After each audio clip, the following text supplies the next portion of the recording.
democracy has been laser focused on studying issues of democracy and governance, promoting public discourses on these topics, and growing effective ways implementing the goals of democratic governance in the Muslim majority. We are a non-profit organization studying Islamic and democratic political thought and working toward merging them into a modern Islamic democratic system. The organization was founded in Washington, D.C. in March 1999 by a diverse group of academics, professionals, and activists, both Muslim and non-Muslim, from around the world, with the study and dissemination of reliable information on this complex topic. In the last 22 years, our annual conference has studied a whole host of issues that reveal the complexities and challenges of nurturing democracy in the Muslim majority. Our conference today is titled Democracy, Political and Human Rights, and Policy Implications in the Era of Muslim. This is good governance using concepts in large world. A global political authoritarianism and extremism also pressure to under very foundations of democratic civil societies in different parts of the region. As all the speakers this year stated, the famous pro-democracy movements in the 2010-2011 Arab Spring have all been reversed, and anti-democratic forces have spread beyond the Arab. This government addressed the issues learned from these and other pieces, critique policies that allow anti-democratic forces to penetrate, and recommend policies based on those lessons and critiques. Moreover, Israel government has unleashed cyber violence, unprecedented in recent history, that has resulted in unbearable suffering and threatens the state and region. Only long-term implications of this plan for democracy. Our first title, the Israel implications for democracy in Europe. Our panelists will tackle this sort of topic, cultivate democratic reform in the region, as well as an academic freedom in Palestinian universities and elsewhere. Our second topic is titled Lessons Learned, Arab Rising Scale Transitions, which will analyze the lessons we learned from the failure of democracy to gain traction in the region in the aftermath of democracy revolutions that had earlier region. One had a reflection on the life of Saddam. One had the environment of democracy promotion in his native Egypt is worthy of revisiting and memorializing. Following the motion address to be given by Dr. Peter Carson, the second Quincy Institute for Responsible State Grant, who was speaking on an urgent topic, Biden, Gaza, and the end of the needs-based order. Needless to say, this is a critical topic that needs to be reflected. One that generate much thought and discussion. The third panel is titled Lessons from the Failure of the Tunisian Model of Transitions. For how long Tunisia appeared to be a democratic environment in the Middle East.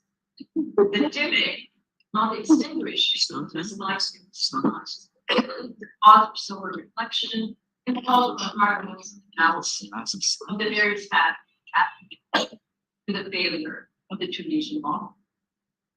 And finally, the same action pattern called policy implications. What happened to failure of democracy?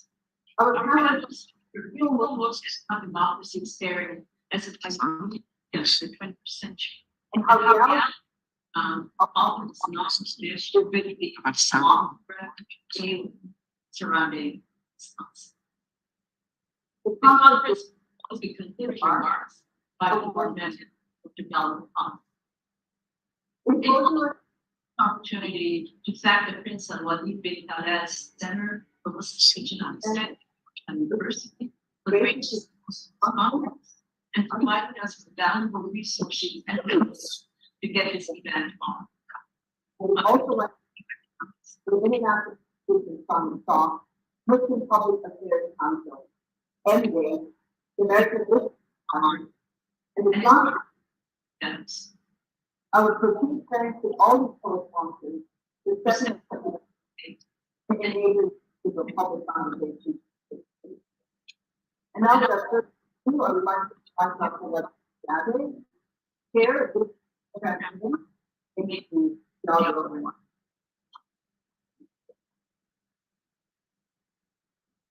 Thank you, Happy to Mr. Bhagwan. My name is Bhagwan Ziad. I'm senior fellow at the Arab Institute Muslim Community and a board member of CSID. We received almost over 30 proposals. We thank all the scholars who submitted their paper to the conference.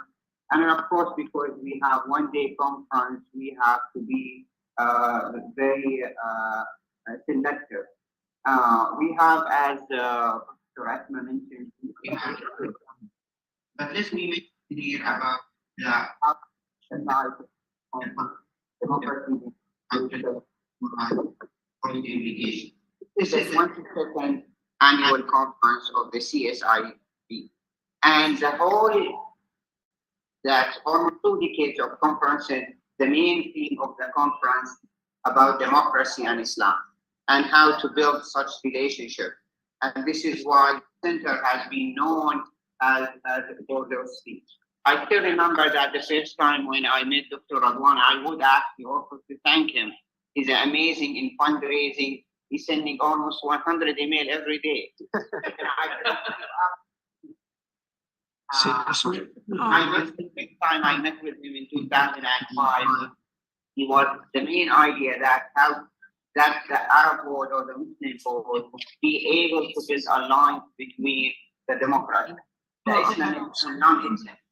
And this is why it's been later, proved later in the Tunisian model in 2010, that building a line to protect the democracy in Tunisia for 10 years. And this is why I think we revisited now again this theme through this conference and through this title. This is why we have 2 panels focused on the lessons learned from the Arab Spring and the failed transition. And of course, we cannot deny since the creation of Israel in 1948, the Middle East region became the hotspot of the international intervention. And it became an impactful factor on the democratization process in the region. Now, there is no exception. All the regions in all countries in the region, they host 1 or 2 foreign military. It became the most for the region regarding number of refugees, regarding number of the conflict, and this is why it's always important to revisit the region again and how democracy and Islam can move into resolution. I want to thank everyone for being here, and I'm looking to a very successful event. Thank you very much.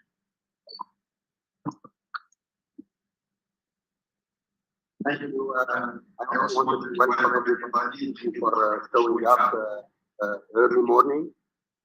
We apologize for some of the technical difficulties and having the projection. Hopefully we get that working very soon.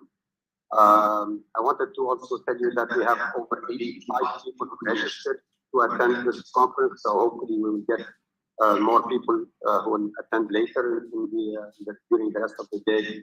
And we have 75 people also watching us live on Zoom. So we have, this is the new virtual world that we're doing. A lot of people are watching us on Zoom. Even some of them are here in Washington, but just easier to watch on Zoom than to go to a conference. But the reason we have insisted on doing the conference in person is I think it's still very valuable for people to meet at least once a year, and to stay in touch with each other, and to talk and chat, not only read or book, but only talk. Because these are tough times, going through very difficult times, very challenging times for the Arab world, for the Muslim world, and for the cause of democracy worldwide. And only by saying close to each other, by seeing each other, that we strengthen each other, and that we can continue the fight for freedom and for democracy in the Arab world.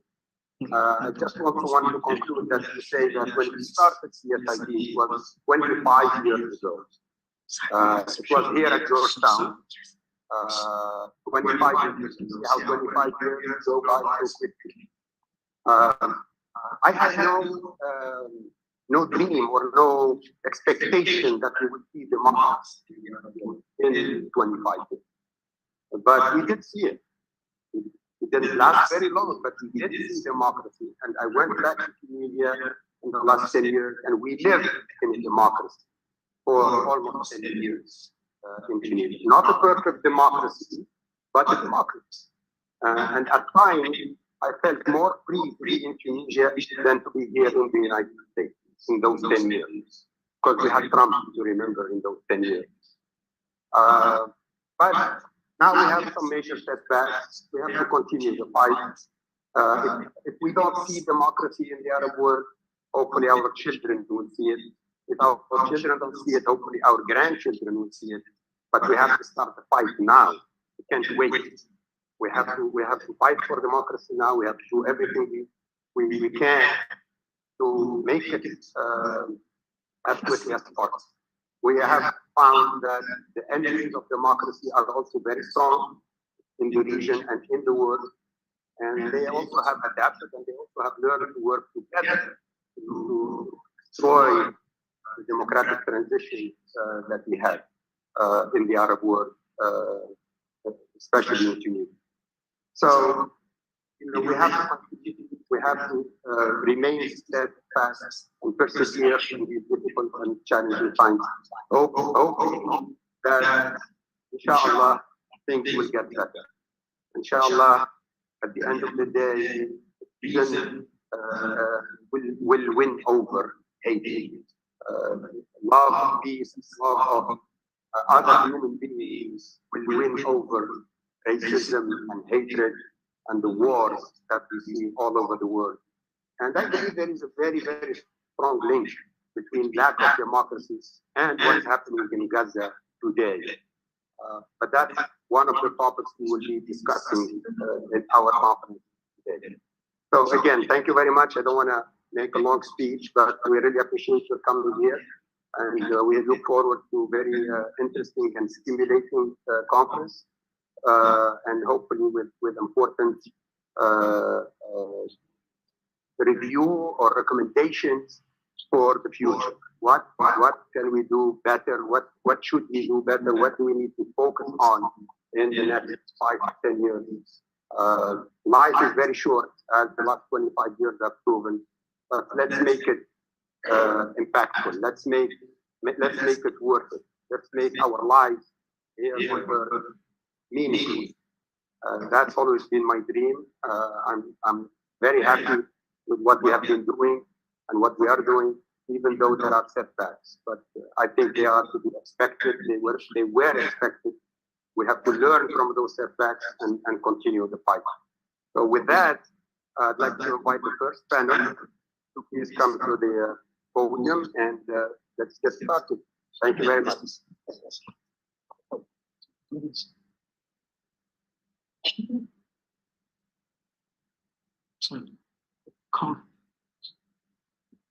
It's looking nice. And you can use it, but not.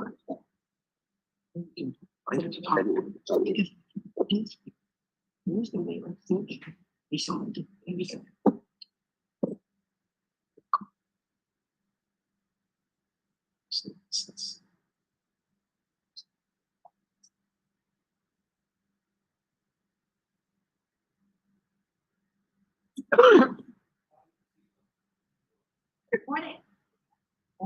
I'm Anissa Mandy. I spent from 1982 to 2014 working in the mainstream American news media. It was a lonely job for an Arab Muslim American until after 2001. When other folks like us decided our storytelling years and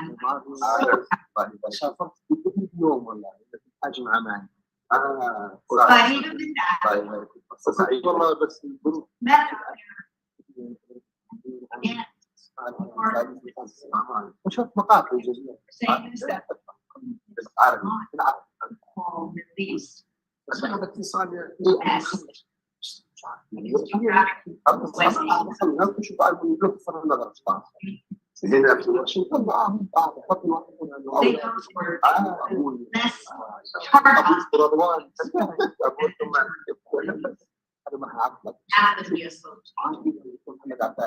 very glad to be here and work with people with their sights set high, people that study and inquire, believe there's something better to be achieved together. I am very glad to be here in the Center for Study of Islam. Very much. What I want, and your needs. It's a lot of work. Well, we've seen some change, and we'll be hearing about change and stagnation in this panel. Sitting with me here are Mr. Rebecca Gould, we have all together seen language shift over the 20 years. 25 years at CSID, Arab,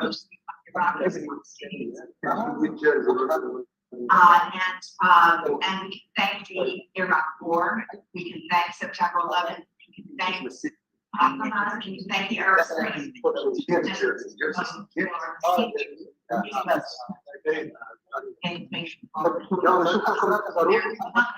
Is now protesting American policy in Israel. That was unthinkable.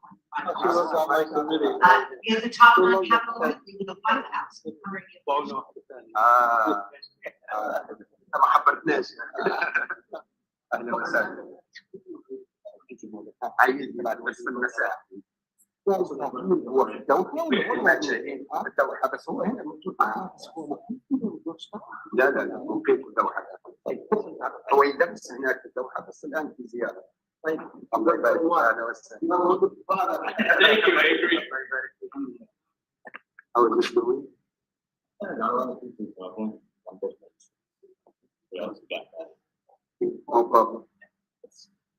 يعطيكم الصحة.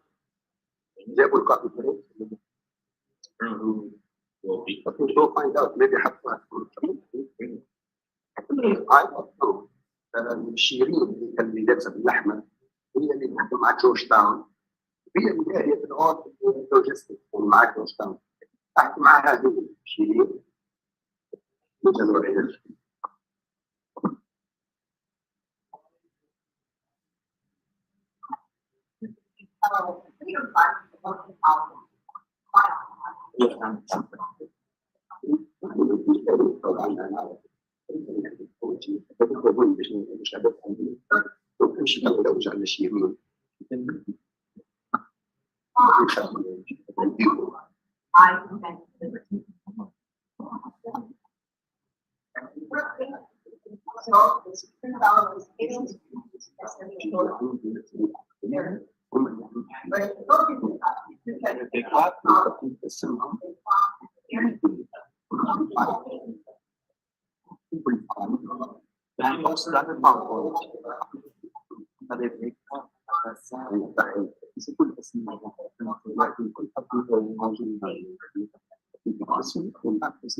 study of Islam and democracy, and my good old friend Asma and all out to be working for this. And it's really an honor. It's really an honor to see this event for the 22 years. That's so high. Conferences. And it's a difficult team. We have to keep the right word.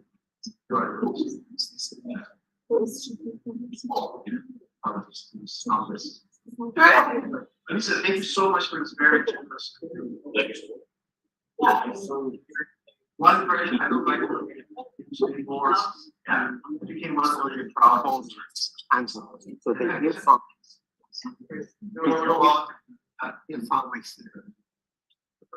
Yeah, so I stopped writing church media. There's not much cheap and Western thing. It's a long story itself.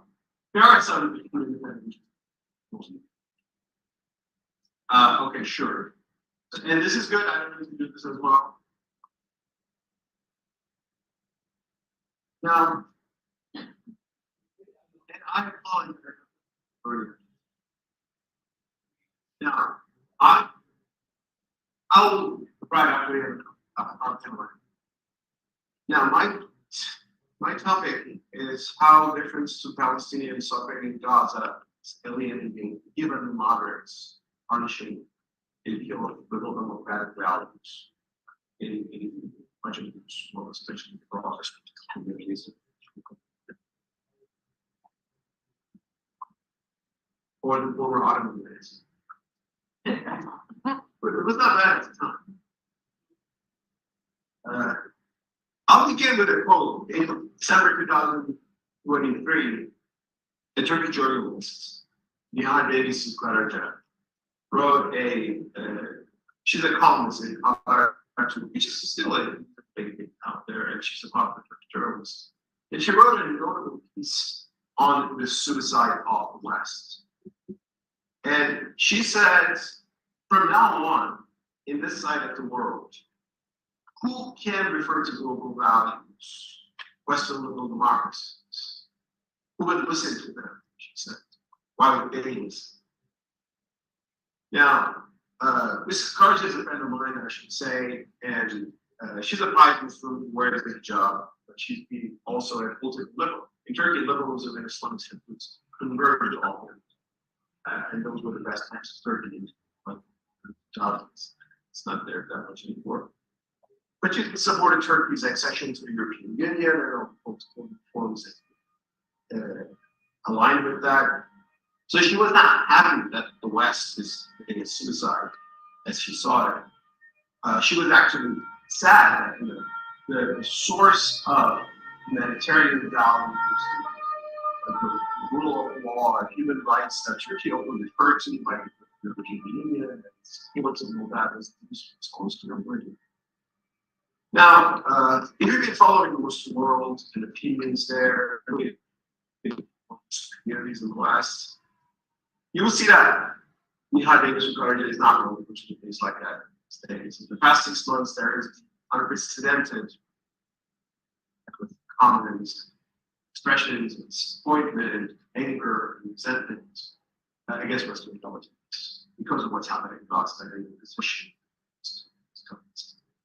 And these are not typically anti-Western or illiberal in their ideologies, hardline Islamists, communists, and the groups. So the people who actually looked at Western civilization was more governments in view, the HR, the Declaration of Human Rights, cherished by Western governments.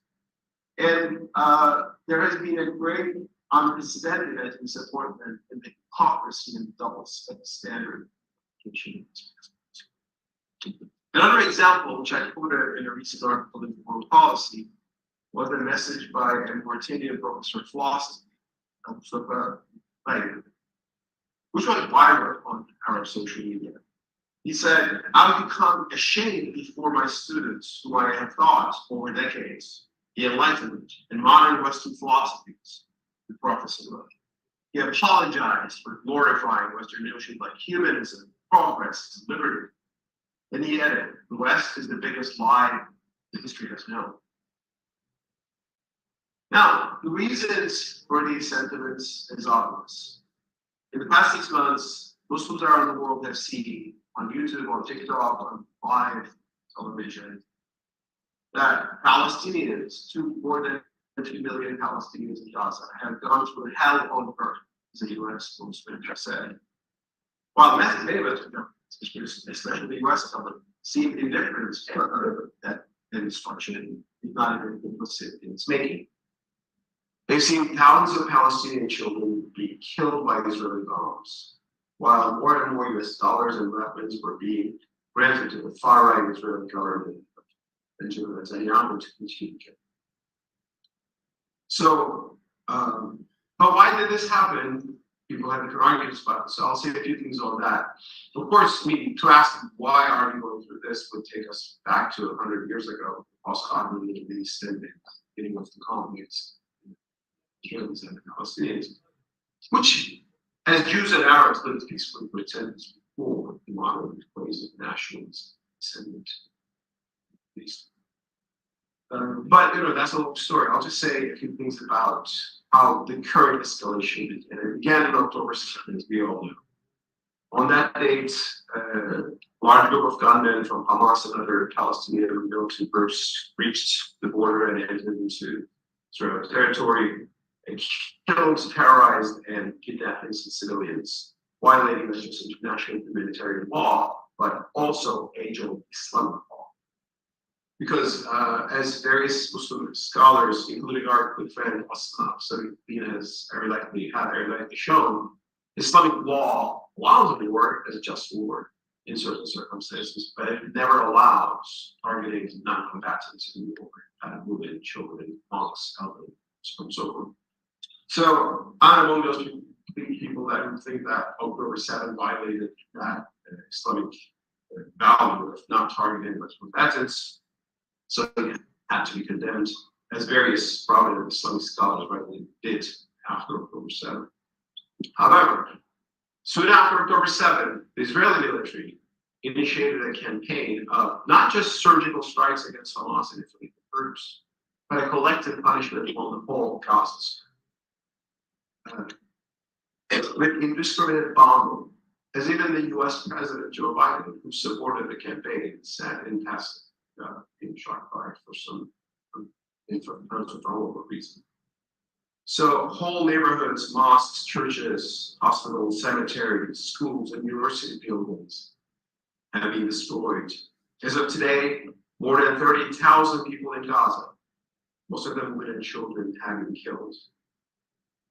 Even in the occupied West Bank, which is common, over 460 Palestinians have been killed by Israeli soldiers or radical settlers in the last 6 months. Now, this is a burning question. Why many influential people in the West have been rightly horrified by the atrocities of October 7, but they're not horrified by the much larger scale of atrocities that has happened afterwards. In other words, why do they support a war of terror that kills dozens of times more civilians than terrorism itself?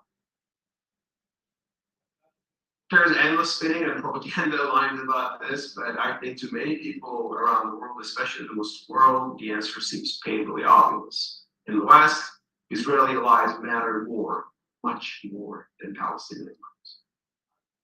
And that naturally comes as a historic denial of the liberal values that the Western governments have championed since the end of World War II. Universal human rights, the inherent dignity of all human life. One can say that these lofty ideals were never fully pursued. There was always some hypocrisy and alliances and national interests that got in the way. But for many people, those double standards were never displayed as much in your face. For worse, there's another glaring double standard that has become very clear in the past 6 months. That is about the very important value that we call freedom of speech. We see Western governments, especially France, seem very vocal about defending free speech when it comes to certain issues like blasphemy against religion. And I think that, yes, freedom of speech should be valued and blasphemy laws should be abolished elsewhere around the world and so on and so forth. But when it comes to Palestinian expressions, we've seen Western governments cracking down very heavily, especially across Europe, even Germany, which seems to have lost its mind. German authorities acting like a typical authoritarian state, banning peaceful protests, silencing critical speakers, even banning kefiyas and the bigger slogan to Palestine. Now, all of this is rapidly discrediting the West and all its liberal.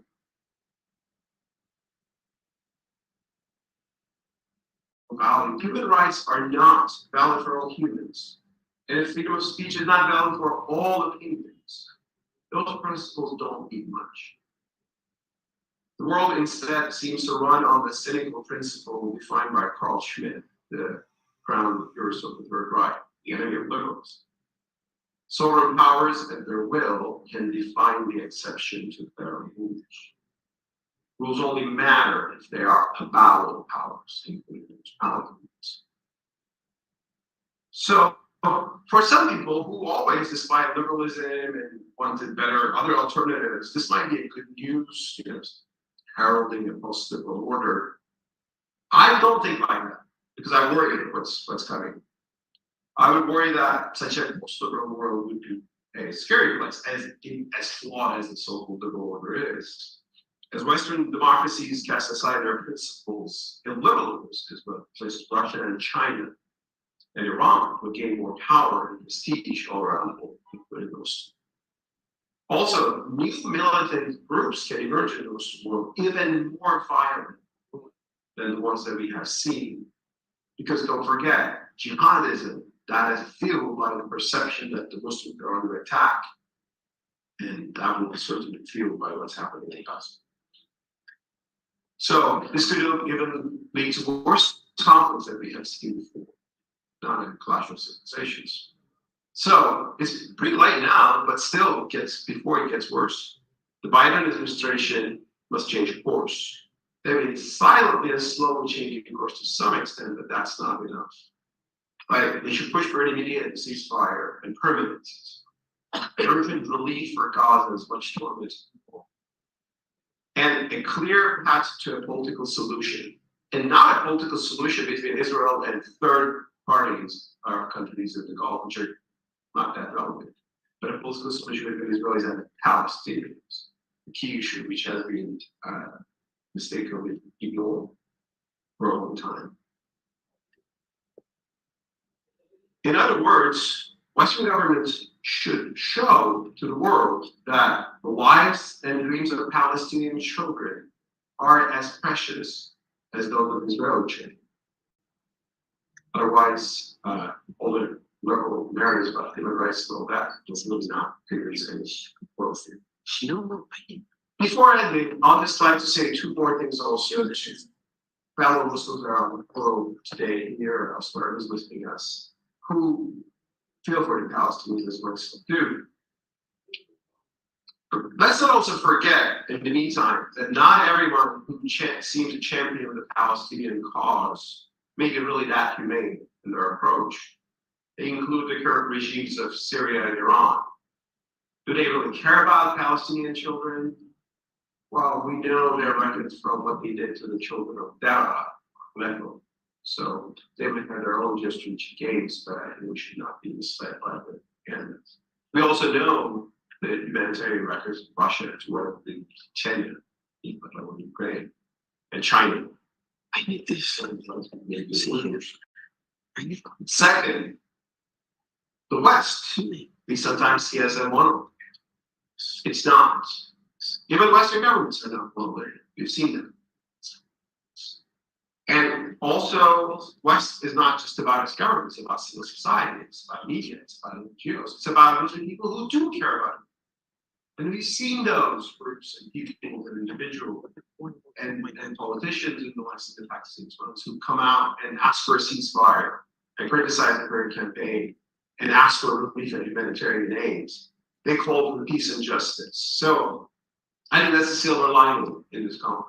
And I think those people show us that there are indeed universal values of the inherent dignity of all human life, innocence of every children, justice for everyone, And we can still, yes, establish those revolutionary values, hopefully on sides of our side and the other.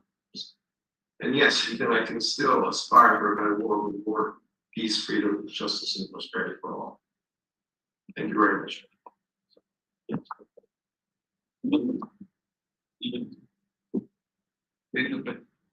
Thank you, Mustafa Hill, and welcome to all of you who have just recently joined us. Our next presenter is Rebecca Ruth Gold. She is a distinguished professor of cooperative poetics and global politics at the School of Oriental and African Studies in London. I hope your journey here was comfortable. Okay, Ellen came from New Jersey. Here, her story. Professor Gould's creative and cultural and critical practices explore the poetics of politics and the politics of poetry. But remember, Palestinian poet Mahmoud Darwish was also a political activist, so perhaps these things do have a real relevance together. I look forward to learning more about that. Her exploration of literary, political, and legal theory emphasizes the literatures of the Islamic world and the Caucasus. Her most recent book is Erasing Palestine, Free Speech and Palestinian Freedom, that came out last year. In it, she takes on one of today's most contentious words: anti-Semitism. Anti-Semitism. This award-winning author has also written the Persian prison poem, Writers and Rebels, the Literatures of Insurgency in the Caucasus. So we see poetry and the arts, if I may, having a role to play in rebellion, revolution, and the fight for independence, freedom. Her work has been translated and into Chinese, Persian, Amharic, Russian, German, French, Spanish, Polish, Portuguese, and Serbian. And she's won many grants. She's also a translator and a poet on her own. Her own poetry was published in a book called Beautiful English. Today, Dr. Gould speaks about the practice of silencing and devaluing a whole knowledge system.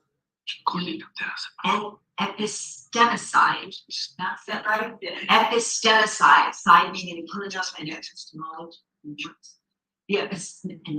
The epistemicide in Gaza, implications for free speech in Palestinian universities and across the Arab world.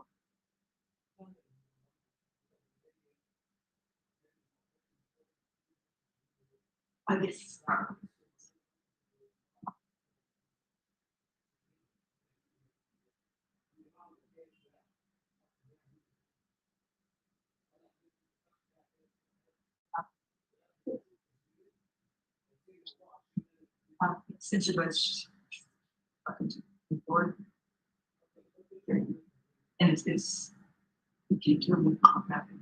Bring it down a little more. Getting better. A little more.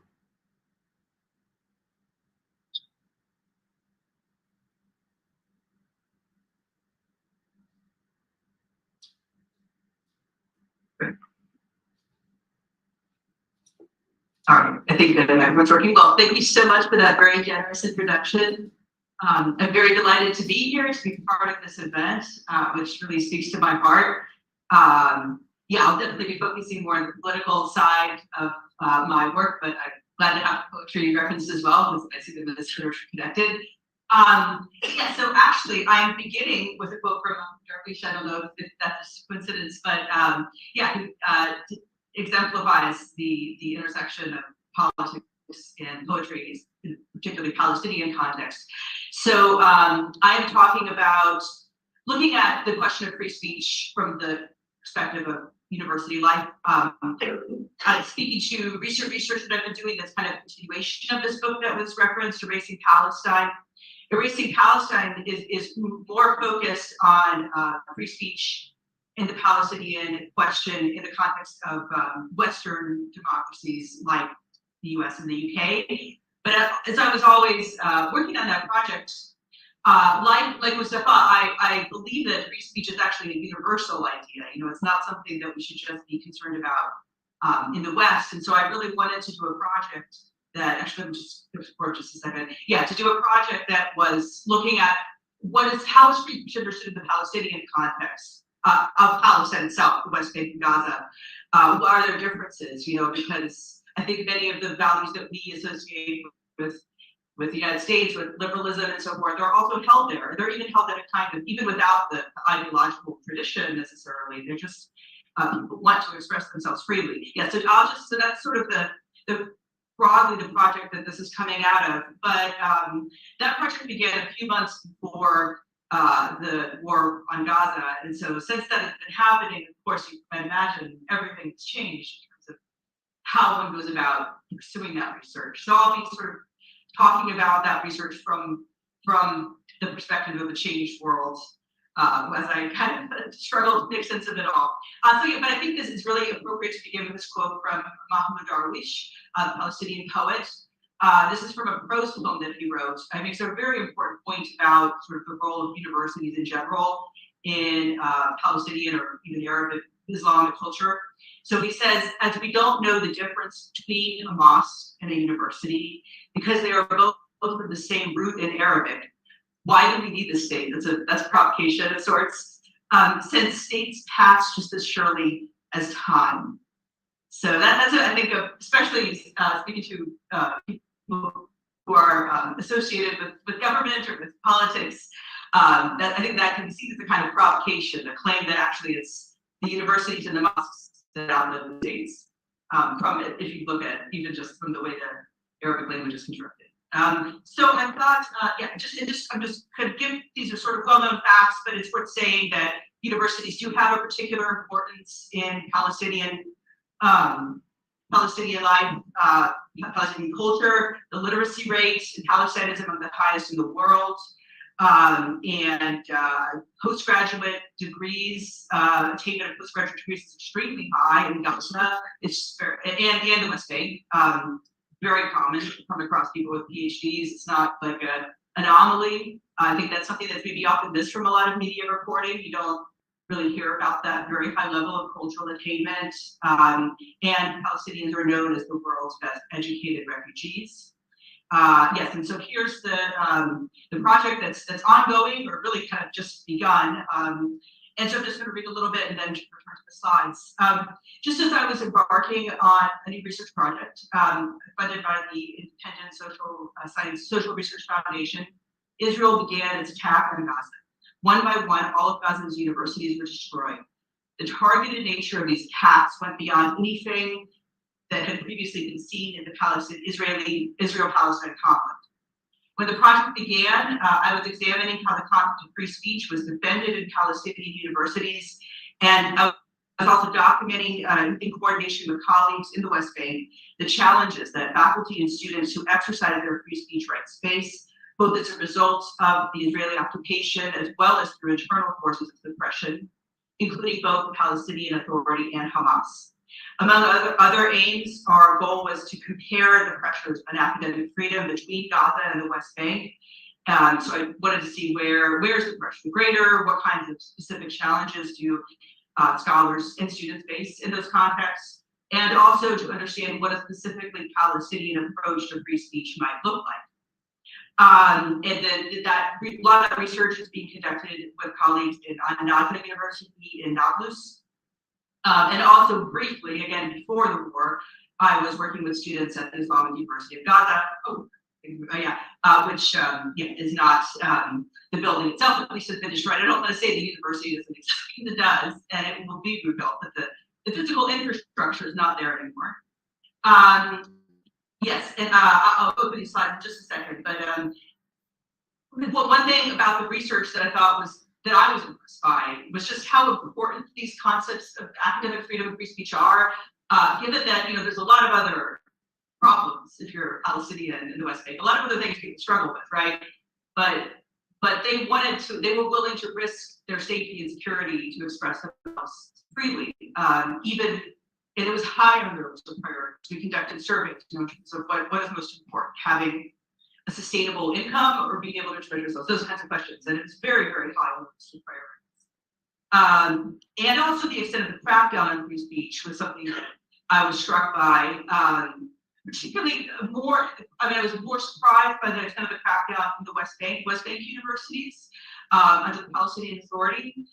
There are cases of targeted, or what was described to me as targeted assassinations by the Palestinian Authority of critics who had professors who have been critical of the regime, specifically Nizar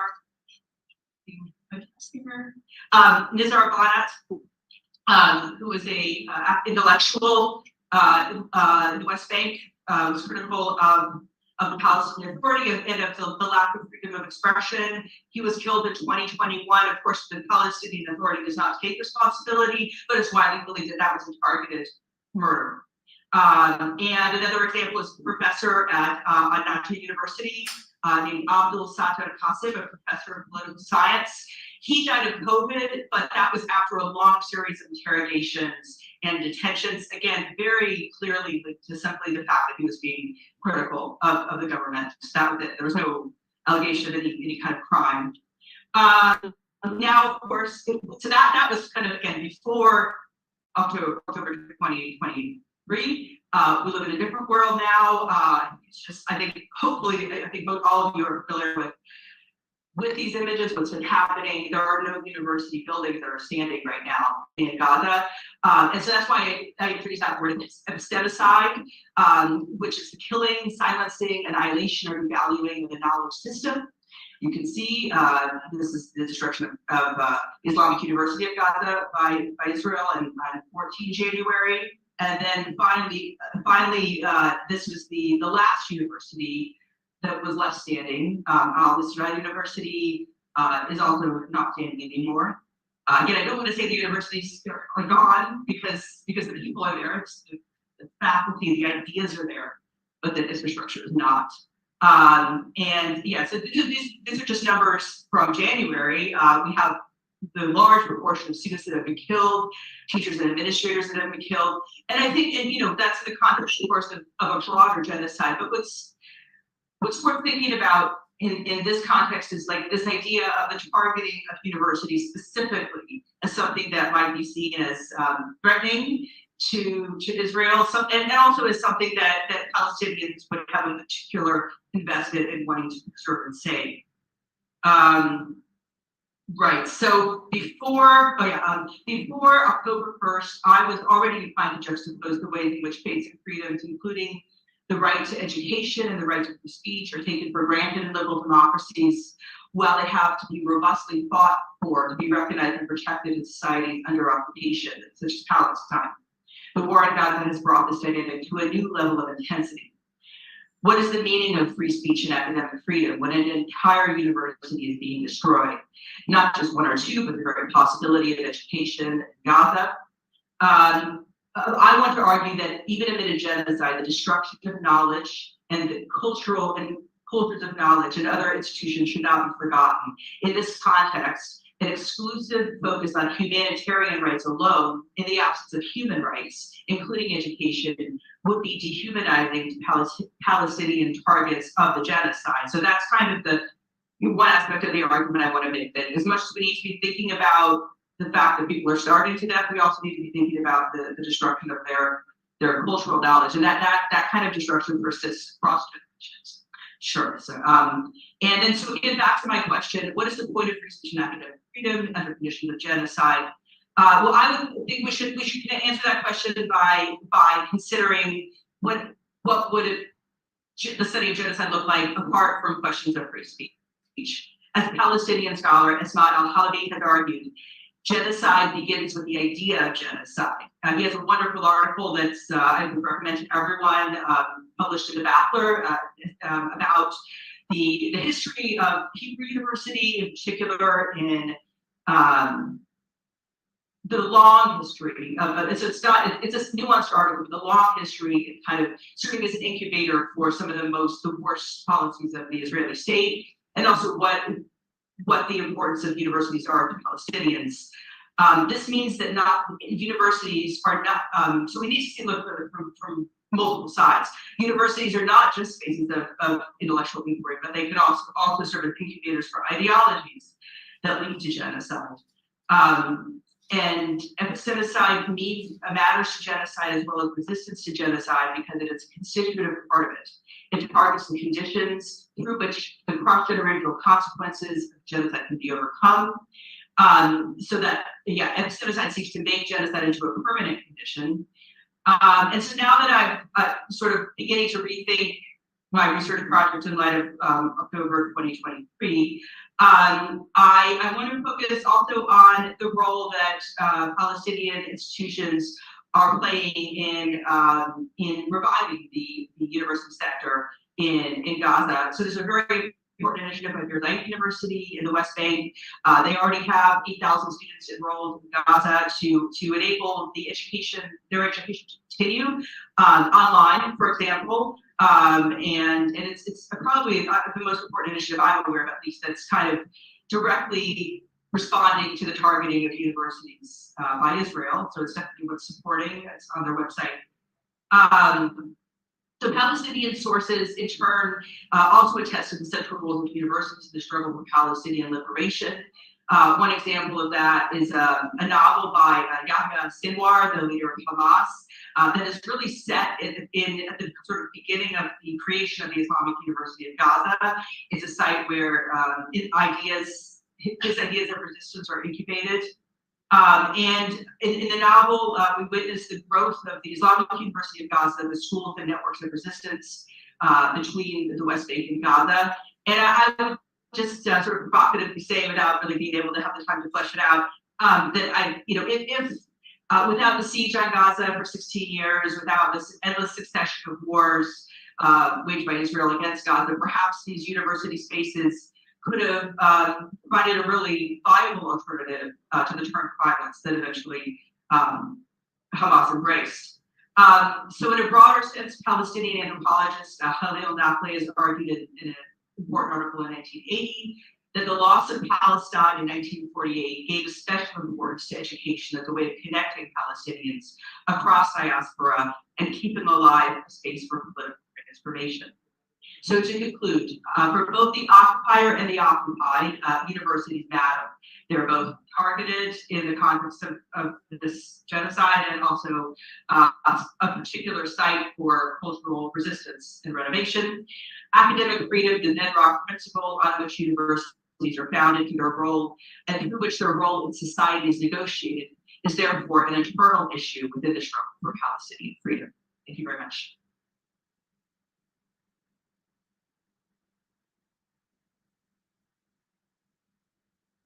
Because one of our panelists, Ms. Mustafa Akil, needs to leave at 10:30, I'm going to take moderator's privilege and open us up for any questions you may have for him before he goes, because it's going to be hard for him to answer them after he goes. Questions for Professor Akil?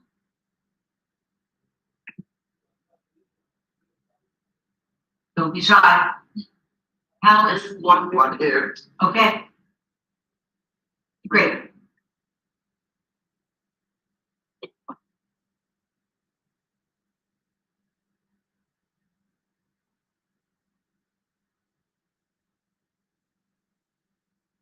The microphone. Oh, a microphone for me.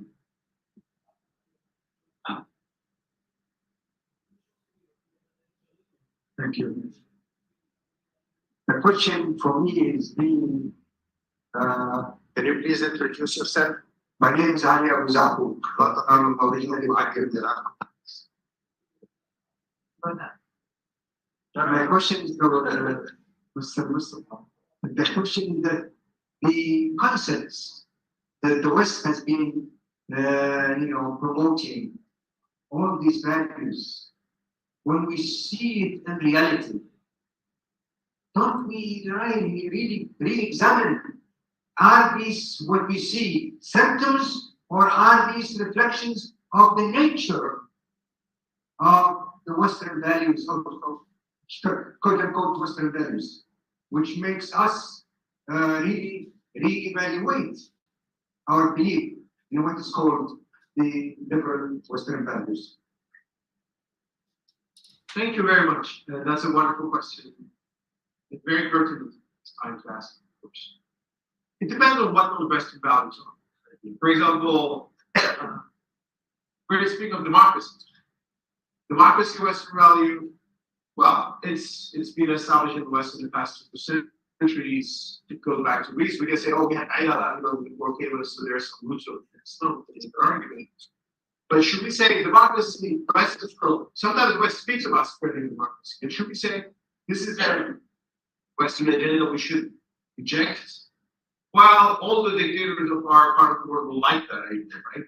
Whereas I think, no, there's something universal about democracy. There's something universally true about choosing who rule over you, the consent of the government. Right? So, and we can find that in Islam. Now, this doesn't mean the West is always advancing democracy. It's a Western value, but sometimes actually they block democracy. And we've seen this for the military coups they supported in different parts of the world.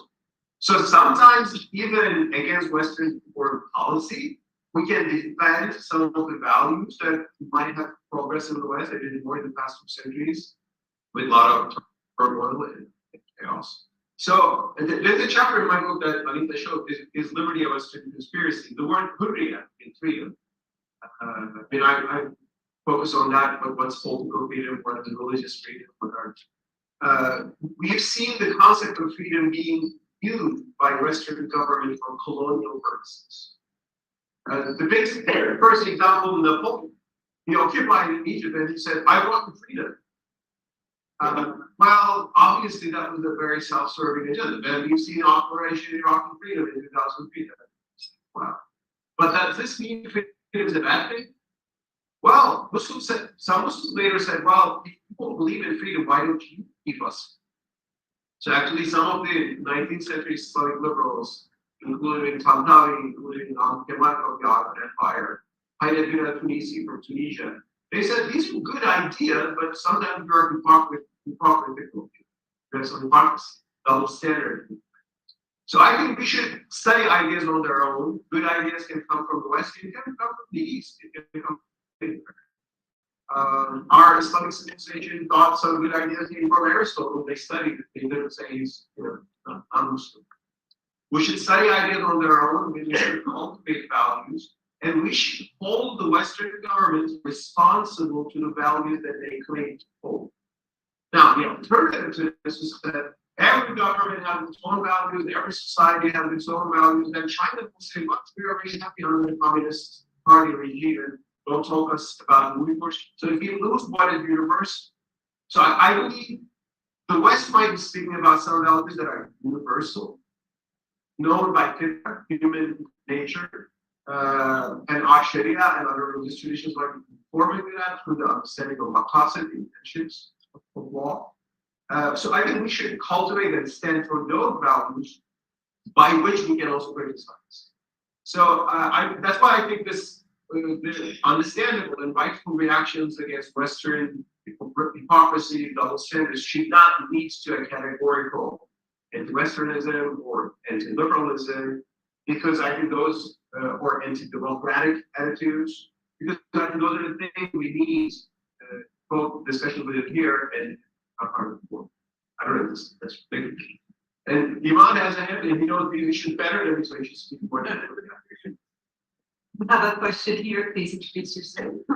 Hi, good morning. My name is Anne Zonda. I'm founder and president of Muslim Responsible Values. It is, as a person working on human rights issues, organizations here in the United States, it's very dispiriting, actually, demoralizing at the way the Western, the champions of human rights have and how they handle the Gaza conflict and the hypocrisy of it. I think in parallel to the Muslim world, the majority countries, I see some parallels in that there are excellent values in the United Nations Declaration of Human Rights, but obviously the application is very short. Similarly, in Islam, we've got fantastic values, but obviously the application of those values is also falls short when it comes to Islamic human rights terms. And your question. And so the question is then, how do we shepherd, as someone who does op-eds, as activists here in the room, policymakers, thinkers, etc., how do we shepherd this into a very healthy conversation, healthy activism, instead of the destruction of democracy and those values and ideals? How do we shepherd this along to a positive outcome? But while I'm here, can I also ask the question to the professor, what was the name of the institute that incubates genocide theory? Because I didn't catch the names. Great question. I can just very quickly, Hebrew, you can start, the article speaks at Hebrew University, the oldest Israeli. Right. Well, how do we, again, the West is not about just discoveries. In the past 6 months, we've seen human rights go under edge. A lot of American organizations really stand up to be said. What is the conflict with Gaza? They criticize war crimes, such as from one side or both sides. And I think what we should do, we being a Turk and Ottoman, someone in that part of the town in America, we should hold people responsible to the values that they claim to uphold, and also criticize the mistakes on our side, like attacks on non-combatants and other mistakes or tyranny or dictatorship in that part of the world. So we should uphold the same values everywhere. As I said recently, we should stand against injustice to Muslims, or sometimes injustice done by Muslims. Well, we are doing that, and we have increasing numbers of partners in non-Muslim general population America, but we have no team. Well, these things don't change over time. And also, let's not forget that, I mean, the West is not made just of liberalism.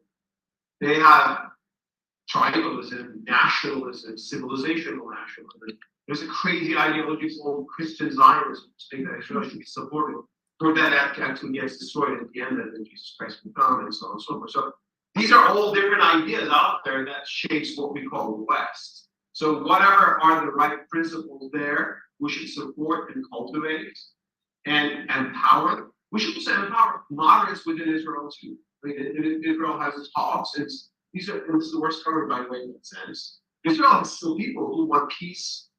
They've been going on and protesting and saying they are now very small, unfortunately. But we should empower those people and not the people there who want death and destruction of Palestinians out of the brutal nationalism that we want. You have 5 minutes before you go, we have one. Yes. Oh, sure. All right, moderator answers. Yeah. Sure, yes, come on. Yes. I'm Gene Ahmed, I'm the founder of the Internet Freedom Institute, Islamic Libertarian think tank. And I appreciate your philosophy, the nuance, for example, distinguishing between governments and other actors in society and so on. However, I'd like to invite you to make another nuance. Talking about government, when you talk about impending changes that are being made, make a distinction between what is said and what is done. And in particular, I would cite the recent of Biden on Netanyahu to pay more attention to the care of civilians, not harming civilians in Gaza, and the granting of $14 billion to keep up the good work. I'm totally with you on that, Imam. I mean, first of all, I should honor your own work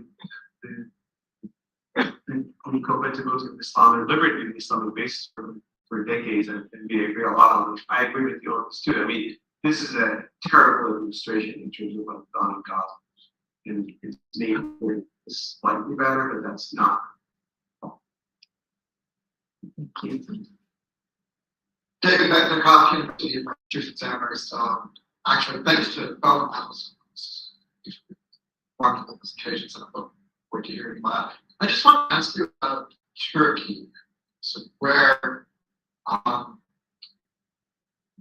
you see Turkish politics fitting into your arguments around supporting or cutting against this liberal activism to Gaza. Thank you. Turkey is the biggest disappointment of my life was the hope that Turkey would become the shiny liberal democracy region. It still has that potential, I should say. It's just going through a very bad time. what we have seen in Turkey was dominated for 8 decades by French-style ultra-secular elite. Actually, the French are more liberal than them. They went further and banned hijab on campuses of everywhere. And ultimately, when you have that, what happens is religion comes back with a vengeance. And in the beginning, that coming back was nice because there was a balance of power, and the European Union criteria would bring the way forward for Turkey, and Turkey's elites followed that. But that gradually went back to this culture war, tribalism. Be careful of political polarization. It can really be very bad for us. And Turkey now went back to the domination of the former people, former underclass. Why Turkey stands on Gaza? I should say it's complicated. There are different narratives, but officially Turkey stands for a two-state solution: Israel and Palestine. And I think that's still, Palestinians have much more right to say of that. But I think that sort of solution is, I think, still what we should aspire for, a version of it at least, because there are two peoples in this land. None of them are anywhere. And any idea of sending one of those people somewhere else is a recipe for endless violence. Turkey, despite what you can see in the rallies and so on and so forth, still, I think, aspires for a more two-state solution or some version of that, a confederal. There are many ideas about that. And I think on that, Turkey is right. We're The gonna French just saying you're wrong. we have to leave it there for your flight and get along to our next panelist. Thank you so I much. must apologize. And to catch up, like, I was. Dr.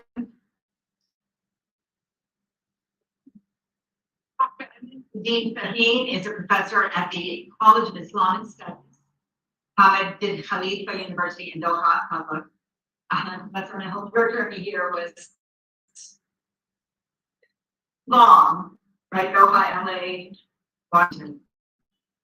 Before joining the College of Islamic Studies, he was a visiting professor of political science at the School of Foreign Service at Georgetown, and served as a public policy scholar at the Woodrow Wilson International Center for Scholars. He's also taught at Harvard, Notre Dame, George Washington, and Boston Universities as guest lecturer. He was editor-in-chief of the Oxford Encyclopedia of Islamic Politics, private tome. There. Your PhD is from Johns Hopkins School of Advanced International Studies, and today, professor, scholar, and author, Dr. Shaheen, addresses the war on Gaza, regional impact and future implications.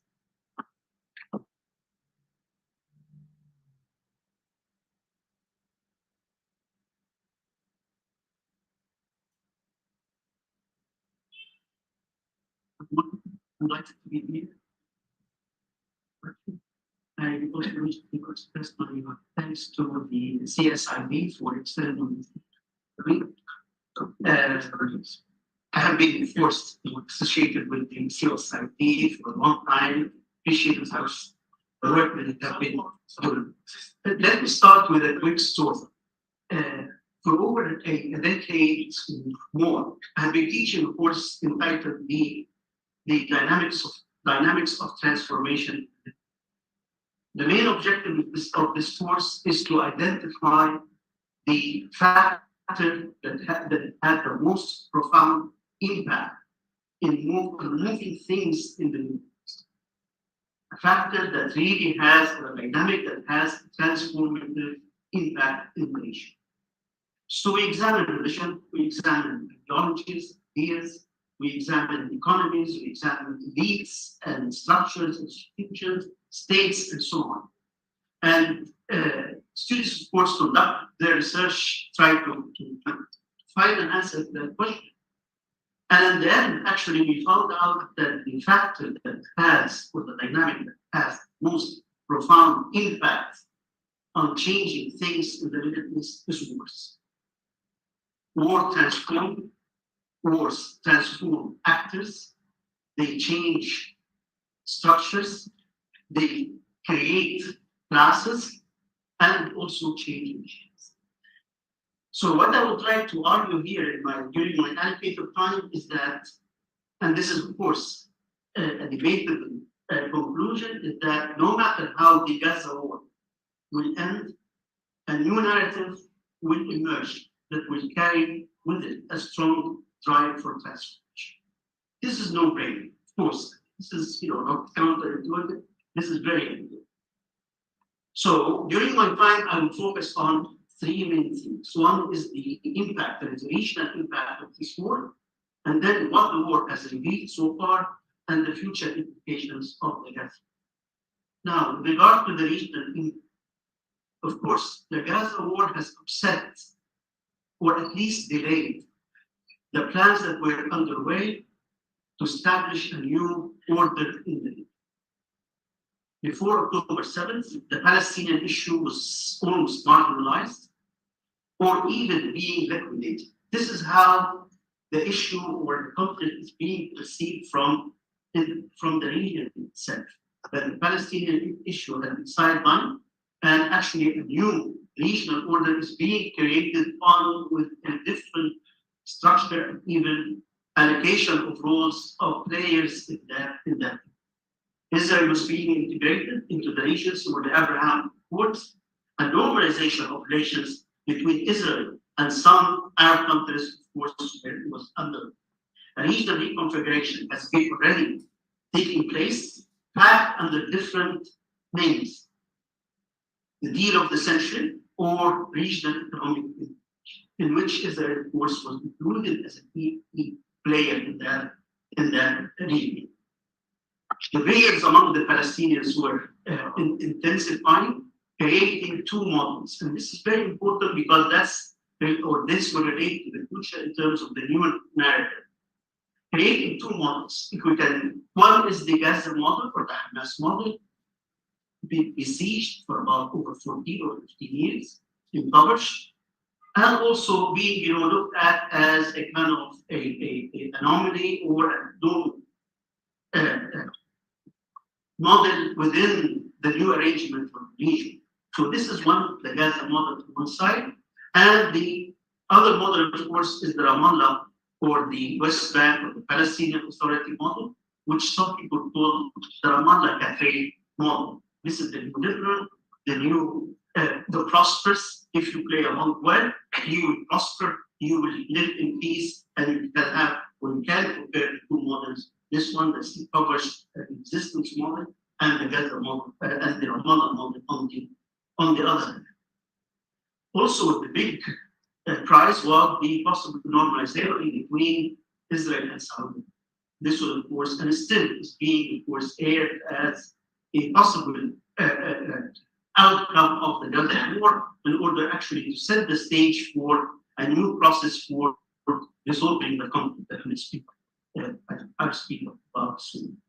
Meantime, Israel, of course, was exercising full vision over the territories under its control, including the West Bank itself, containing settlements, incessant attacks by settlers, thousands of forgotten Palestinian prisoners in Israeli jails, the damaging Israeli jails, attacks on Al-Aqsa mosques, and so on. So this was the context in which this war was taking place, by the switches. Now, the second question I would like to address is how this conflict is different from the previous one, and why this is very important to address in order to understand how the future, of course, the future trajectory of that war, how it's going to materialize. Now, it's as my former speakers or the speakers before me addressed many of these issues in terms of the aspects of this war. But there are, of course, salient differences between this war and the previous. One, of course, it is the maybe for the second time, but in a long time, Israel lost initiative in terms of taking action and taking the initiative, of course, for attacks and so on. It was taken by surprise and actually imitated by well-orchestrated attacks inside its strongholds. Hamas was able to inflict tangible military damage inside Israeli territories. And that, of course, was a big change or difference in terms of this war and the previous. Also, this conflict has shaken the foundational ideas on which Israel stands. One, that Israel is saying a base for Jews, incoming Jews from outside. And second, of course, that the settlement project is a positive, prosperous project and a safe project for the incoming Jews. This is also the longest war that has taken place after Lebanon, 1982, and also after the 1973 war, and the most, of course, intense in terms of the level of atrocities and the level of destruction has been huge. Another difference, of course, is the position of the stand of Arab regimes in this war, and the public support that they have taken for the maybe the first time publicly in support of Israel, not only by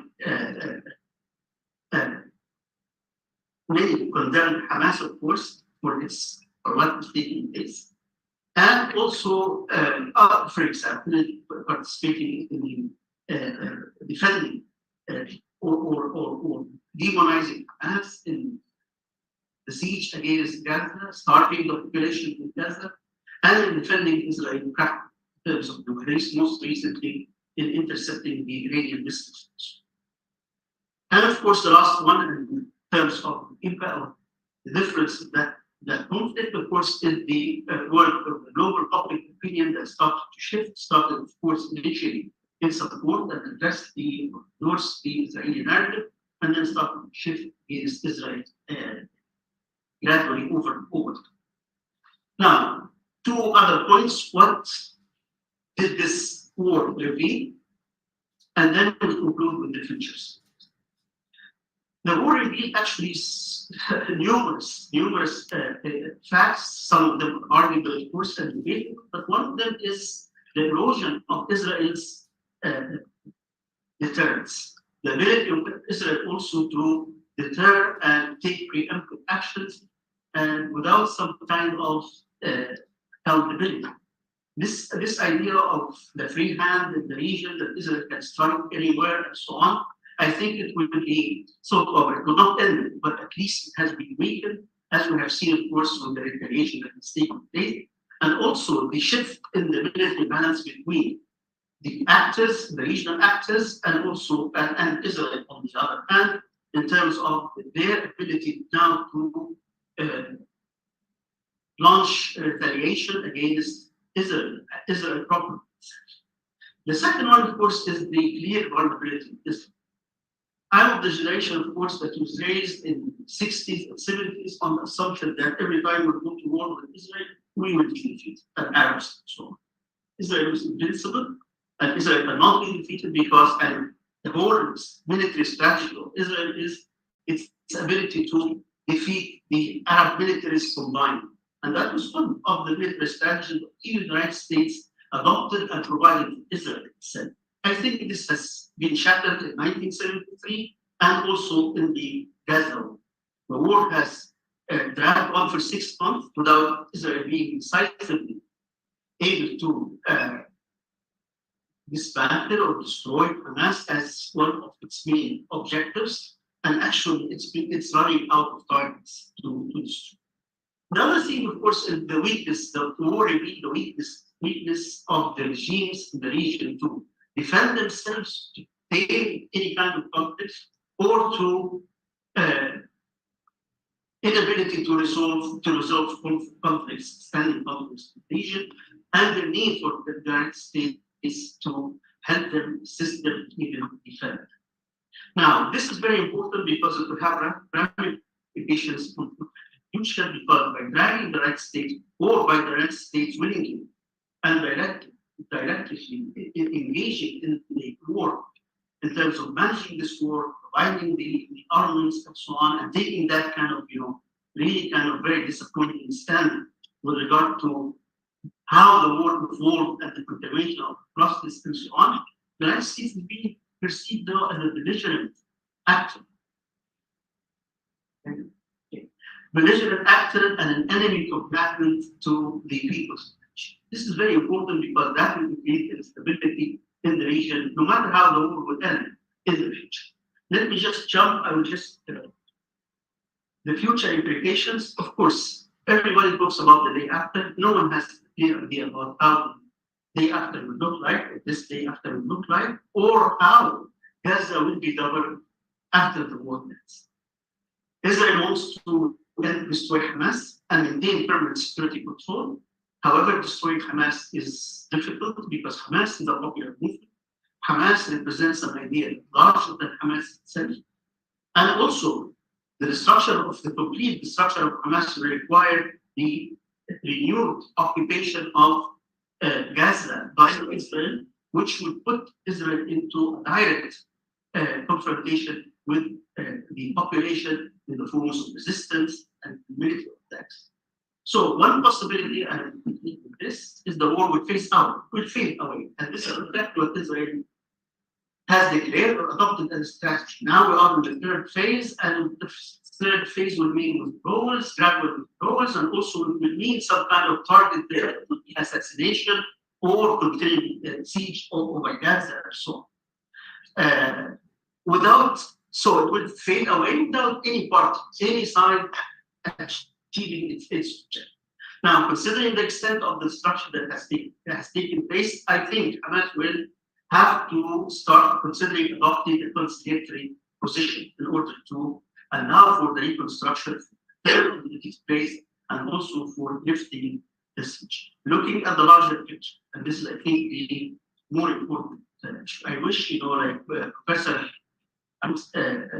hope or experience will go through, because I believe the two-state solution is not feasible. There is a much territory to build a Palestinian state on. Also, for 70 years, the international community tried to willingly or not willingly, or full-heartedly or not, to come up with this or to implement this two-state solution without any success. Finally, many headlines and atrocities have been committed, and I think that will not for a long time allow for two states to exist side by side. That takes us to the essence of it. The essence of the conflict, or the basis of this conflict, is occupation and self-determination. It's a fight for it. And in these situations, resisting occupation has always been, historically, the only viable option, and the occupied wins. Another round, in my view, I might be wrong, another round will begin in a few years with a qualitative change in the balance of power between the resistance and Israel. This will come with an even larger cost than the one we are currently witnessing. Thank you. I'm sorry.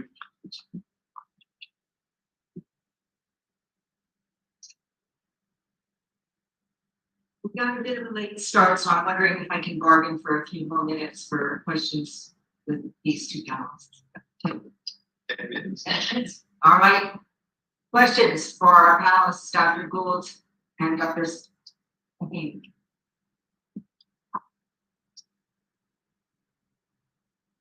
Is the mic here or mic here for your convenience?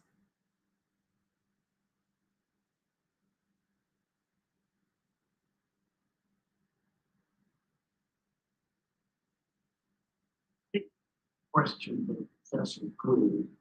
First of all, I must compliment you for the title of your presentation. Like that word, epistemis.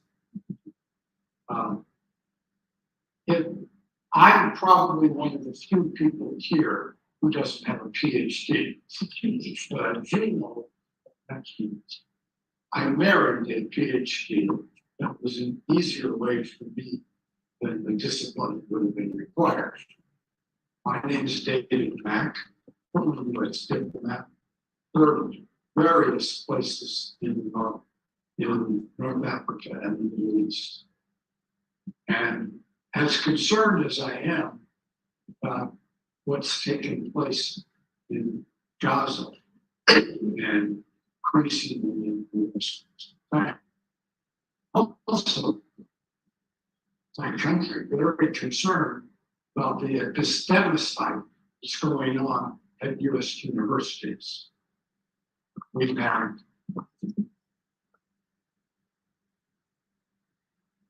presidents of some of our most distinguished universities removed from office because they said things that didn't measure up to people's standards of good conduct. And I just hope that universities can make clear that a criticism of Jews is different from criticism of the Israeli government. And to blame Jews for what this Israeli government has done and continues to do is, in my view, anti-Semitic. By the same token, I would say that criticism of Muslims or Arabs or Palestinians, even the Palestinians of Gaza, for what Hamas has done, that is Islamophobic. And that's have questions.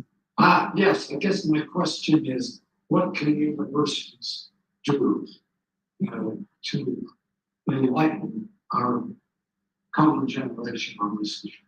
Thank you so much. I really appreciate the comments and the question.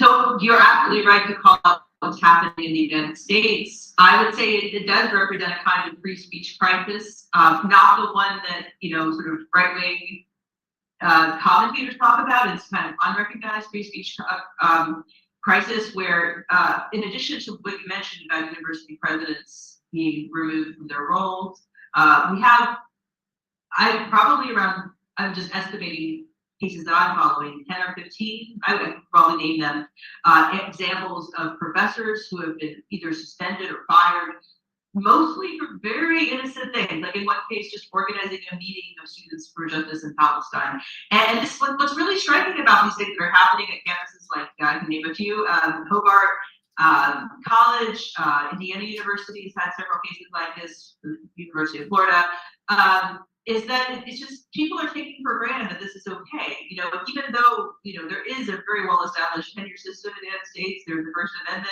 I mean, there's all kinds of there should be. There's an infrastructure for respecting free speech on other issues. There isn't obviously, but somehow in this particular issue, there's a problem.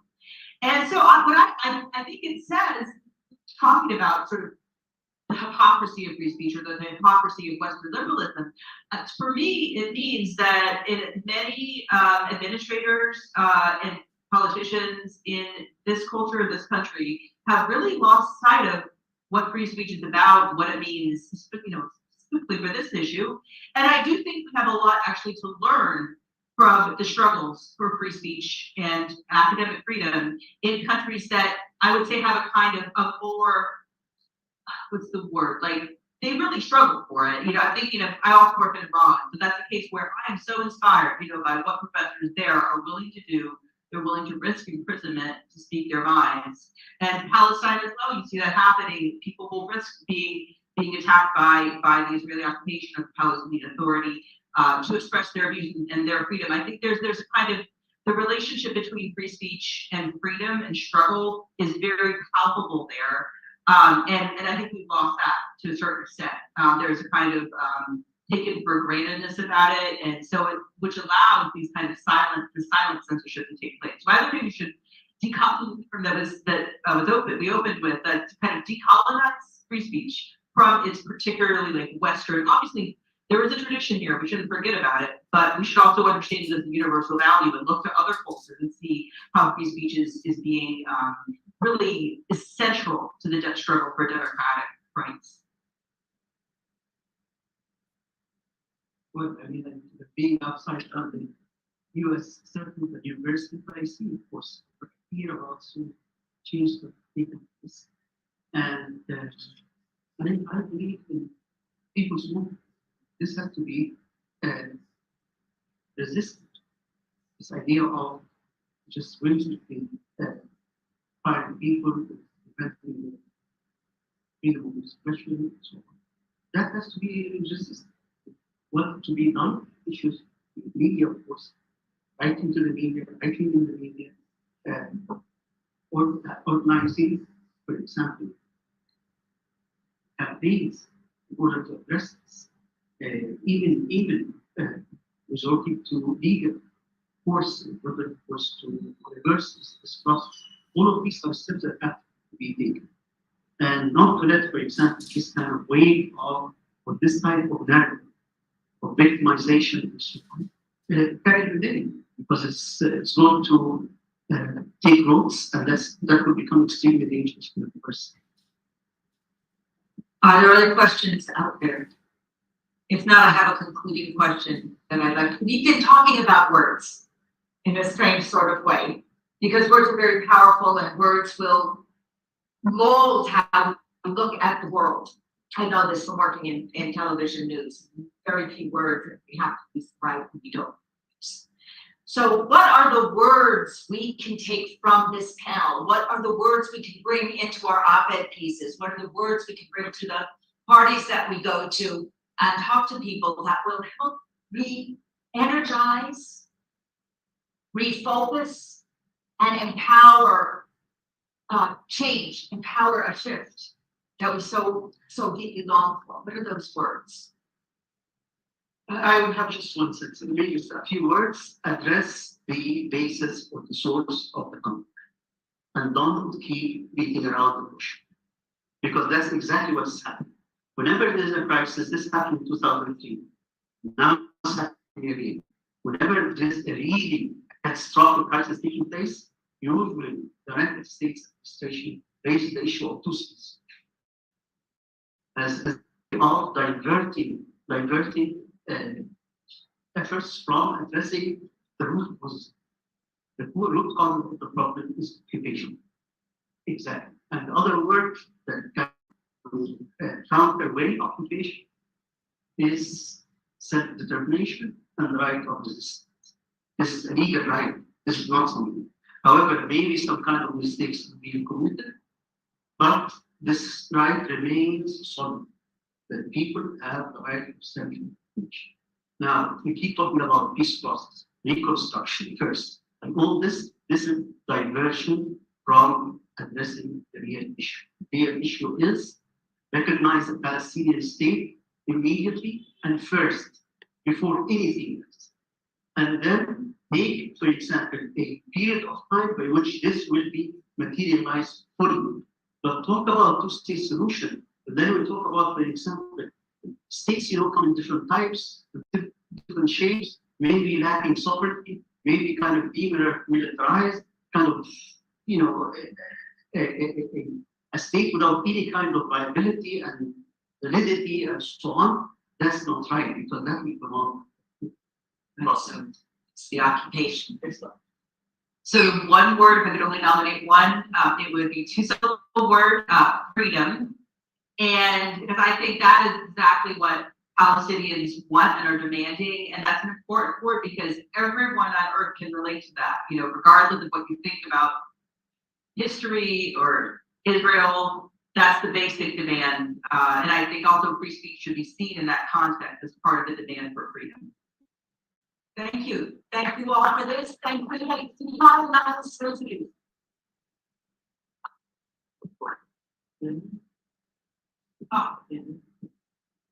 Thank you, Anissa, for the panel. That was very interesting and informative. We are supposed to have a coffee break right now, but we are behind schedule. So there is coffee outside. If you need coffee or drinks, then there's some outside. Oops. But we go right ahead and to the next panel, the second panel. So I'd like to ask all speakers to come to the podium, please. And again, if you need a few minutes for coffee, please go ahead and get some coffee or some drinks. And let's continue with our second panel. Thank you.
Started to do it like I can see them they are all time.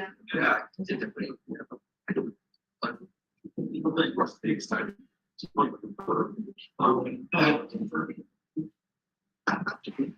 So it's I think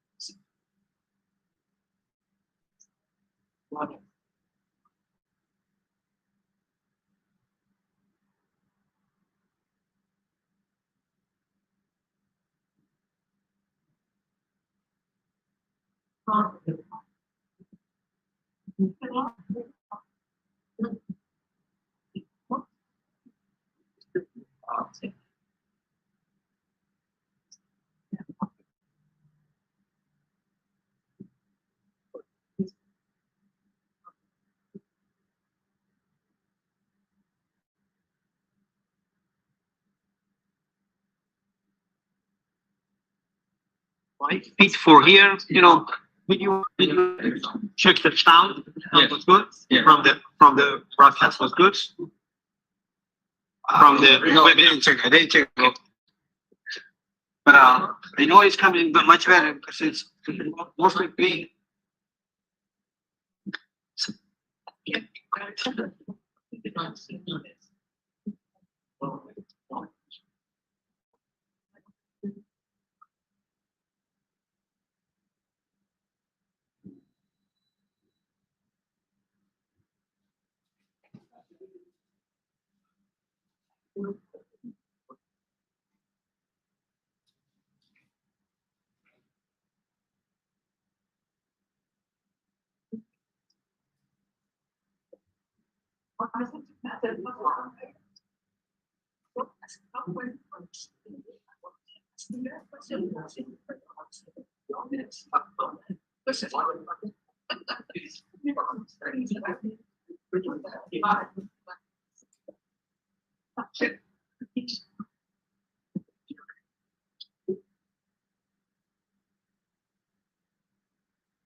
It's very like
I'd like to.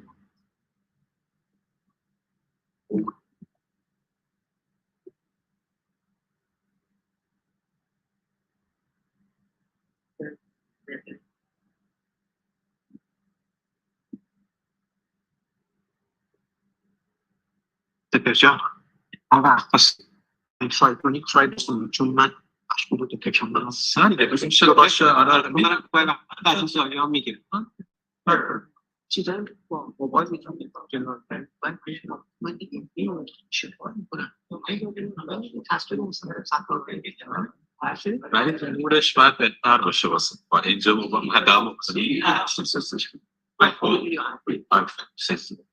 بعد میشه یه خودت بدن دی تو دی این کار رو دی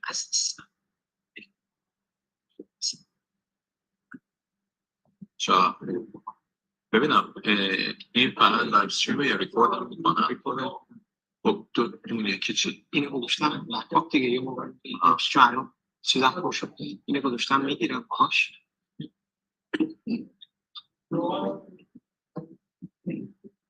یعنی با این کسی که واسه آدیو اومد کی بود رئیسش دیدم رئیس ریموت هم نیست باورم تو این هسته بیرسه من حیف کنم من خودم نفرقی کنم با کنسشن کنم مثلا بلند شدیم دو تا بودم نه چیه نشسته دارم من خیلی مطابق پوست میکنم خیلی وقت مهم مثلا مهم است باشه در دفعه گفتم من مثل سفر آدم فکر میکنم میشم سنتون نمیسیدم من یه چیزی هم یه دونه اینا اکستنشن بذار پیشت باشه یا حتی فیمیل کانورتر بذار باشه که چیز نشه تو خونه داشتم آره اسم همین را دارم موقعی که من این تمام بکنم میدونم چی بگم اشتیفانو بگم بگذاره باید بگم چون استماعی چگونه باید سمون یک از بگیریم شون USB-C فکر نکنم حداقل نمیدونم ورژن USB-Cش باشه فقط ویدیو میده فقط ویدیو میده موسیقی رو کلمه من کنه یعنی چی باید بگم اینه که بیم من استیمال رو کنم سنس باید فکر تشون شما می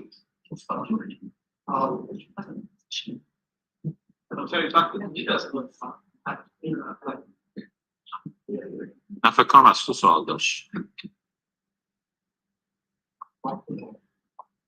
این هم گیچ میزن این هم رفتیم با این پرزنتیشن ندارم میام داداش تو مسئول اینی مثلا یکم و دوکم هم نمیخواستم حتی از یک تان جزی ها میزنی جزی رازم از این زن نمیتونه داشتن میگه نمیگه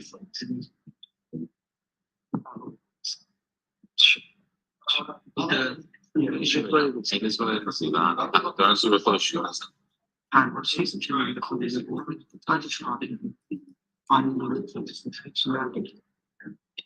کاتاف داره چیزت باید باشه فرمت کودینگت باید باشه فکر کنم نه کودینگ چه فرمتی داره این داره چیز که میگه 60%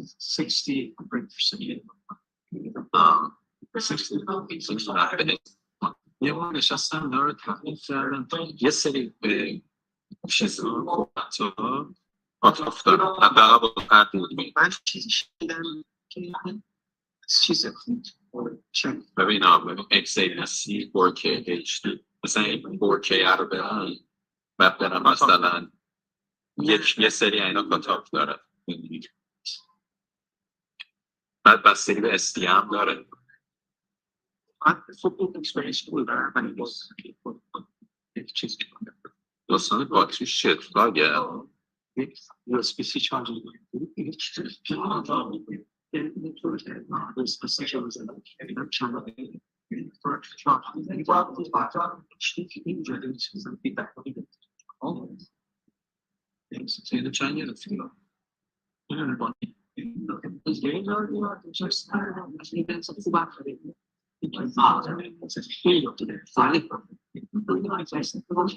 زیر پنج جفتش آره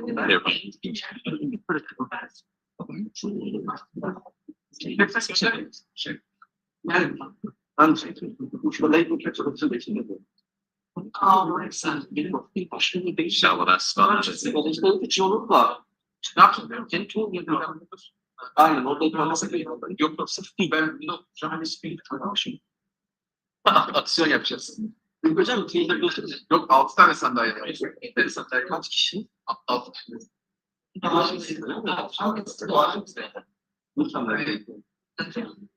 Sen başla abi. Peki. I would like to give the floor. This is not a briefing morale.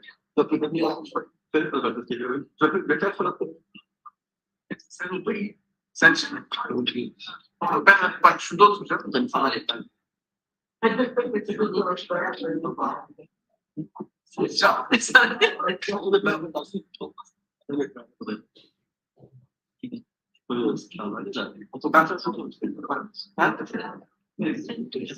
Niye?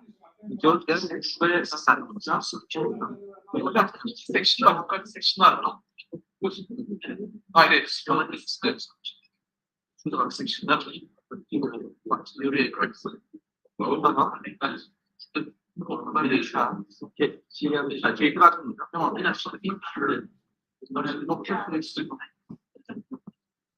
Şu an biraz değil. Nokta sayılan. İyi sen hocam. No, I have to take pictures, so you go ahead. Yes. I'm taking pictures.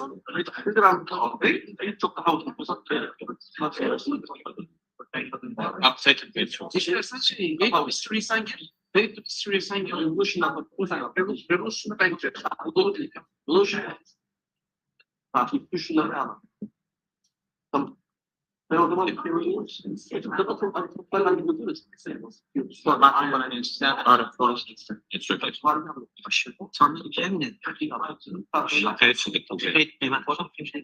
sevmeyi ben çok full price şimdi ya ne yapacağız şu anda?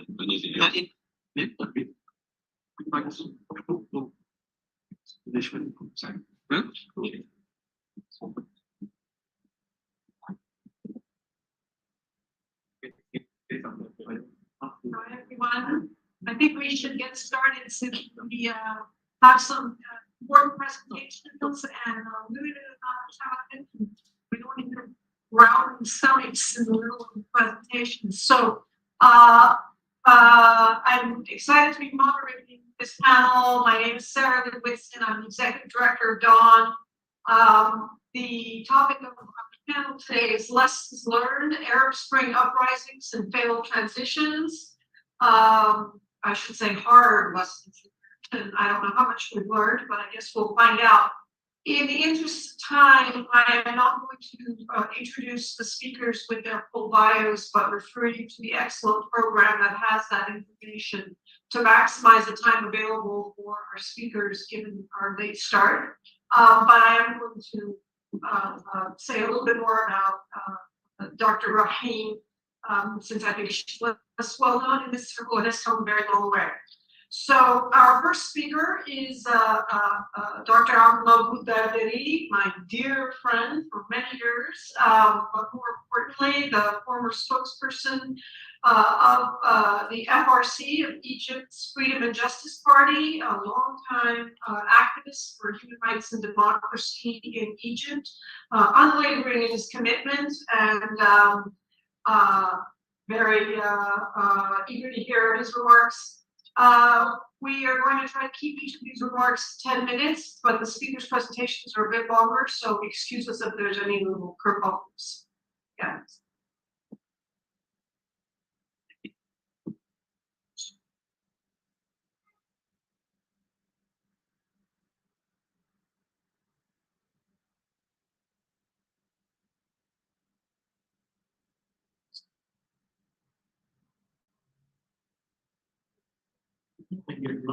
I'm really happy to be here with you, and I'm really thankful to CSID for choosing not only the conference but the title, the denial of democracy. Denying democracy to free people that demand bread, freedom, and rule of law is dehumanizing. Today, we all stand witness to how dehumanizing a people allows the world to witness genocide and stand watch. It's all connected. As I begin to discuss lessons, hard lessons learned from the denial of democracy, I want to honor my colleagues who believed in the idea of democracy and were elected in the free and fair elections, one of the most fair elections in the history of Egypt. And I will be playing the video of more than 100 members of parliament in Egypt who have been in jail for the past 10 years. And they're still in jail. Some of them died due to medical negligence. Others died because of the torture. Others died for different reasons. But the majority of them, over 92 members of parliament, are still in jail until today. Would you please play the video? The video will be coming. You don't need to look at me. Please look at those and look at their eyes and listen to the demands for justice. Because their only crime was they believed in democracy. And they believe that democracy will be able to solve the challenges that Egypt was facing at that time and still face us today. There are more than 60,000 political prisoners.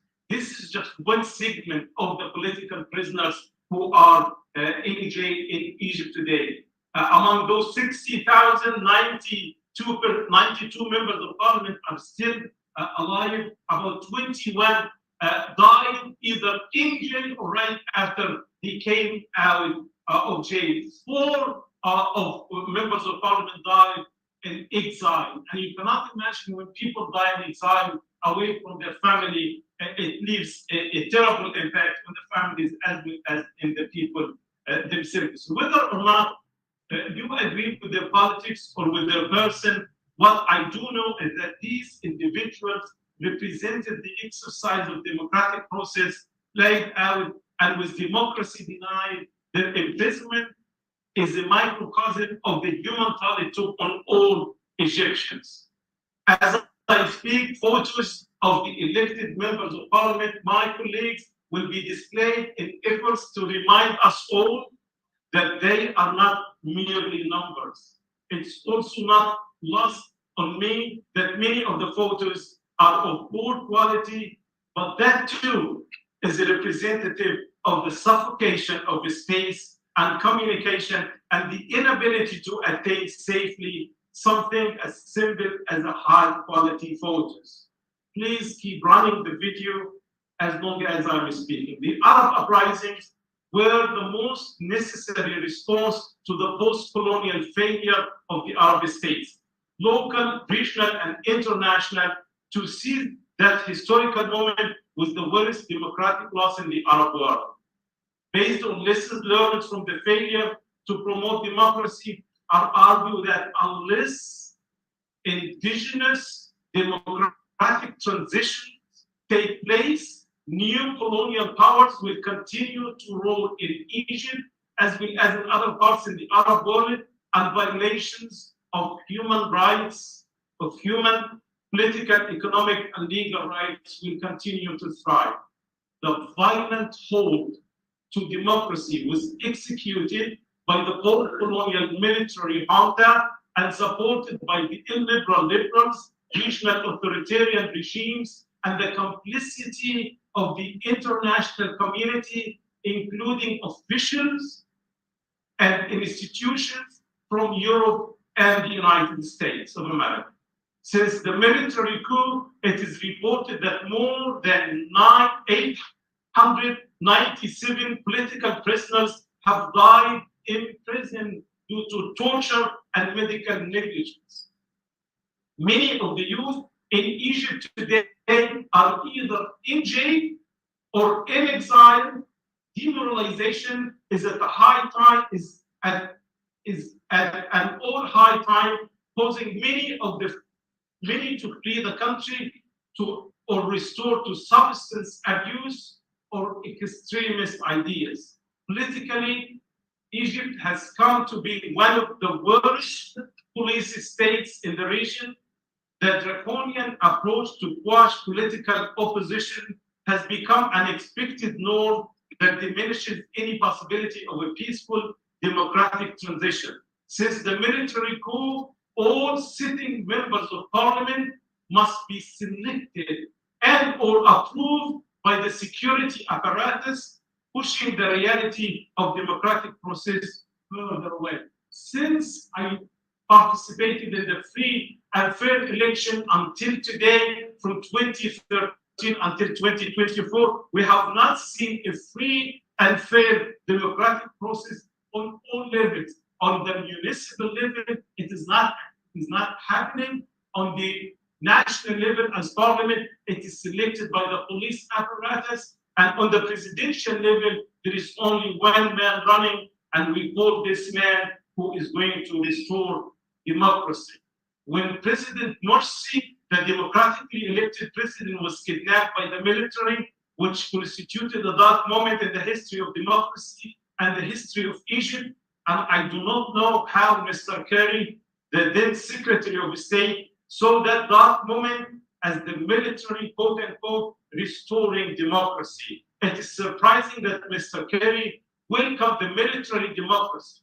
On the other hand, the violent groups in the Arab and Muslim world, or the counter-violent groups in the Arab and Muslim world, are not comfortable with the democratic process, so they would welcome a counter-violence as an alternative to the European and American support of dictatorship and authoritarianism. Muslim Democrats prefer and still insist on peaceful civilian democracy that respects the will of the indigenous people and build the bridges of understanding and mutual respect and mutual interest with the rest of the world. Here is the American supported or favored military style democracy looks like. I will share just quickly few examples of how the situation in Egypt after the military coup that was considered by the Secretary of State at that time to be restoring democracy. Thank you. So the rule of law index Egypt it was in 2016 number 110 out of 142. The rule of law index in 23 Egypt is 136 out of 132. And when democracy is denied, justice disappears, and then economic development does not go forward, political freedom is not available to the extent that the military coup leader, General Sisi, arrested all those who wanted to compete with him in free and fair election, even military generals who wanted to compete in the election. When there is no democracy, democracy for post-colonial countries is not just a luxury. It's not really a luxury at all. It is a national security issue. It is a developmental issue. It is economic prosperity because it presents transparency, accountability, which do not exist when there is military dictatorship. Due to time constraints, I will just leave all I was going to share. I will be happy to share with you what is happening in how many people died in prison, how many people are suffering today, how there is no freedom of expression, there is no freedom of election, and I will share with you my conclusion. Supporting democracy in the Arab world is the humane and legitimate alternative for all stakeholders. Fake military democracy has led to a failed state. It is time to promote indigenous democracy and support the will of people, regardless whether we agree with their culture or not. I conclude that if we were not silent, and by silent I mean complicit, and I mean it specifically, knowingly or unknowingly, in denying the free people of Egypt their democracy by supporting and enabling continuation of oppression, starting by the military coup and everything after, we would have been able to avoid many atrocities in the Arab world, including the Tunisian coup and the genocide in Palestine. Like I said before, it's all connected. Thank you. Free Palestine.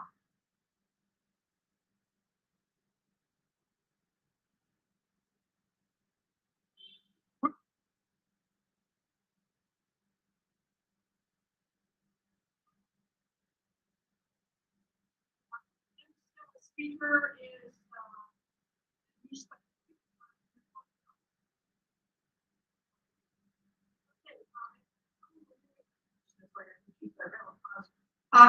Danish, who I've also seen in private conferences here, is a visitor researcher here at Georgetown University at the School of Foreign Service. And he is going to speak to us about lessons from an Arab Spring activist and its shortcomings, reflecting on the life of Professor CSID Ibrahim, who I noted, who I think Bunn was once upon a time a professor of mine back at American University.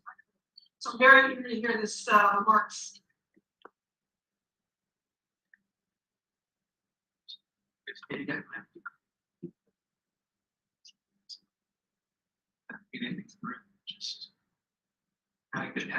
So, good morning, everybody. Thank you so much for joining us. And thanks, Sarah, for setting the stage with the reminder that the individual I'm about to speak about has valence for a lot of us on a personal and professional level. So on September 29th, 2023, the world lost one of its most celebrated human rights activists, Dr. CSID Ibrahim of Egypt. But barring one standalone article by the Associated Press, the English language global media did little to acknowledge this loss, really curtsying his passing as a footnote. This is unfortunate, as entire generations of academic scholars and social justice activists were inspired by his work. I mentioned that several people in this room have tangible debts to Dr. Saad, as he was affectionately called. I myself began my own scholarly journey as a researcher at his Cairo-based human rights think tank, the Intercultural Center for Development Studies. So much of this talk will be loosely informed by my own personal experiences. Born in 1938 in Mansoura, Ibrahim began as a sociology undergraduate student at Cairo University. Here he also began his foray into political activism and organizing, serving as president of the student union. In 1962, he moved to the United States for advanced studies, earning a master's in sociological development from UCLA and finally a PhD in political sociology from the University of Washington. He began his academic career teaching at DePauw University in Chicago from 1967 to 74, but built his major intellectual bona fides back in Egypt, serving as a professor in the Department of Sociology at the American University of Cairo for the rest of his academic career. As an academic scholar, Ibrahim conducted groundbreaking sociological studies based primarily in Egypt. Rereading his earlier essays in English and in Arabic revealed that Ibrahim was deeply vested in social science methodology. In his work on Islamic activism in Egypt, primarily through the Muslim Brotherhood, he demonstrates full command of sociological theory, engaging these subjects on the basis of class and social gratification, as well as ideology. A skill that Malberber, he and his research team spent combined years interviewing Egyptian Islamists, including militant group members, while in prison.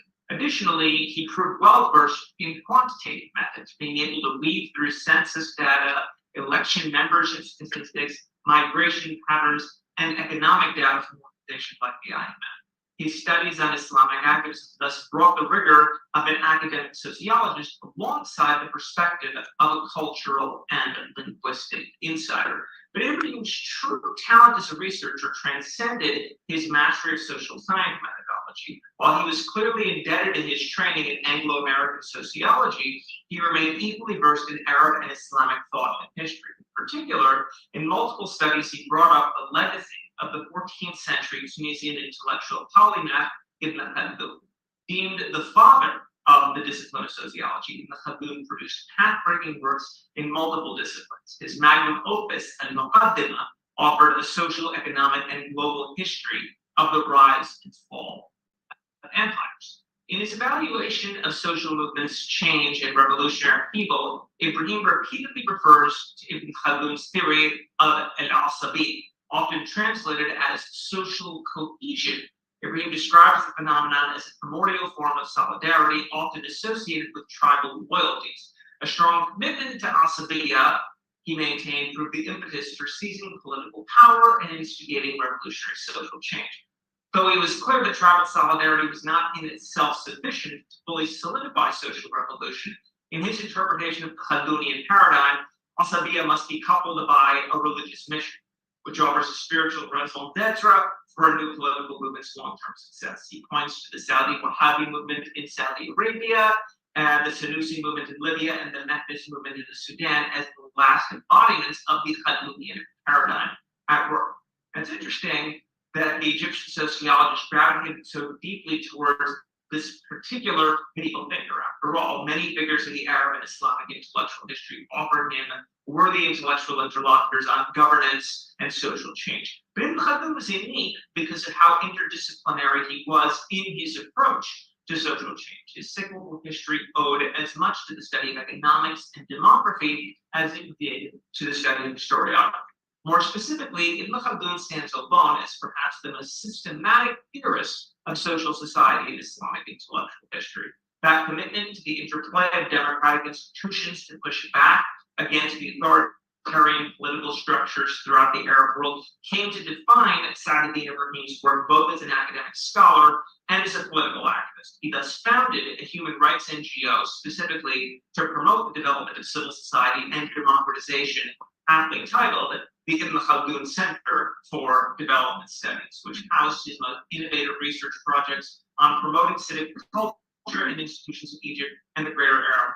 Those cravings for civil society led him to emphasize the rights of minorities, pioneering studies in systematic discrimination against Coptic Christians in Egypt. Similarly, his decades of academic work on Islamists led him to make the controversial case that the Muslim Brotherhood must be granted a legitimate space in Egyptian politics and civil society. The group exclusion from the public sphere, he warned, would necessarily lead to its membership seeking illicit and potentially violent avenues for articulating its vision.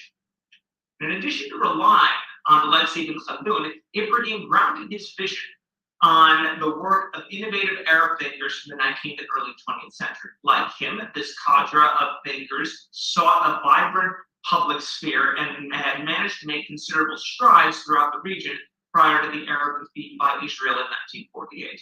Following the intellectual historian Albert Korani, Ibrahim refers to this period as the liberal age and explicitly identifies it as part of his inspiration. He was thus an avowed descendant of the tradition of Arab liberalism, following in the footsteps of intellectual giants like the Egyptian literature and former Minister of Education Baha Hussein. Not accidentally, many of these figures associated with the liberal age had a soft spot for the work of Ibn Khaldun. And like his colleagues in the liberal age, Ibrahim found himself in the crosshairs of the authorities for his research and advocacy on society, particularly for his training volunteers in election. Such that in 2000, the Egyptian regime, under Hosni Mubarak, accused him of using foreign funds to finance his election monitoring campaign and duly sentenced him to prison. Languishing in prison for 3 years, Ibrahim's health deteriorated rapidly. Through international pressure, he was eventually released in 2003, seeking exile for years in the United States. Now, fast forward to the events of 2011 Arab Spring, it seemed that the aging sociologist had gotten the last laugh.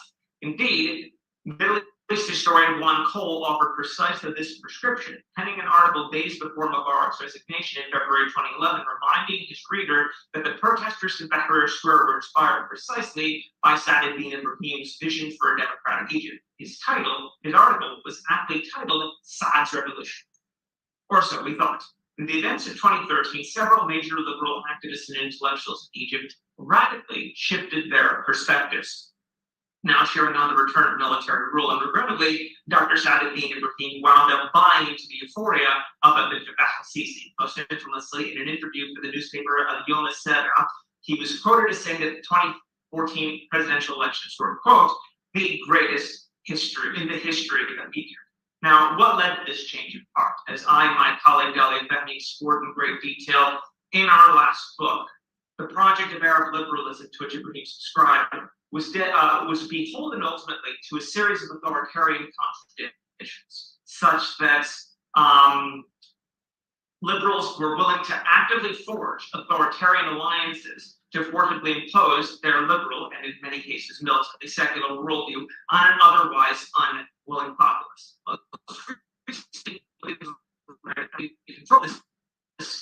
The intellectual consistency of Ibrahim's project could not fully sustain itself.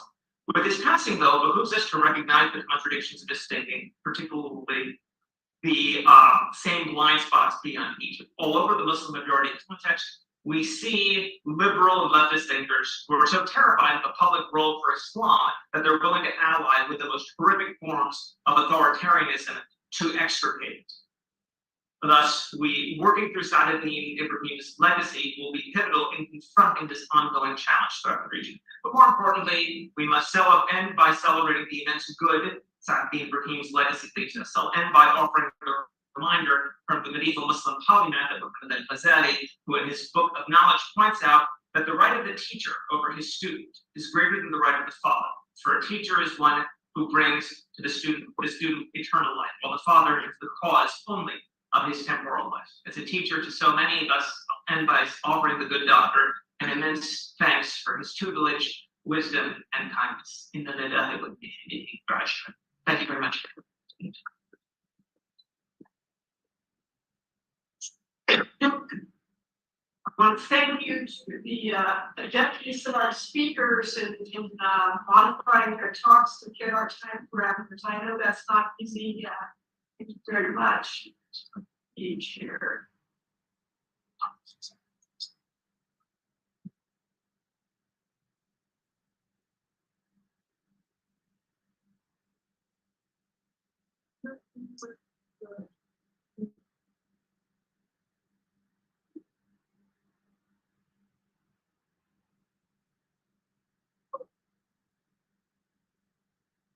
Our next speaker is Dr.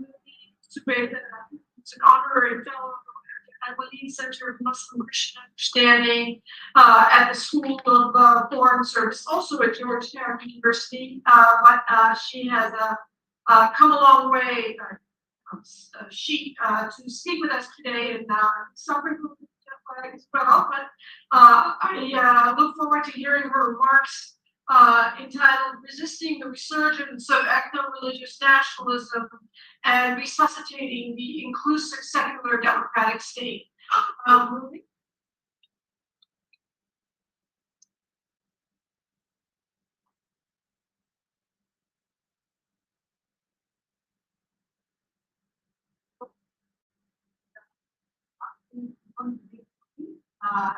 Body, the United States Foundation to thank CSID and Contact Force, the Center for Christian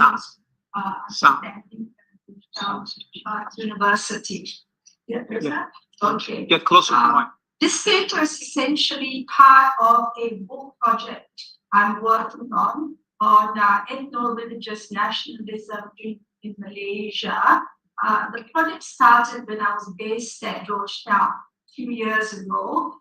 Initially, it was just focused on Malaysia's political trajectory, looking closely at the breakthrough election in 2018, when a government that had been in power for 61 years was overturned via the ballot box.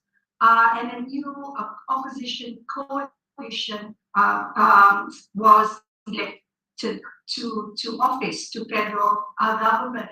However, I was here during the Trump administration, and what I noticed was the marked similarity between Malaysian politics and US politics during the Trump administration. In particular, the ethno-religious nationalism emanating from the Trump administration.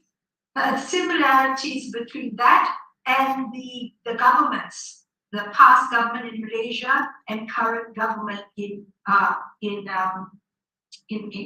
Malaysia. So many of the presentations focused on Arab states. Well, mine focuses on a Muslim majority state in Southeast Asia. And I believe there's one to other presentations that does that. Well, I guess it makes sense because there are more Muslims in the non-Arab world than there are in the non-Arab world than there are in the Arab world. Okay, so in my presentation as well, I have referred to Islamists in a shorthand manner. What I'm referring to are hardline Islamists. Okay.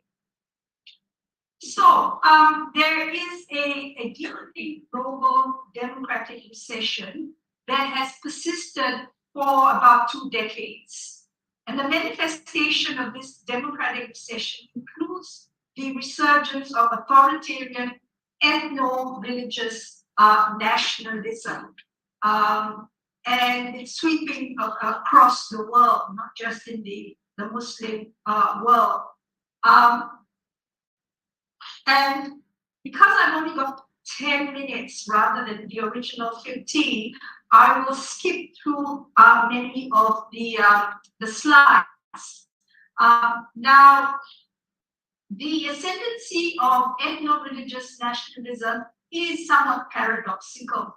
In view of the decline in religiosity, according to many studies, particularly in this century, or late 20th, early 21st century, yet there has been this ascendancy of religious, ethno-religious nationalism. So that's a bit of a paradox. And some academics and scholars have written about this paradox. There have been interesting studies done on that, one in particular by Ronald Engelhardt and a few polling agencies. And I think the latest book by Farid Zakaria that had just come out also looks at this paradox.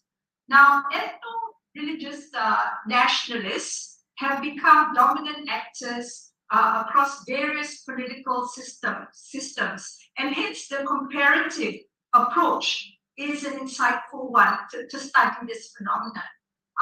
So in my study, I look at transitional and fledgling democracies in Southeast Asia, that is Malaysia and Indonesia.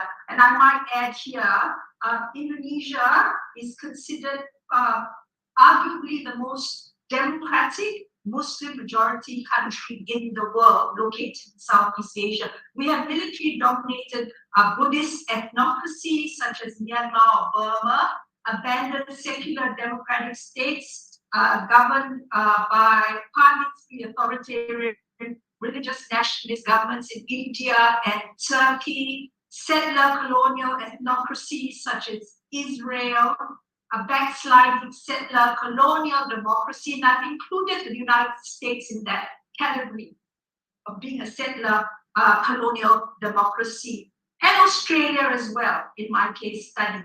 Established liberal democracies such as the European Union and electoral post-communist autocracies such as Putin's Russia and Hungary under Orban. Now, ethno-nationalism, religious nationalism, departs from civic nationalism in that ethno-religious nationalism rejects, civic nationalism rejects vertical forms of ethnic hierarchy in favor of horizontal forms of citizenship rights, sometimes referred to as democratic citizenship, and that is consistent with the multicultural or multiracial democracy ideal. Now, we find, particularly in places such as in Europe, conservative political parties have gravitated further to the right, doing deals with far-right political parties and movements.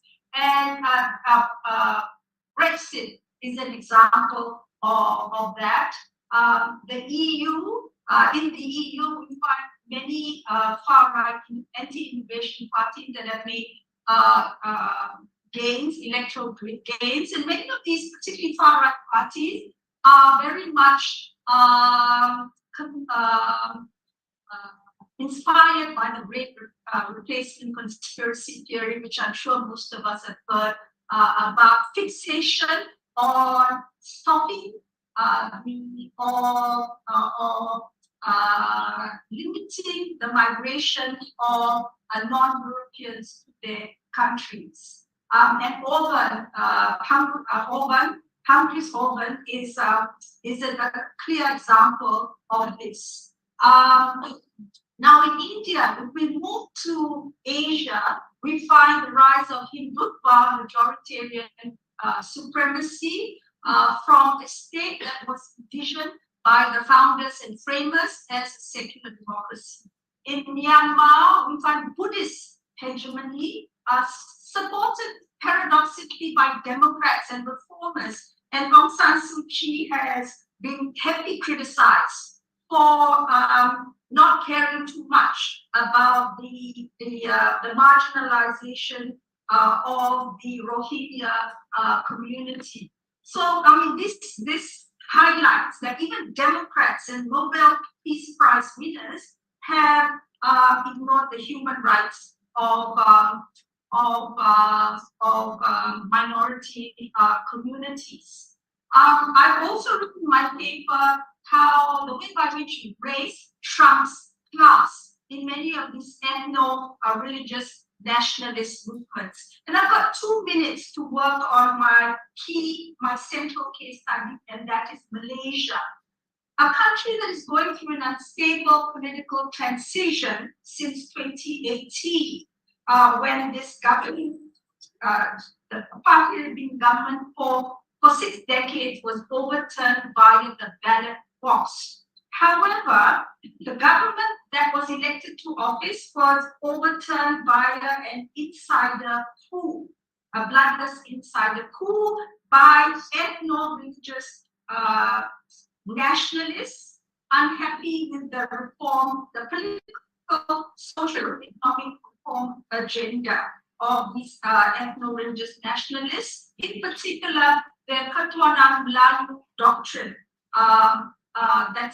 that was promoted by this government. Now, so the Pakistan government collapsed in 2020. It was then re-elected in 2022. So it's now in power, led by Prime Minister Anwar Ibrahim, who I believe is a fellow at Georgetown University still. But what I'm concerned about is the way by which this government, the second Pakistan government, has reneged on many of its promised political, social, economic reforms, has capitulated to the demands of ethno-nationalists and even adopted many policies that are quite authoritarian in their appeasement of ethno-nationalists. And I've given many examples of this backsliding of this ostensibly reformist government. And we find that the politicization of Islam by this government is quite similar to that of previous ethno-nationalists. Now, I'll just end off by noting the importance of coalition building, because what we have, these two reformist governments, basically are in coalition with ethno-nationalist parties. And that has in many ways derailed and destabilized the political, economic, social reform agenda. So in other words, careful, these reformist governments need to be very careful with regard to their coalition partners. And so we have a government that is vulnerable, that is backtracked on its reform agenda. In terms of course correction, the jury is still out whether they will relook and make changes, because basically despite the capitulation, reformist, ostensibly reformist government has not pleased ethno-nationalists, neither has it pleased its coalition supporters, reformist supporters that put it in, that elected it to office. And then there's the speculation of another coup, insider coup in the making. So it's a very, how would you say, tumultuous political environment in Malaysia at the moment. And I'll end on this. Sorry for the few minutes that I. Thank you.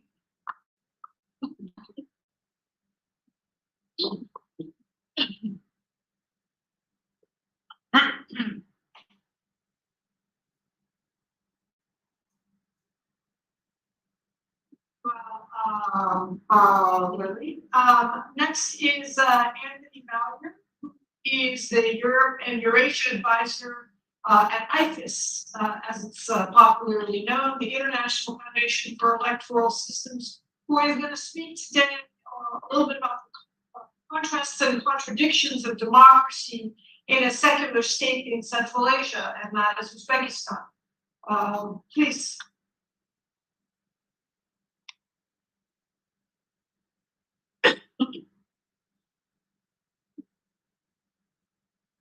Thank you very much, and good morning. Introduction. And a particular note of gratitude to Dr. Masloubi and CSID for the opportunity to be with you here today and participate in this wonderful conference, very important conference. So why Uzbekistan? It's not a country that has ever had free and fair election, as really as judged by the OECD or other election observers who value fair elections. It's not a country that is particularly known for democratic transformation. It's a country that has been authoritarian since its independence. So what makes this topic of discussion at a conference such as this, particularly of countries relatively far afield from the region that we're talking about today? Well, I would state, first of all, that this is a country that is 96% Muslim, according to state statistics. It's a population of 35.6 million in the heart of Central Asia. There are 2,040 official mosques in Uzbekistan and 9,361 mahallas, each serving between 500 to 10,000 residents.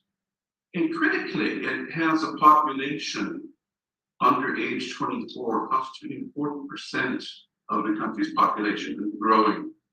If you take it up to age 30, it's an even higher percentage, 50%. So a very young and upcoming country with demands of a growing youth population. I would start in the argument discussion of Uzbekistan's seeming transformation or ambitions to become democratic by noting several of points in its recent history. But I would also say that this is not a country that is on a color revolution. There's no Tashkent Spring to speak of. But there is desire among leadership and the population of Uzbekistan to break from its post-Soviet authoritarian condition and its past and develop into a modern people's state that is economically viable, that is certainly located in a critical part of the world, a crossroads on the Silk Road, and one that values human rights above all and aspires to create a new Uzbekistan or a people's state. And in that vein, since passing of Islam Karimov in 2016, the new president, Shavkat Mirziyoyev, has instituted numerous national development strategies that have attempted to address the shortcomings of the Uzbek state since its inception, particularly looking at its economic viability, development of trade routes, development of a tolerant attitude towards religion, and an an identity that breaks from its past, a Soviet socialist republic. There have been numerous achievements made through the various state strategies. The one initially instituted in 2017 after Mr. Minisiyoyev's first election, and his second 5-year strategy, which was billed as the building of the People's State under new Uzbekistan. While mainly these achievements appear to be economically oriented in developing a series of reforms in the judicial sector addressing the embedded and rampant state of corruption in Uzbekistan, they also touched upon building human person-to-person development, creating socially responsible states that puts people out in front of not the government or local officials, trying to build in decision-making at all levels and a responsible mindset among the civically inclined people. Well, the institution of these reforms, of course, as you would imagine, differs from the reality on the ground. Nonetheless, to continue advancing the reforms, under the president's leadership in 2023, there was a major rewriting of the Constitution, which included the recommendations of 220,000 individual recommendations by citizens of the country on what they would like to see changed, what they'd like to see done differently as part of the national constitution. The idea of a constitutional referendum is not necessarily a positive one in the post-Soviet lexicon. Nonetheless, they proceeded with a referendum that, of course, passed. And while many of the really positive ideas about building citizenship and invigorating the civic and political culture in Uzbekistan were in that set of changes, they were perhaps overlooked because of what came to be viewed in the West as the key negatives in this process, and those being the extension of the president's term from 5 to 7 years and the ability to serve 2 new terms in office. Again, a stratagem often used by the authoritarian leaders of the post-Soviet states. Now, this, of course, was accompanied by a snap presidential election, which Mr. Minisiyoyev prevailed in. And that brings us to today. We have in Uzbekistan a set of reforms outlined by the various national strategies, and now the launch of the Uzbekistan 2030 strategy, which foresees within the next 6 years to build a modern state that is, again, economically viable, that integrates with its neighbors peacefully, that is a regional hegemon within Central Asia, and can stand up to the heavyweights in the region that with whom it both cooperates and competes, that being, of course, China, the Russian Federation, and to a degree Turkey, who does see as a model of development to some degree. But then one of the big ambitions of this set of reforms is to reform the state of the mahalats, the local community committees that really guide and govern people's everyday lives in Uzbekistan. Not a unique phenomenon to the country, but one that is part of its identity, part of its brand, that can, in fact, be a source of grassroots development of democratic ideals, while also being a source of day-to-day law and guidelines and principles by which people live their lives. Now, there are several, and I'll get to these quickly, internal pressure points that need to be taken into account during this project, which is now, as Mr. Minisiyoyev is in his 8th year of power, are becoming more intense. And one is the strict control of religious expression. Uzbekistan has never been a country that's been seen, even with the recent reforms, as particularly tolerant of religious expression. There is a state religion, state-approved mosques. There is a certain view of Islam that must be followed. there is an intolerance for what it sees as diversions from that path. For example, any act that may be seen as part of civil disobedience, but are related back to challenges of a radicalized nature, as seen in Antijan in 2004. And of recent vintage, the Crocus City Hall massacres in Moscow, which had repercussions in Uzbekistan, whereby the passports and imams were seized lest they travel abroad or lest they be involved somehow in radicalizing populations. There were no Uzbeks who were implicated in the attack, but pressure was put on by the government to assure that there would be no future activities by ethnic Uzbeks following suit. As we know, there were some 4,000 Uzbeks who had participated in ISIS in Syria. There are also fallout from the constitutional reform process in the early election, including the lack of an ability for citizens to monitor those elections as domestic observers. We have a very difficult situation with respect to civil society. There are few truly independent civil society organizations, and what we have is the prevalence of government organized NGOs who are in many ways also funded and well resourced. As mentioned, a growing youth population with rising expectations for their ability to earn a living and build their country and not have to leave as labor migrants to countries such as Russia, Turkey, Middle East, or Southeast Asia. But yet a growing economic inequality and the still persistence of labor migration outside of the country. External pressure points. First and foremost, relations with the Russian Federation, which still wields a very large influence over the country. As Uzbekistan tries to appease both the Russians as well as the West in dealing with economic sanctions put upon Russia. Uzbekistan had been envisioned by Moscow as a potential transit point. They have tried to address this, yet keep good relations. Uzbekistan is not a member of Russian-led organizations such as the CSID or the Eurasian Economic Union. Nonetheless, must maintain good relations, given the thousands of Uzbek citizens working in that country as labor migrants. We have increased engagement with the West. Uzbekistan wants to reinvent itself as a democratic engine, economic engine within Central Asia.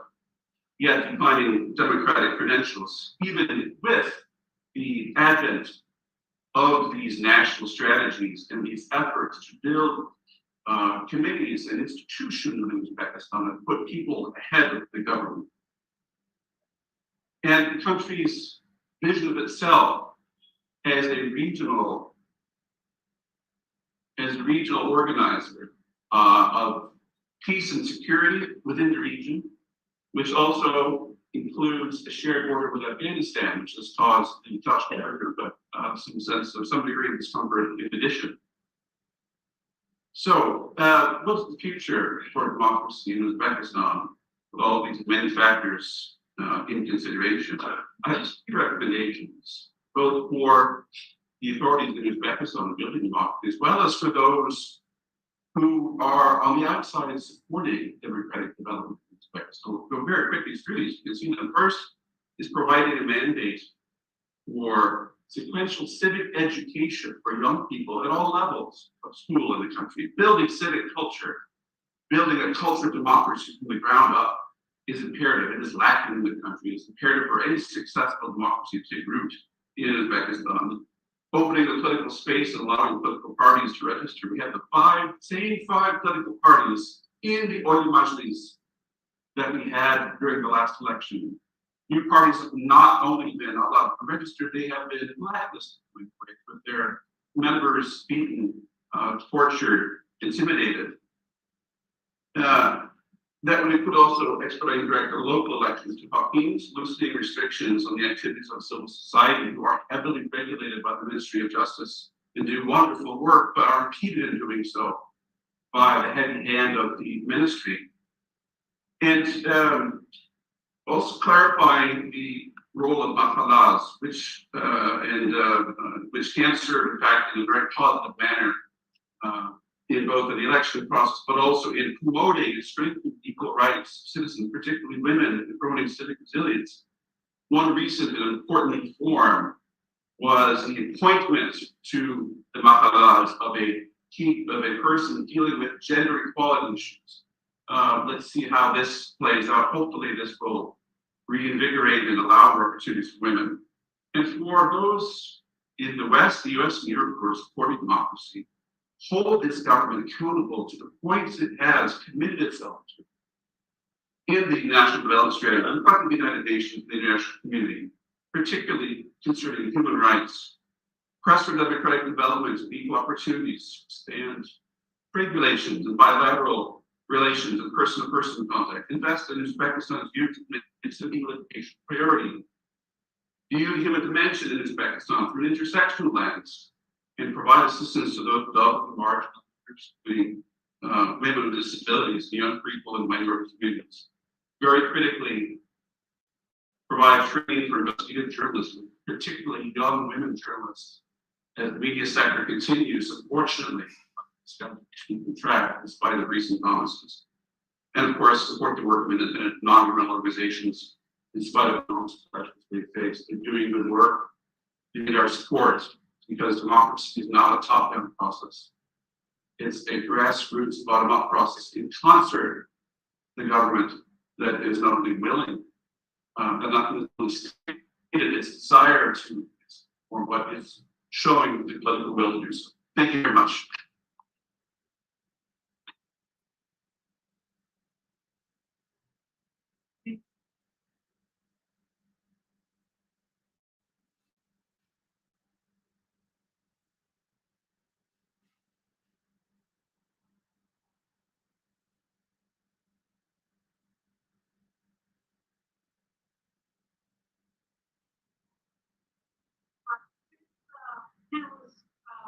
Today joining us is David Mendenhall. Happy to see him here again conference and to have the opportunity to listen to his remarks.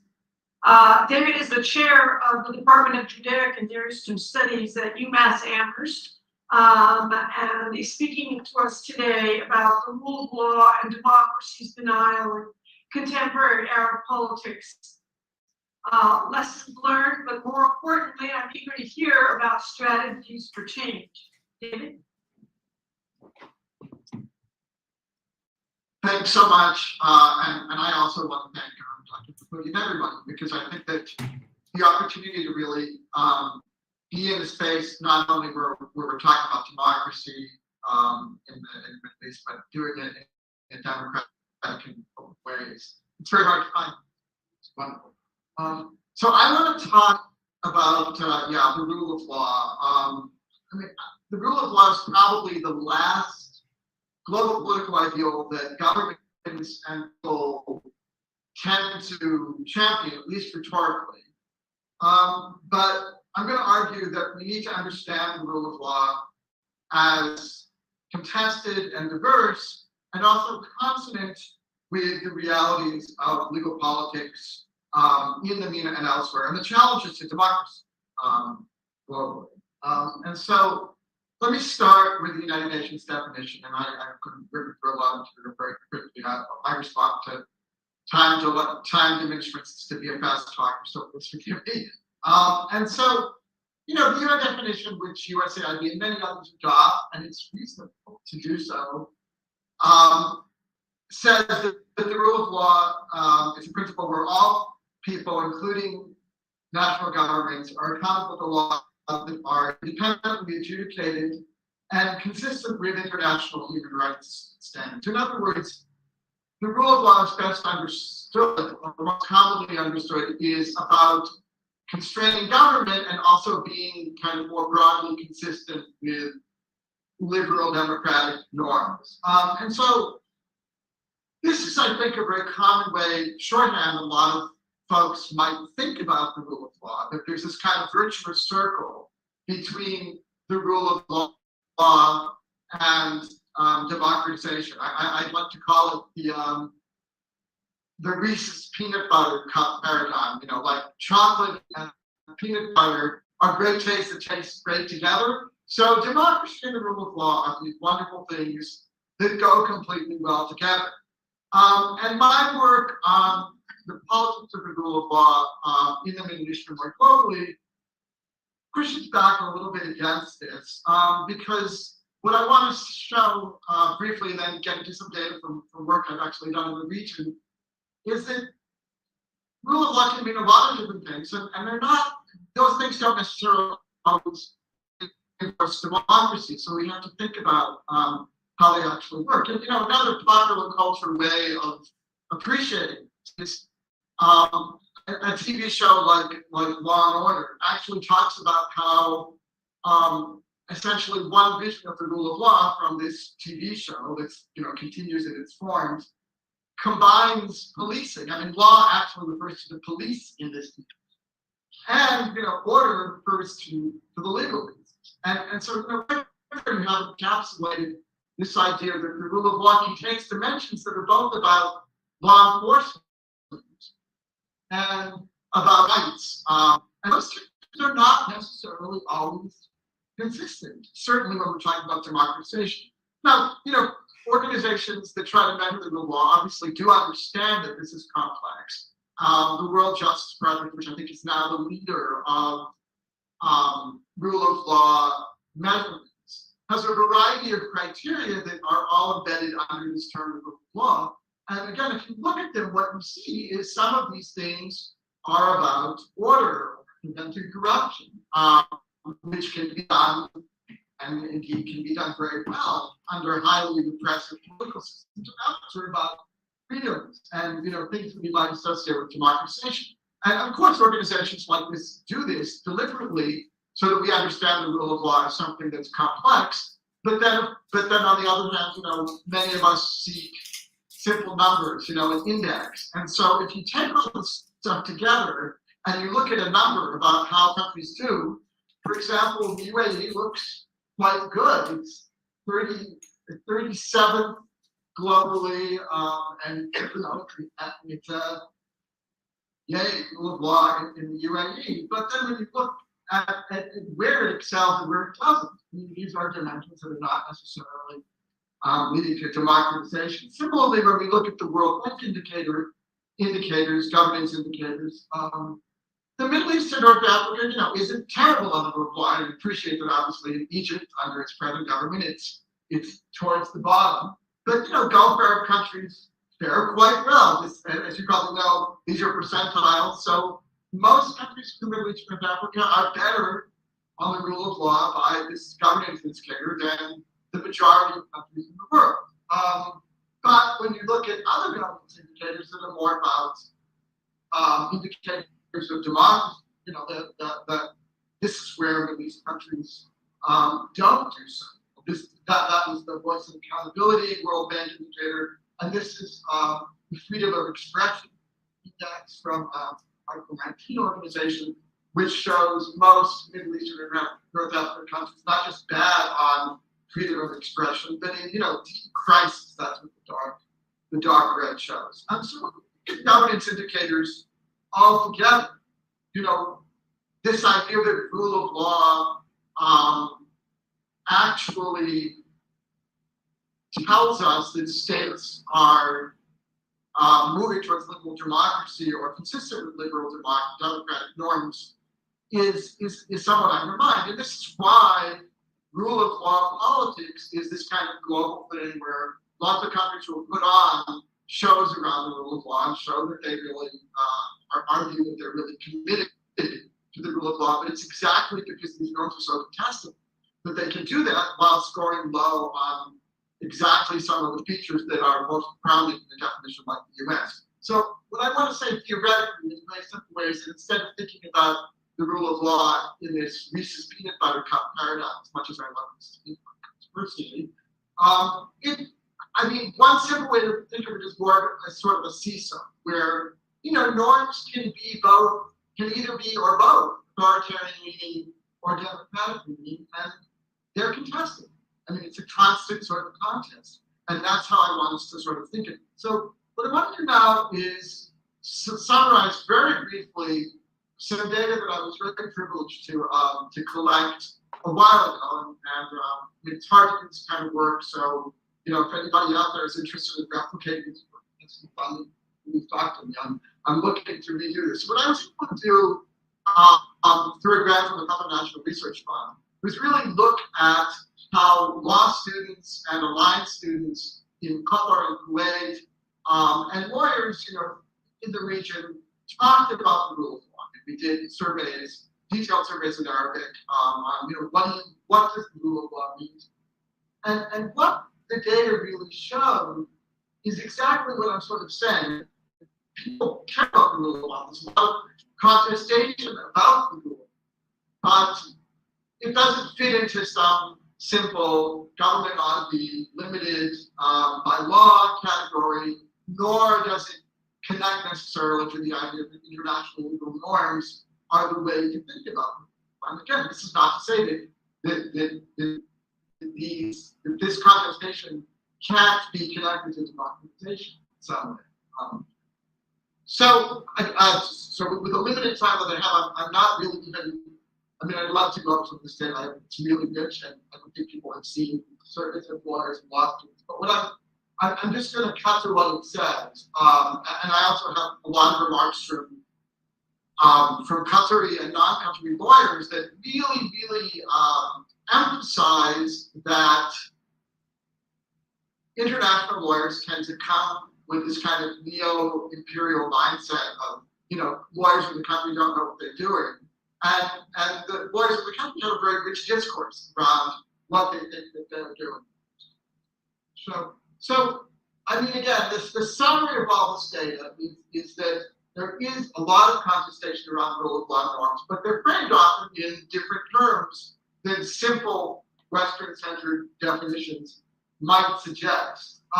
And because rule of law norms are contested so much, but they're not often unpacked in this contestational way, it's easy for governments to take advantage of that to really obscure the disconnection between what they are doing in terms of parts of the rule of law and the possibilities of democracy. So in terms of what's ways forward, I would not argue, and I've been happy to talk more in the Q&A, that one should give up on the idea of the global rule. I don't think that serves the challenges that the regime is facing that are, obviously dramatic. But I do think that rule of law framing and promotion can take advantage of the way that local values are contested. And I think that, organizations are needing to do this. USAID has a new strategy that's called people-centered justice. And we just heard from Evis, that this kind of bottom-up approach is really becoming more and more important. The other thing that I would bring to the mix that we haven't talked about at all today is that I do think that regional institutions, regional approaches to big problems, including the rule of law, are really worth considering. I mean, after all, one of the ways that international law, human rights developed well in Europe was through regionalization. And so what I would very much, what I work on in a lot of other ways is thinking about as bad as regional institutions have a record, how, what might emerge from the current reshuffling in the Middle East and North Africa is a focus on regional institutions that could also start thinking more broadly about adapting norms around the rule of law to more of. Thank you very much.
for those remarks, and I look forward to our discussion. But before we turn to our discussion, I wanted to take a moment to recognize that today is 1 year since the dictatorship in Tunisia has jailed great political leader and great activist Rashid Ghannouchi.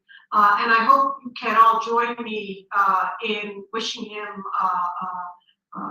hope and inspiration, and sending our message of hope and inspiration that he will be released from his unjust imprisonment.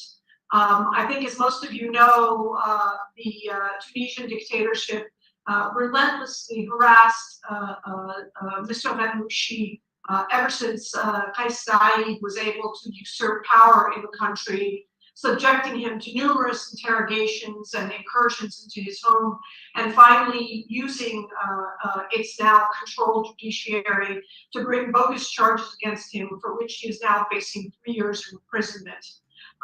It is a very sad day, but I am heartened by the optimism and hope that Mr. Ghannouchi is giving to all of us in allowing us to consider his continued imprisonment and the imprisonment of other political detainees in Tunisia today as a hopeful sign of resistance, as a hopeful refusal to bow to tyranny. We are all indebted and grateful to the sacrifices that Mr. Ghannouchi is making by refusing to bow his head to this tyranny and giving us strength to resist and fight against the continued oppression in the country. So I just wanted to take a moment to reflect on that today before turning to question and answer. And inviting us to come to the stage. We have until 12:17, so please introduce yourself and please make a question if you can, and not comments. Starting there. Thank you. So I have 2 questions. My name is Salih Yesun. I am an assistant professor at Virginia Military Institute, focusing on political science. My first question is for Mr. Darderi. First of all, I'm really sorry about the suffering of Egyptian parliamentarians. My question is, what do you see the future of your party in Egypt going forward? Do you see a future for your party in the near term or the long term? And do you see any scenarios for transition away from the current military regime in Egypt? Again, in the near term or in the long term perspective. Should I ask my second question or wait? Let's give him a chance to respond. Maybe his questions for another speaker. Yes. Yeah. Thank you.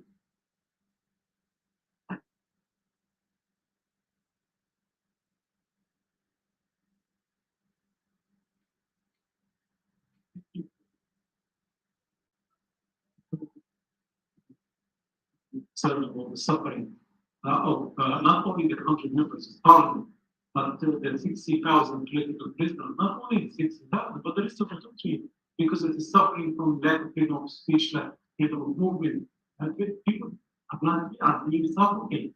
And it's really unfortunate that we here in America, as an Egyptian American, we send our tax dollar money to support such a authoritarian, criminal, dictatorial regime. And that's very important to be said. Now, concerning the future, the Freedom and Justice Party was the majority party that took place. And because there is no freedom in Egypt now, so it's very difficult to project what's going to happen in the near future. But in the long term, the members of the Freedom and Justice Party are determined to continue their democratic march. They are insisting on democratization of Egypt, and will continue with work. They will continue to work with other political parties, and now they're developing alliances. Here and there are many attempts in promoting a better alternative, not only for the Freedom and Justice Party, but for all Egyptians. And I look forward for a better future for all Egyptians when we have the rule of law is the way to go, and when we have the military goes back to its barracks, and the civilians will be able to run the country, and then there will be peaceful transition of power. I'll ask my second question later because Okay. All right. I guess it's good afternoon now. My name is Steve Green. I'm a faculty member at Shepherd University in Political Science and Global Studies. My question touches on the rule of law as well as Pakistan and Egypt, I would like to answer. And it strikes me that a common theme between these two presentations is the absence of equality before the law in terms of political participation and sometimes also for everyday citizens. And I wonder to what extent reforms are basically performative and what external actors can do to encourage reforms to be less performative and more real in that area. Thank you.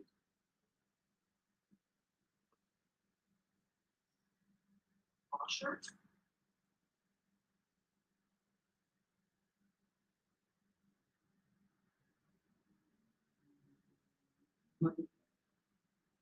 Yeah, so I'll be brief. Lots of questions, but I think what I want to emphasize is that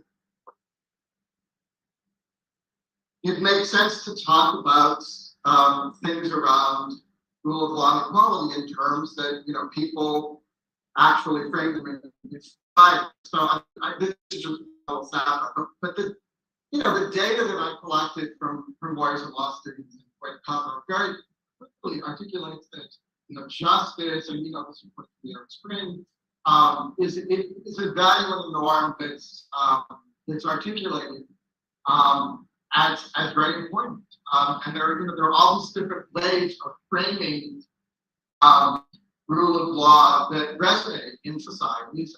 And, there's no simple answer with the challenges of authoritarianism in the world and the region. But at the very least, having conversations around how values are framed within societies that then might empower transformation is one way of approaching this.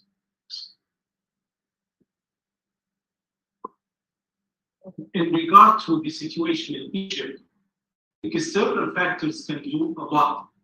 Because the situation in Egypt, the country is closed, and it's very difficult for Egyptians inside Egypt to participate in any work of promoting democracy or equality in front of the law. In fact, the military regime is making sure that there is no equality.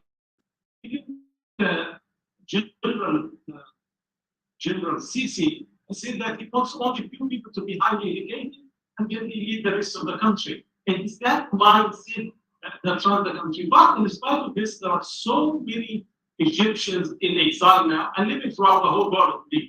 And I hope that the certain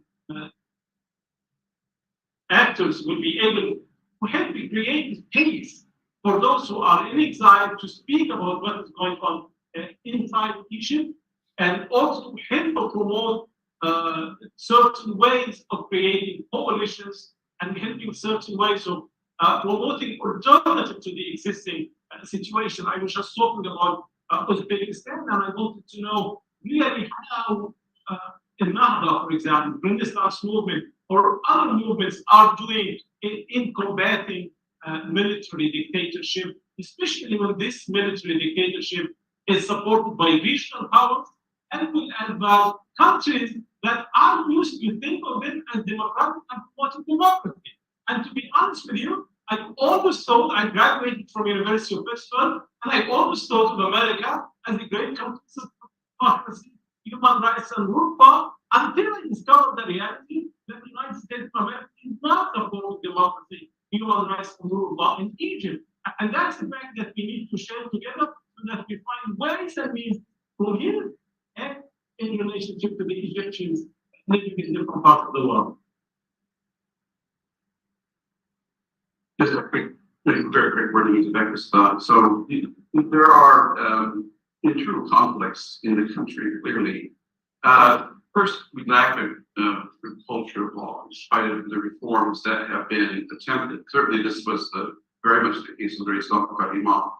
Has persisted on it. However, that situation changing. There is a good amount of top-down judicial reform, replacement of judges and greater will those who are not beholden to the former leader been replaced. But we still have a tradition of maintaining power and control, which is harkens back to the post-Soviet legacies of independence of Central Asian republics, Pakistan, foremost among them. But we also have an issue of a tougher one in some ways that it pervades inequality. That is, frankly, traditions in the country whereby women are kept, in spite of what the Constitution may say, and may say even stronger today. The real circumstances for women and women's rights in the country is very much wanting, and this is being pervaded by men who see them as intersect factors, who block efforts for women to become leaders in their communities, to speak out, even have mobile phones. Is in many ways prohibited, not legally, but factually. And so we're fighting some cultural norms. It gets back, I think someone mentioned earlier, this kind of this duality or this fight between traditions and modernity. We want everybody to have equal rights, but there are certain practices that predate even the Soviet period that are difficult to root out and have become further now bringing in this era of so-called independence and freedom. Not easy to resolve, but as I mentioned before, a culture of law, a mindset of equality, building human rights from the beginning in school, civic, legal education is a vital step in taking that direction.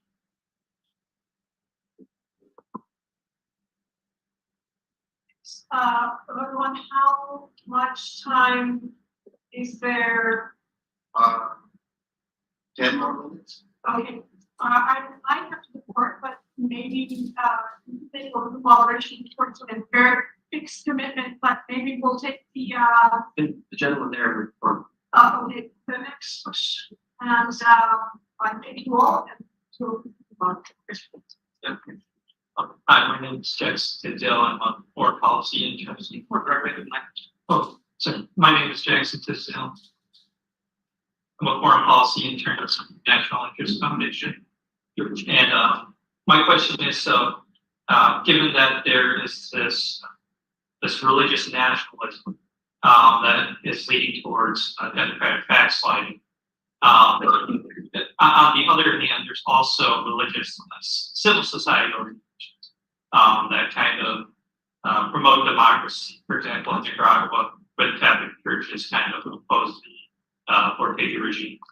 So my question is, how can these religious groups kind of combat this rhetoric coming from populists who try to use religious rhetoric to co-opt the public? Is your question addressed to a specific panelist? It's open to the panel, but particularly for Becker.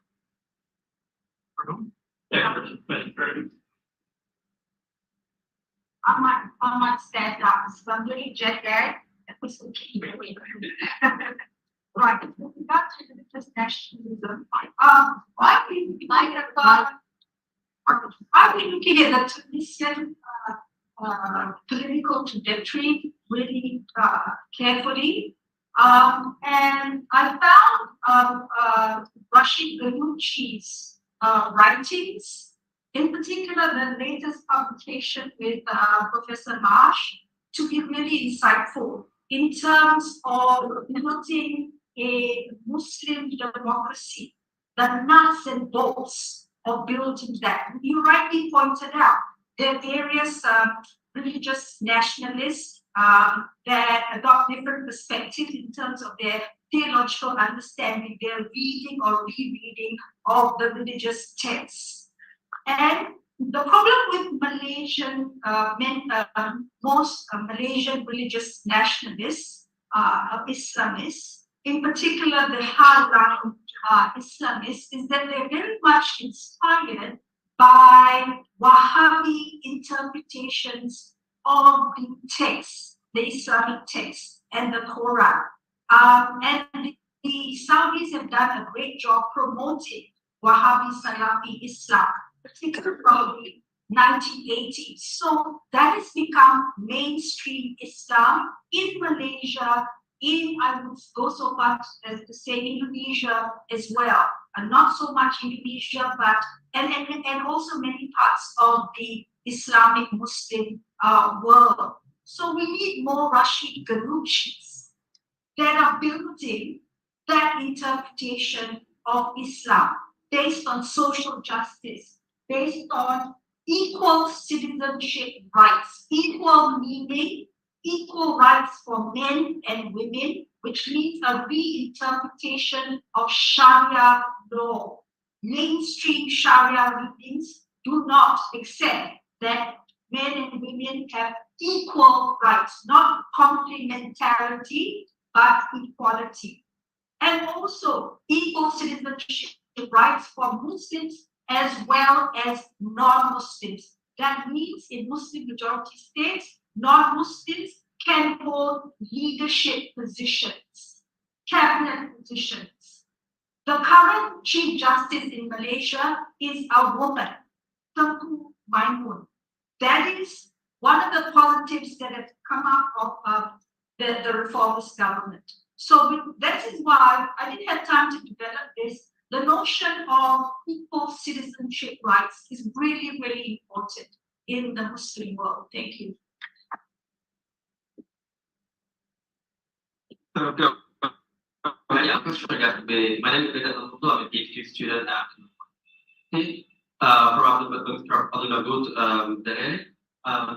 I was here for the first level in Egypt. When I first went to Egypt in 2016, just a couple of hours after my flight around in Egypt, there was military coup attack in Turkey. And my friends in Egypt were puzzled by my stance because I was almost crying what was happening. And then they put up 6 supportive arguments. And I said, no, I criticize Erdogan on so many instances. And they were like, what's happening here? And then linking back to the coup in 2013 in Egypt, in the sense that, well, you condemn people who supported the coup, but let's be honest, a lot of people and parties who were, even those who were in coalition with her party in the parliament, supported the coup in Egypt, and that's a problem. And as opposed to what's happening in Turkey, where a lot of opposition parties who were critical of Erdogan, and a lot of people who were critical, like myself, split up, categorically opposed the coup attempt. But the issue is people see that in sort of a good thing in Turkey that's not well. Sorry, time to get your yes. So my question is, in Turkey, two coup attempts and 2 military interventions though were the public your right there. You know, it was not natural. So what can we do in Egypt or in other countries to achieve this kind of thing without waiting 80 years like Turkey, to this kind of popular sort of unity against military coups or other coups? Thank you, sir. I'm wondering if we could just go and collect a series of questions in the interest of time, then we as a panel will handle them collectively. Go ahead, ma'am. This question is for me, not for you.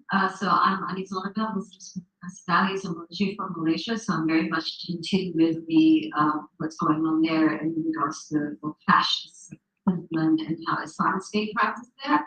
Having family there. So my question to you is that how can we actually create more civil society minded and faith-based minded organizations that that repel this ethno Islamist agenda that we're talking about, when anyone that deviates from the Islamic or state definition of Islam is accused of being an apostate and blasphemous and is thrown in jail.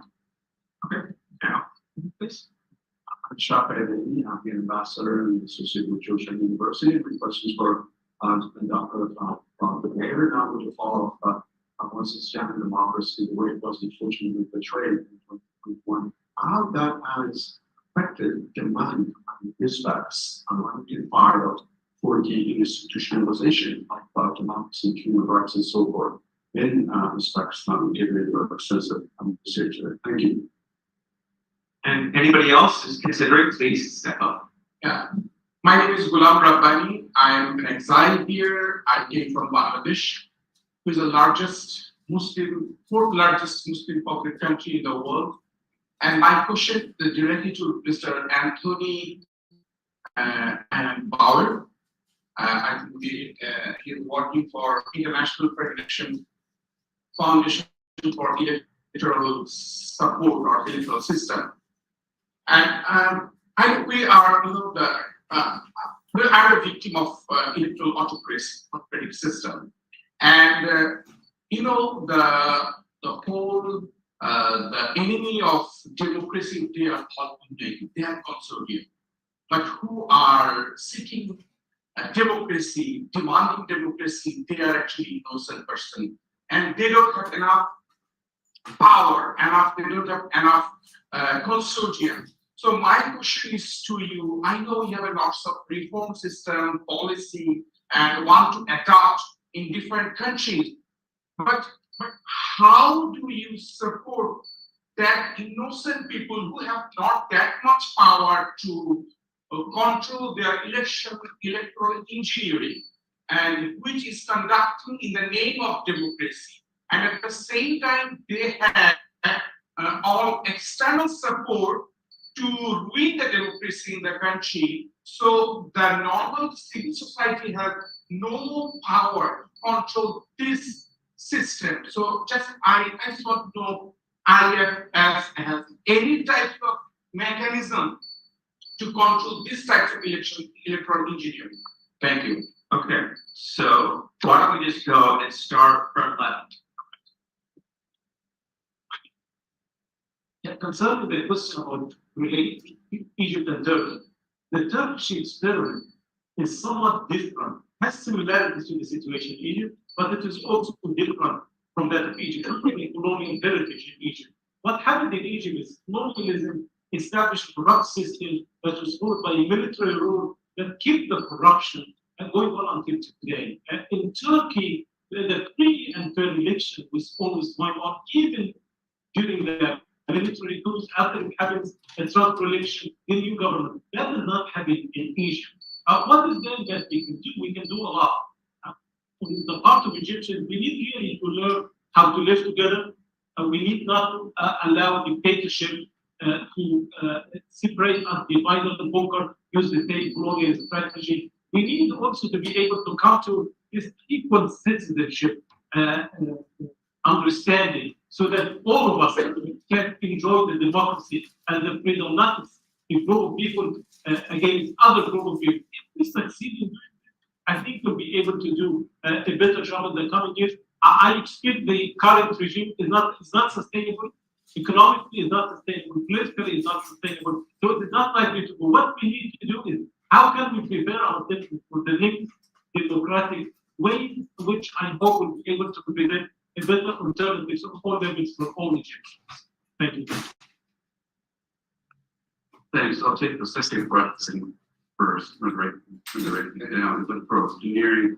Yeah, I mean, combating the instruments of power to enable a circumstance in which upstart grassroots intelligence winning difficulty. That's why the far right person in the picture that I'm trying to put in the program is trying to figure these types of issues out. But in such a regime, the first and foremost thing that I found is essential is being able to convey information about what's happened.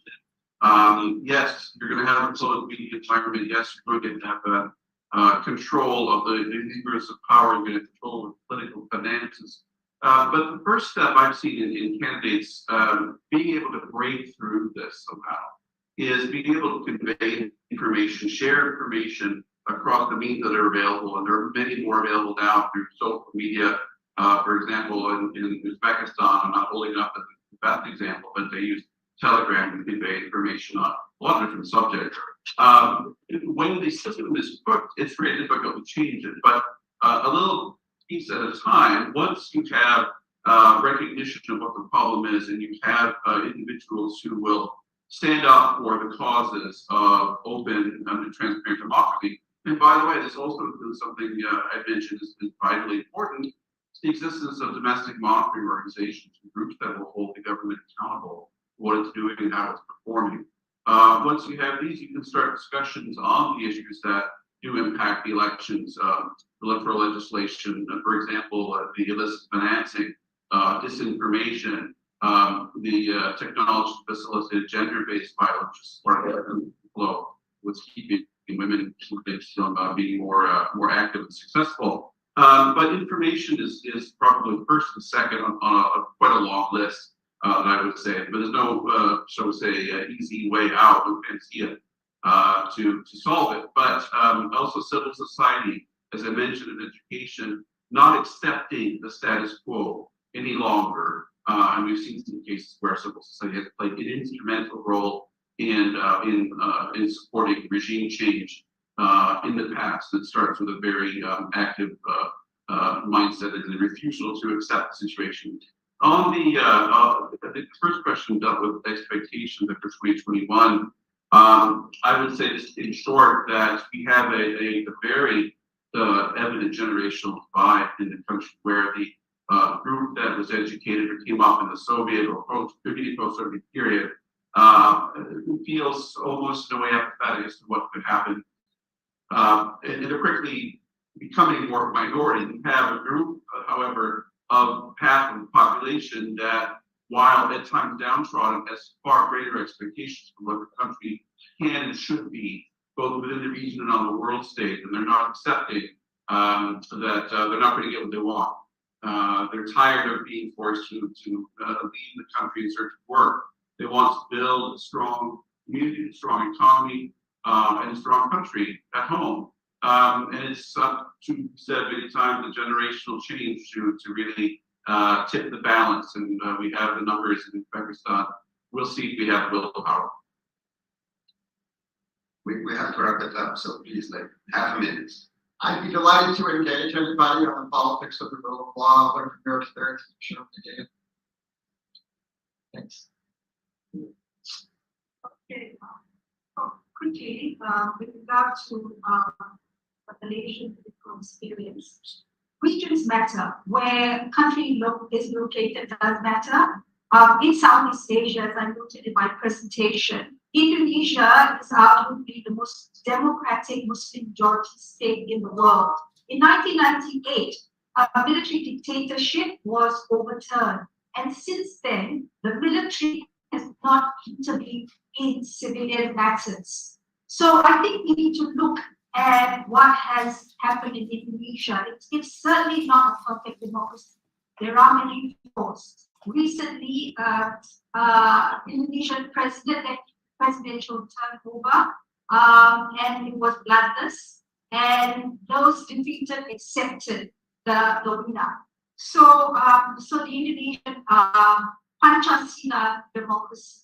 In the case of Malaysia, and I'll get you Malaysia's constitutional post-colonial state established a democratic constitution. I think Malaysians need to look closely at the post-colonial state constitution, where there are many guarantees to civil liberties, political freedoms, and so on. So in other words, moving forward by looking at the past. In addition to that, Malaysia's national ideology is called the Rukun Negara.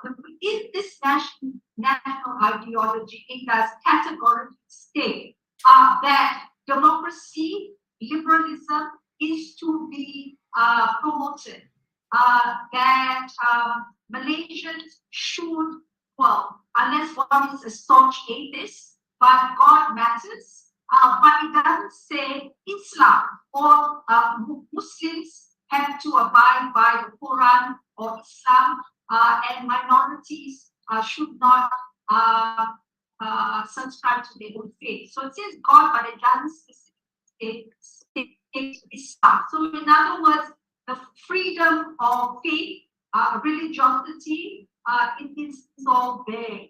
So in other words, look back to tradition, to historical tradition, in terms of moving forward towards establishing a vibrant democracy.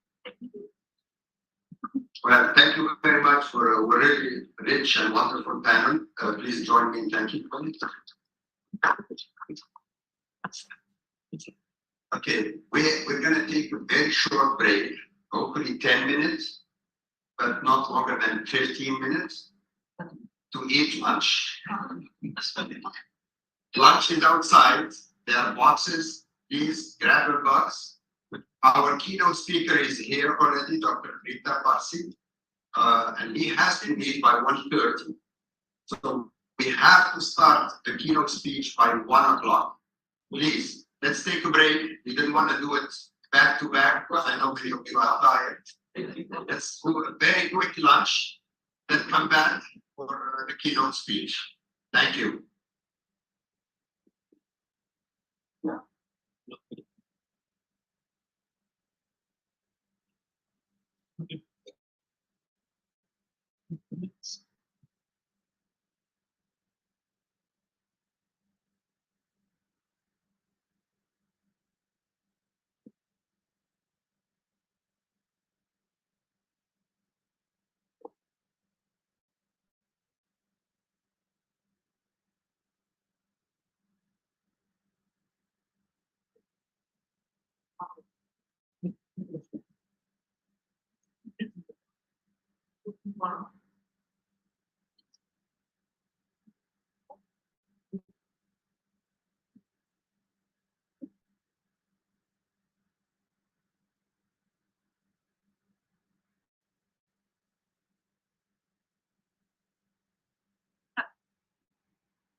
Yeni machine yapmışlar. Mükemmel bir suite. Okay. قربان خیلی متشکرم. من این کارت رو برات مثلا این کارتم یادم باشه چه شخص یاد نره.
lunchtime talk.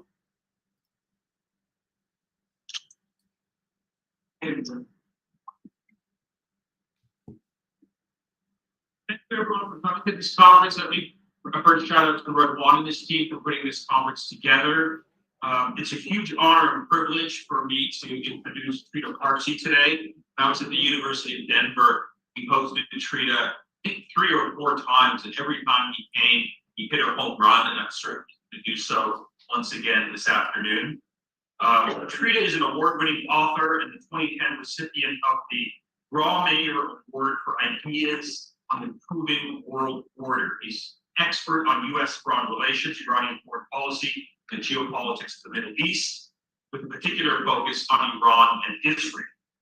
He was named by the Washingtonian magazine as one of the 25 most influential voices on foreign policy in Washington, D.C. in both 2021 and 2022, and the preeminent public intellectual American dissident is called Trita Parsi, and I'm referring to Noam Chomsky. He called Trita Parsi, quote, one of the most distinguished scholars on Iran. Currently, he's the executive vice president of the Quincy Institute in Washington, D.C. He's published in all of the major publications. He's frequently on television. He speaks fluent Farsi and Swedish, and of course English, giving the rising tension that we've seen over the last few days between Iran and Israel that flows out of the Gaza crisis. I can't think of a better person to speak to us at this moment about what's happening in the region. The title of his talk is called Biden Gaza and the End of the Rules-Based Order. Please join me in welcoming Trita Parsi.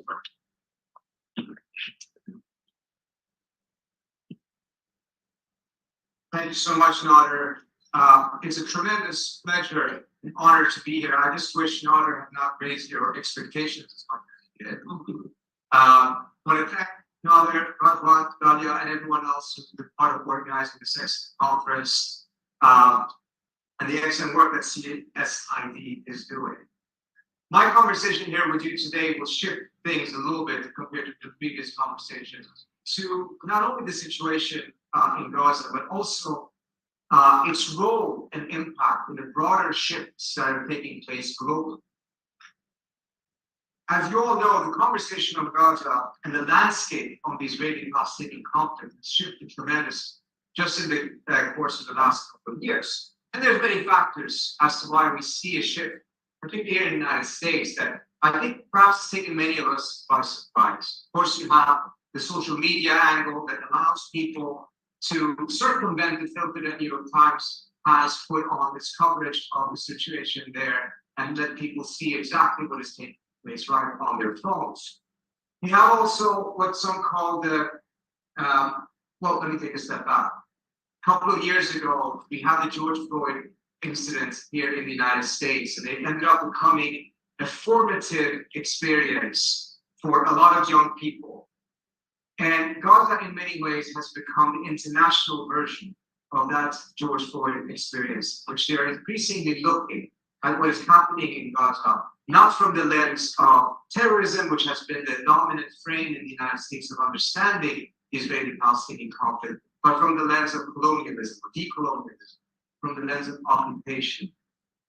And all of these things are, of course, very, very important, but there's also another factor that I think is very important, and has oftentimes been overlooked, which is that this is all happening at the same time as there is a major shift in global powers. Global South countries, or global majority countries, are now at a level of influence, or reaching a level of influence in the international system that is bringing us back to the era prior to colonization.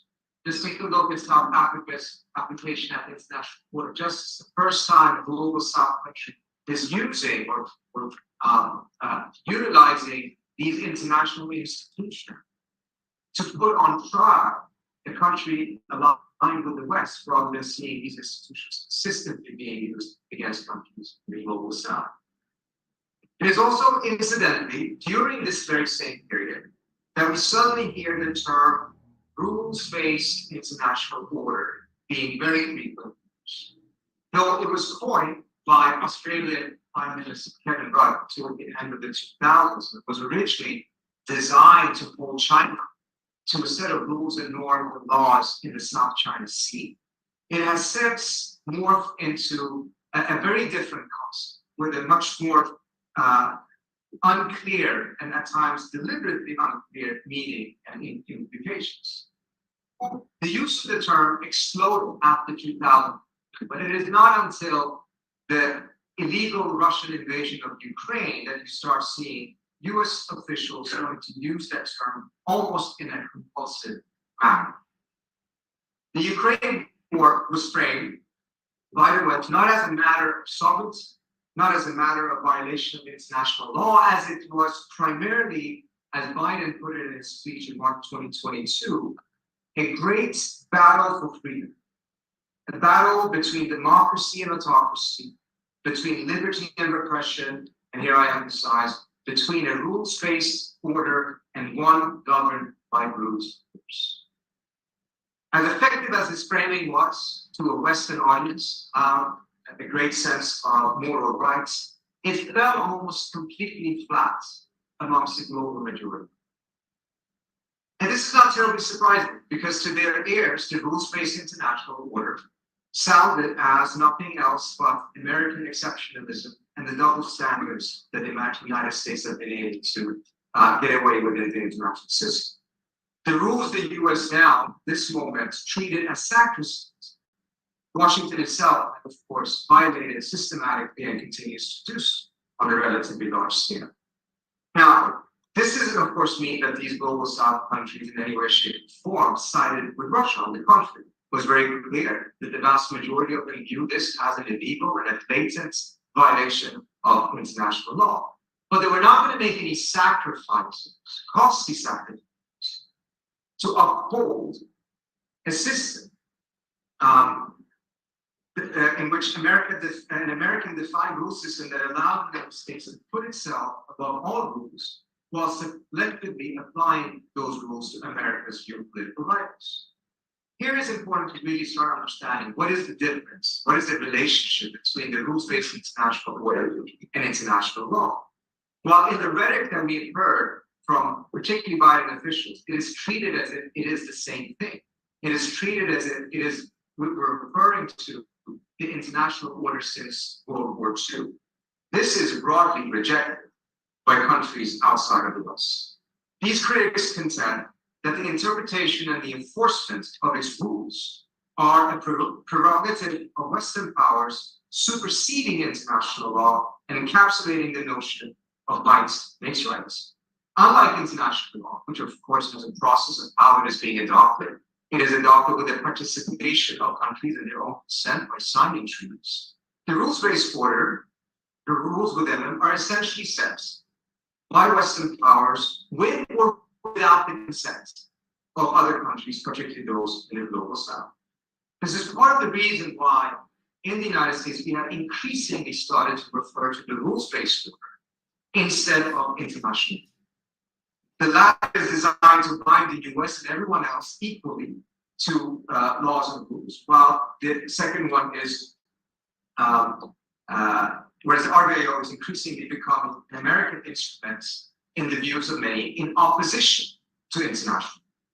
As John Clark, professor of international law and a member of the legal team of South Africa filing the application against Israel at the Court of Justice, wrote, the rules-based international order may be seen as the United States' alternative to international law, an order that encapsulates international law as interpreted by the United States to accord with its national interests, meaning whatever the US and its followers wanted to mean at any given time.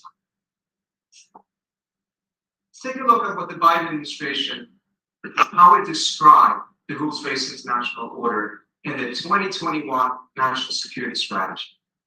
I quote, the United States will support and strengthen partnerships with countries that subscribe to the rules-based international order, and we will make sure those countries can defend themselves against foreign threats. So as you see here, and I'm going to read this because it's really important. The United States will support and strengthen partnership with countries that subscribe to the rules-based international order, and we will make sure that those countries can defend themselves against foreign threats. This is not how you describe an international governance structure.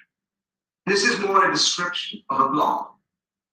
A bloc in which you are treated preferentially.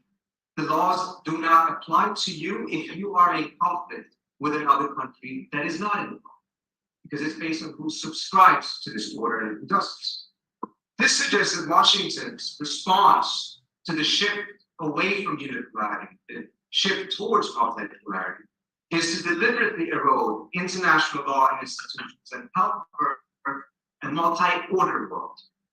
Unlike the Cold War, in which even with the existence of two blocs on the international stage, there was nevertheless an overarching unified global order, where international law was still accepted as applied to all, although, of course, Britain would not withstand it.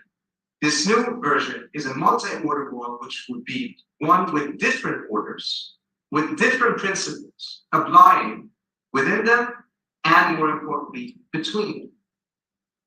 A simpler way of describing this would be perhaps a world with neither clear rules nor clear laws. Now, this has all been happening, and then suddenly you had Gaza. We ran the numbers, and it was quite fascinating to see the extent to which the term rules-based international order was consistently, frequently, almost compulsively used by the Biden administration. But between now and October 7th, there is not a single instance in which a principal Biden administration official has used the term rules-based international order in relation to Gaza. In fact, the general use of the term has gone down, and it's only been used in relationship to, again, Ukraine, but not at all to Gaza. To some extent, this is quite understandable because the degree of the double standard would be simply too much for people to be able to study. But here you then have a situation in which we've seen not only that the United States violated or vetoed, 3 UN resolutions with varying degrees of calls for a ceasefire or a humanitarian pause. And the last one that was allowed to pass because of an American abstention, the Biden administration immediately turned around and undermined by then declaring quite incorrectly that the UN Security Council resolution is non-binding.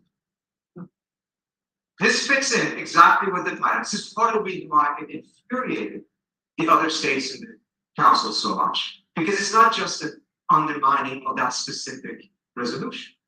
It's the undermining of the entire UN Security Council and the international order that is embodied in the system, completely compatible with an effort to move away from the existing system towards a multi-order world in which you have rules-based order for those who are aligning themselves with the West, and as a result, like the United States, can put themselves above all rules. The reason why, in my view, the situation in Gaza has galvanized people around the world, particularly in the global south, the global majority, is not just because the issue of Palestine or the justice of the Palestinian cause, or the suffering of the Palestinian people, or the genocide that is taking place. Those are, of course, extremely important. I'm trying to belittle those. But it's also because the issue of Palestine, the issue of what is happening in Gaza right now, is embodying and symbolizing everything the global majority has found unfair and problematic with the rules-based international. The double standards, the exceptions for the United States and Israel, the second-class status of global majority countries, and those who do not subscribe to the rules-based international. Today, the Palestinian cause symbolizes not just the struggle for Palestinian dignity, but also the struggle for the dignity of the global majority. It encapsulates every reason as to why there is a desire for a reinvigorated global order based on the universal and equal application of international law. And it's important to emphasize this. The alternative to the rules-based order is not lawlessness, it's actually international law, universally and equally applied to all countries. So this is reinvigorating, is encapsulating the sense that they rather have this then a transition to so-called rules-based international order that codifies the superiority of certain states over others. This is why, in my estimation, the energy around the Palestinian cause, what is happening in Gaza, is not likely to dissipate, because it is now one with a broader and completely inescapable struggle to define the post-unipolar American. That is something that is going to happen. And as a result, I think that the energy that we're seeing around the issue of Gaza and Palestine is not going to be an exception in the manner that I think Washington was treated, and certainly the manner in which the Biden administration thought that American voters are going to be treated. I'll stop there. Thank you so much.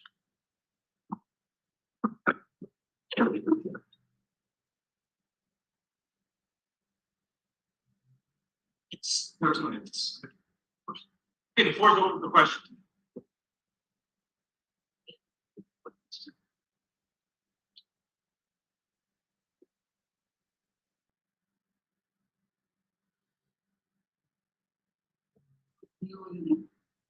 About very interesting analysis, and I appreciate it. So I'm wondering whether and how it's possible to get back to an actual international Republican order. And I think, one of the problems is, I think one of the corollaries of the problem of the rules-based order is that it's yet another chip at universal international law, where there's, of course, other things chipping in from the authoritarianism. So, I mean, is a revived, assuming, this rules-based order can be continually exposed, as you described it, for the sham that it is, how do we get back to something akin to universal international law that works? It's a great question. What you essentially are telling me is stop admiring the problem, tell me what the solution is. And you're quite correct. Yeah. Let me say this. We are working on a project at the Quincy Institute in which we brought together 125 scholars, academics, former officials, 42 countries to look exactly at this. And it's very clear. Right now, the political will and the sense of urgency does not exist in a manner that is needed in order to be able to make the kind of changes that are necessary. But as in the next 10 to 15 years, first of all, there will be a realization everywhere, including in this, that the world is undeniably going to be non-unipolar, whether it's bipolar, multipolar, set aside that comes. And while there will also then be the realization that unless there is something done to be able to make sure that there is still a universal order and that we don't go to the multi-order, because we have to recognize if we do transition through inaction towards a multi-order, then we will see great power competition in the worst possible way between the United States and China. It will feed into that gravitational force rather than resistance. At that point, I think that's when we can start seeing the political will to be able to make changes. I think it is widely recognized that if we were today trying to reinvent international law from scratch, we would end up with a far worse version than currently exists. And in some ways, that's actually not bad news, because it means that we actually have something that is pretty good if implemented equally and universally. So there is a solution out there. It's whether we are willing to accept that in this future world, the key to, particularly the United States is one of the key obstacles. The key to America's is its ability to coexist with other great peoples. So we're here to recommend what's going on. I thank you, Trita, for a really compelling presentation. I'm really curious about where this phrase came from, the rule-based order. Who invented it? What do they mean by it? Who makes the rules in this order? It's very fascinating, just like came out of nowhere. And, can you tell us more about what do they mean by the rule-based order and who makes the rules? Excellent question, Nava. So, towards the end of the 2000s, Kevin Rudd, Prime Minister of Australia, who I believe is actually ambassador to Washington, started using this term, and it was in relation on how to deal with the rising China. It did not at that time have any of the implications that it had later on. Then we started seeing some people in the Obama administration, Hillary Clinton, started using the term, but also at that time in a similar vein as Kevin Rudd. Then it started changing. And then suddenly by 2015, there is like this massive increase of its use, particularly in academia as well. And it is very much related to China. Then during the Trump years, you didn't hear much talk of this at all because it's too sophisticated of a term for many of the Trump administration. Wrap their heads around. But in many ways, what they were pursuing was not particularly different. It's just a more brute version of the same thing, but without, the veneer and intellectual framework around it. But what you have seen in the last couple of years, in particular, is the most worrisome aspects, because as Dugard and many others are pointing out, increasing. This is not an alternative. This is not building on international rights. There are elements of it that you can say is part of soft law, but it is increasingly being formulated and treated as an alternative and a threat to it. What is also fascinating is how a lot of countries around the world, including in the West Europe, completely bought this, thinking that it is no different from international law and the US system. And we're treating it and speaking of it interchangeably. We have in the last year, even before God, started to see a shift. Countries like Japan no longer sign on to joint statements with the United States referencing rules-based international law. Instead, they're insisting that it should say the rule of law, which is a reference back to international rather than the system. And this is because of a campaign, I don't know how systematic, but a campaign by certain global South countries challenges this term upfront. They're kind of sensitizing Western countries what actually is being meant here. And it is not as simple as just a faster or nicer way of saying the international US. Yes, thank you very much. I really appreciate that. I totally agree with many of the things, especially the double standard. But if we need to put that in perspective, remember in 1956, the Bounding Conference in Indonesia was the birthplace of the non-aligned conference. And at that time, Islamic scholar, famous Malik bin Nabi, put all his faith on the first conference, where three countries, leading countries, Egypt at that time, India, and Indonesia. And now fast forward to this point, if that was some people actually that would be able to BRICS country. But still, we see that those blocks is not union. So especially the role of India. Well, that's important because now the three countries who leading the global South, India, Brazil, and South Africa. But you see that the position of India on Gaza is very disappointing and completely different from the historical position of India. This is why my point here that we should not put too much faith on building as an alternative to what the United States was historically was able to build that international order, because the alternative is still not clear and they don't have even compound reliance on even on the Gaza as India confirmed. Thank you. Thank you so much. It's a very good question. I think what I'm trying to put forward here is that the alternative is not the continuation of a status quo, in which the old system essentially remains in place. It is already being eroded. We're reaching a point in which there has to be a decision in which direction we will go. And if there will be a decision to try to revive some of the positive elements, particularly if it's more evenly implemented of the old order, that has to be a conscious decision. Now, you're quite right in regards to India's policies, and it's unjust in terms of what is happening in Gaza. But I don't see that necessarily being an argument as to why we do need to have significant revisions in terms of how international law is being applied. I think in a multipolar world, India is going to be an extremely assertive country. It is starting already for quite some time to try to put itself outside, or try to exercise the same exceptions that other great powers also have done.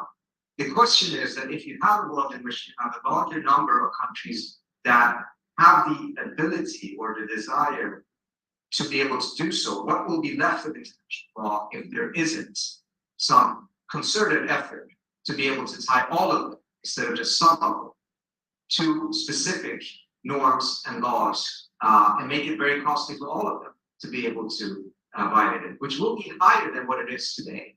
Certain very powerful countries can do so today precisely because too many other countries cannot. If we're in a world in which many countries can, it's going to change in population. I think the last question, I'm going to have to end it, go ahead. Yes, thank you so much for your speech. My question is in regards to Iran's current regime, in particular in regards to the rules-based international law that we brought up.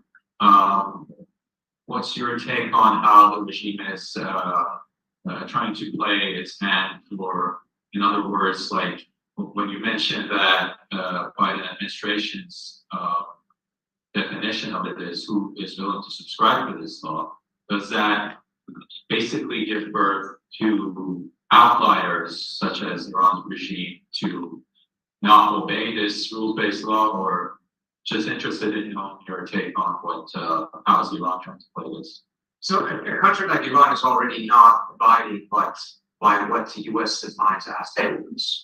And Iran is violating international on a consistent basis. We saw, for instance, strikes against Iraq and then Pakistan very recently, which incidentally is the Iranians applying the very same norm that the United States tried to put in place after the global war on terror, in which the definition of self-defense against terrorist organizations, however you define it, it's very gratuitously defined by many actors in order to be able to control that norm. So you have the Iranians on the one hand doing so. On the other hand, it's very interesting. Here, Iran's conduct today and the way it tries to justify its actions compared to how it acted and how it framed its policies back in the 1980s. It is quite a significant shift. That shift already happened in the 1990s. Take a look at, for instance, the justification they put forward for retaliating against the Israeli strike against the Iranian consulate in Damascus. They immediately invoked Article 51 of the UN Charter. And they're referencing these different things. Whereas back in the 1980s, the Iranians were a completely anti-status quo country that viewed the United Nations as an instrument of American imperialism that was being used by the United States to impose its will on other countries. It's a very fascinating shift that's happened not just in Iran, but also in the global South as a whole, who tended to have similar views, but now increasingly view the United Nations and international law as a tool, instead of being bound or as an instrument that is used by the United States, as an instrument that they can use to bind not just the US, but other great Okay, Trita unfortunately has to go right now, but I found this talk incredibly insightful, thought-provoking. The one question I have for him before he goes is that going to be published sometime soon? Reach next? What's the plan? It's going to take another 6 to 7 months minimum, but it will be out. When it is out, certainly hope that you read it and share. Okay, please thank me. So much for Rabban, over to you. Where's Rabban? Here it is. I don't know. I'm going to take a break. Or we just continue on. Right now? For the next hour? Yes. There it is. Over to you.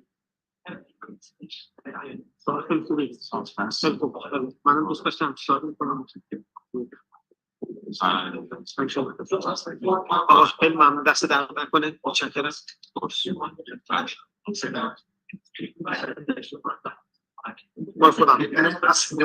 من so the next slide please join me.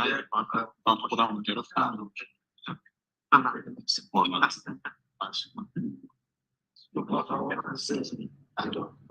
Yes.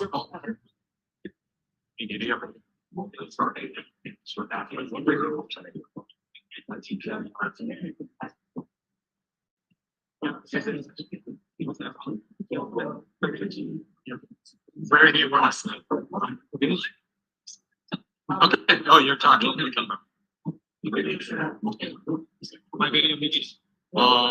Again, beram negano to başına ve bu tür geliyorsun. Ama nasıl şeyler tabii ki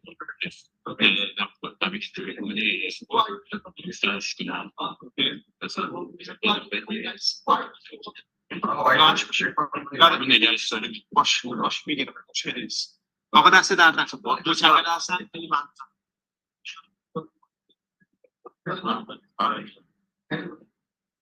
Bence şu an böyle bir durum.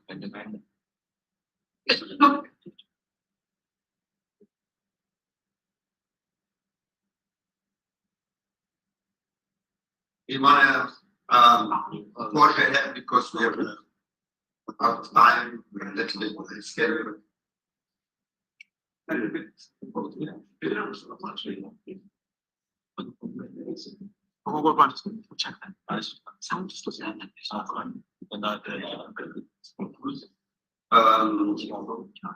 We're behind schedule, but also we have to leave the room by 4:30 because there is another program after us, starting at 4:30 or at 5 o'clock, but they need like time to clean up and work. So that's why we're gonna try to catch up. We have 2 more panels between now and 4:30, so we have roughly 3 hours. They're excellent panels. We're really proud of the speakers we have on these 2 panels. The first panel is focusing on Tunisia. When we started designing the program, we did not intend to have a panel on Tunisia, but we received a lot of papers on Tunisia. So we had to make a panel on Tunisia. There is a lot of interest in what's going on in that country because it raised the hopes and expectations throughout the world, throughout the Muslim world, and particularly in the Arab world. So we want to learn about what happened in Tunisia and what kind of lessons we can learn from that. So again, we have 5 panelists who will be focusing on the topic of Tunisia and what happened in Tunisia and what went wrong in Tunisia and what's the path forward basically for democracy in Tunisia. I'd like to ask the speakers to please not exceed 10 minutes because definitely want to leave time at the end for Q&A. And you also have the bios in the program booklet, so I'm not gonna read the bios to you. If you want to know more about the speakers, you have their bios in the program. So the first speaker is a dear friend, Jose Ignacio Hernandez. He's a visiting fellow at Harvard and a senior associate at the Center for Strategic and International Studies. He's from Venezuela, so of course he follows Venezuela very closely. But also he saw a lot of similarities between what happened in Venezuela and what's happening in Tunisia today. So we thought it would be good to listen to him and to the experience or lessons learned from the 2 countries and maybe other countries as well. So Jose, please. Either way you can. Whatever you're comfortable. Sure. I'm quite well here. Well, thank you so much for the invitation, for the presentation. It is a pleasure and an honor to be here. My attention regarding the Tunisia constitutional crisis, as Aaron mentioned, has to do with my home country, Venezuela. And while I was studying how Venezuela collapsed, I discovered several common patterns with the democratic backslide in Tunisia.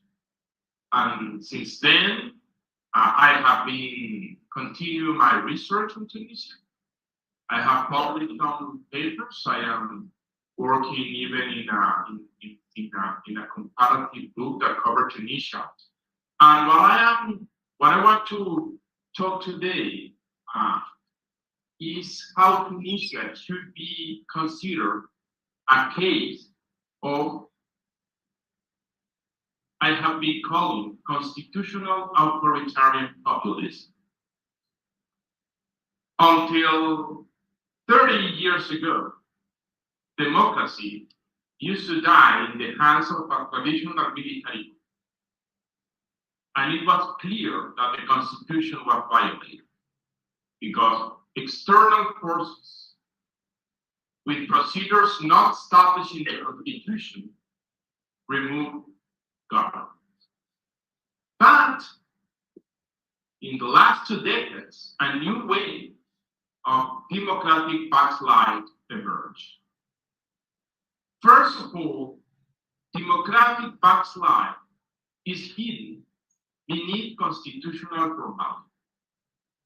As Professor Steve Levinsky and Daniel Tiblatt said, democracies are dying from the inside out. The winners of the election are the ones that are killing democracy. So constitutional authoritarianism is the abuse of constitutional forms of constitutional institutions to hinder democratic balance. And it's quite hard to demonstrate that there is a constitutional authoritarianism. Why? Because the authoritarianism is acting under the disguise of a constitutional. So for a third party, for a bystander, it's just an emergency decree, it's just a ruling by the constitutional court, it's just a political decision covered by domestic constitutional law. But looking beyond formality, emerged the authoritarian essence of the measure. But also, in the last years, together with this abuse of constitutional form, we are witnesses how the populist rhetoric, the defense of the people, the protection of the people is used to justify this attack from the inside out over democracy.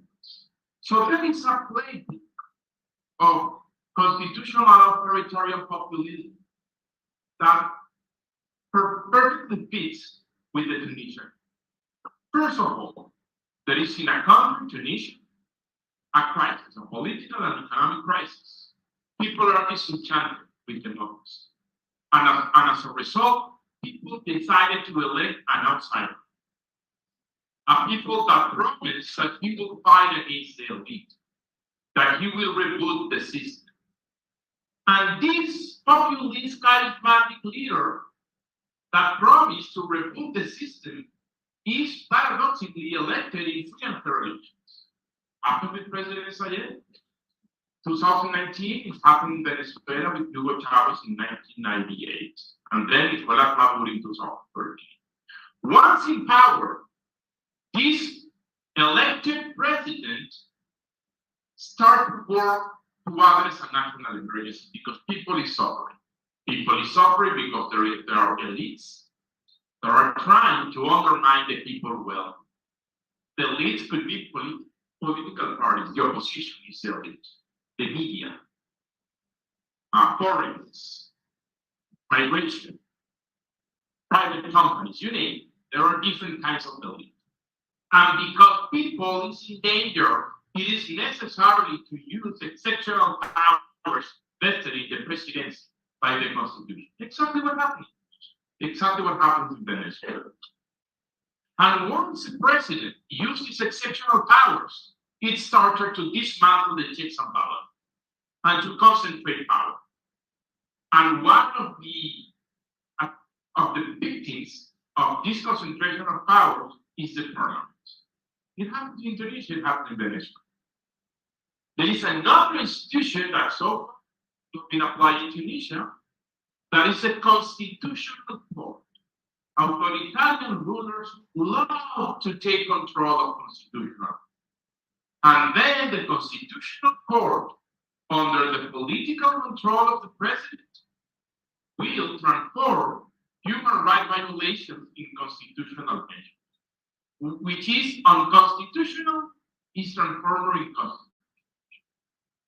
That happened, for instance, in El Salvador, when the Constitutional Court, co-opted by the president, reinterpreted the Constitution to allow a presidential election. In Latin America, one of the main characteristics of this constitutional authoritarian populism are biased constitutional courts that reinterpret the Constitution to allow presidential election. Another, and I am finishing my brief commentary, another element in this playbook, the constituent power, the constitutional modification. We need a new constitution. And if you remember, when in my class I used to say that the three most famous words in the history of constitutional law is "with the people."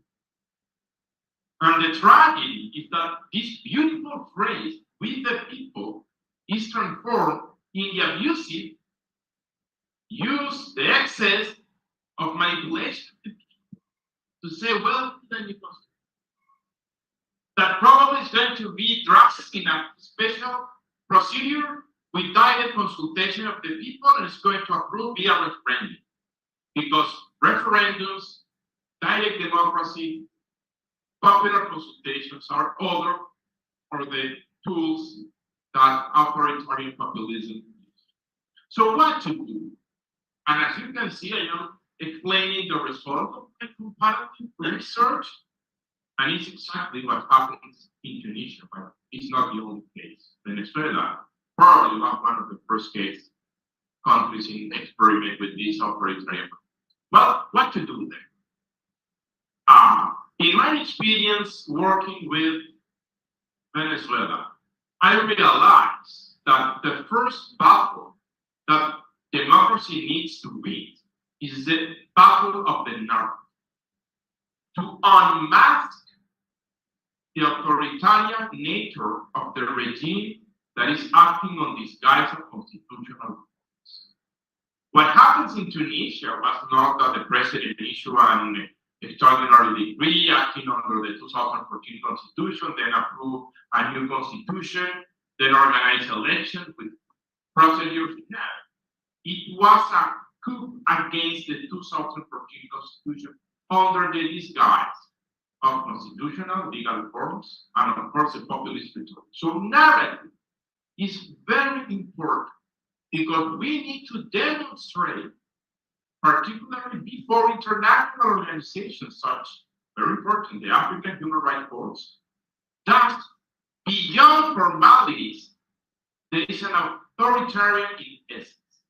And for that, human rights should be at the center of interpretation. In Venezuela, we started that fight many years ago. I would say that in 2016. And today, different international bodies, particularly the International Criminal Court, has concluded that beyond emergency decree, constitutional reforms, rulings by the Constitutional Court, beneath that veneer of constitutionality, there is clearly human rights violation. And for that purpose, I'm going to stop here. One of the ideas that we have been working is to try to create a sort of working about constitutional authoritarian populism. Try to gather experts from the different countries, including of course Tunisia, that have been suffering this democratic regression, and explain with arguments and data why these constitutional authoritarian populism are in essence authoritarian regimes that violate human rights. Once the battle of the narrative is achieved, then it will be easier to begin the way to the path to recover democracy in Tunisia, or I hope also in Venezuela. Thank you so much. Okay. Next speaker is Sahar Anis, Professor of Communication from the University of Maryland. here in College Park.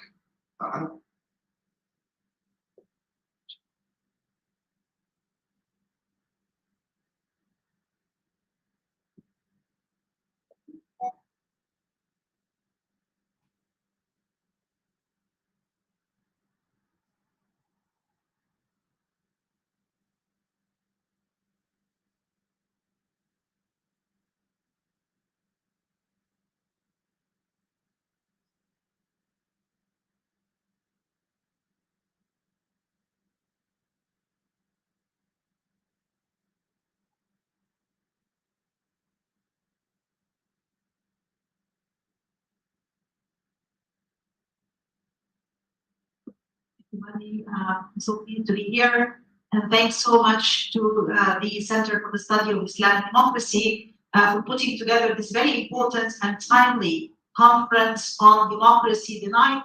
I cannot think of a more timely moment to talk about this important and pressing topic. So I'm going to be talking today about the democratic backlash in Tunisia, its implications on the media sphere, from liberation to repression, the shifting political and media landscapes in Tunisia. So I'm going to, of course, try to skip a lot of these slides I have prepared just in the interest of time. I would just say that this topic is really dear and near to my heart in so many ways, because I have written a lot about the topic of democratization and socio-political transformation and transition in the Arab region, especially in the lead up to the spring, in the midst of the Arab Spring, and then the aftermath of the Arab Spring. And I've written passionately about Tunisia being a model, a positive model for political transition in a smooth way that was bloodless, did not have violence, but had a smooth transition. And of course, I was heartbroken by the series of events that erupted recently in this country, and unfortunately had negative implications on both the political and media spheres, as I'm going to be discussing in more depth and details. Of course, as we all know, the Arab Spring movement was a euphoric moment, politically euphoric. There was all of this hope for political transition and transformation in the country, and how social media and other types of youth-based types of digital activism would play a very important, pivotal role in the midst of that, to bring about a hopeful transition to democratization and reform. And we saw a lot of the scholarship that has been written at that time, including my own writing, talking about this particular moment. International media was also talking about the role of social media, how there has been this kind of youth-led movement that was really at political transition and transformation.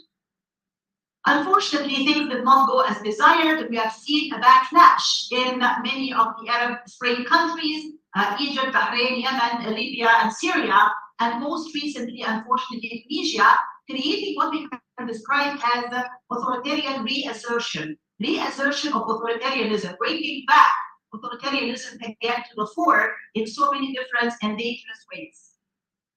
So, of course, the new reality now for Arab journalists in the midst of this kind of democratic backlash has been intimidation, imprisonment, being forcibly disappeared, arrests, harassment, targeting journalists, bloggers, and activists, shutting down media organizations and blocking websites. And that is the sad reality now for journalism and journalists in the so-called post-Arab Spring countries. Now, the Tunisian exceptionalism is a term that I'm sure many of you read about in the literature about the Arab Spring, when we all talked about, oh, Tunisia was the only exception, the only country that survived the tumultuous waves of the Arab Spring uprisings and emerged as a successful model, and therefore the term Tunisian exceptionalism is something that dominated the literature on the Arab Spring. However, unfortunately, there has been a setback. The end of Tunisian exceptionalism on the night of July 25th, 2021, we have seen the confiscation of powers by the current president, Tunisian President CSID, who unfortunately is an assistant professor of law himself, and was an expectation for him to uphold the rule of law in the country and to be someone who's going to champion the rule of law. But unfortunately, he has issued a decree that confiscated a lot of powers, ended a lot of parliamentary legislative powers, has been able to fire a lot of judges and hire judges that would be more in line with his own policies, and that has been described as quote unquote a presidential coup in Tunisia. That, of course, constrained the political as well as the media landscape. I always say that media and politics are two sides of the same coin.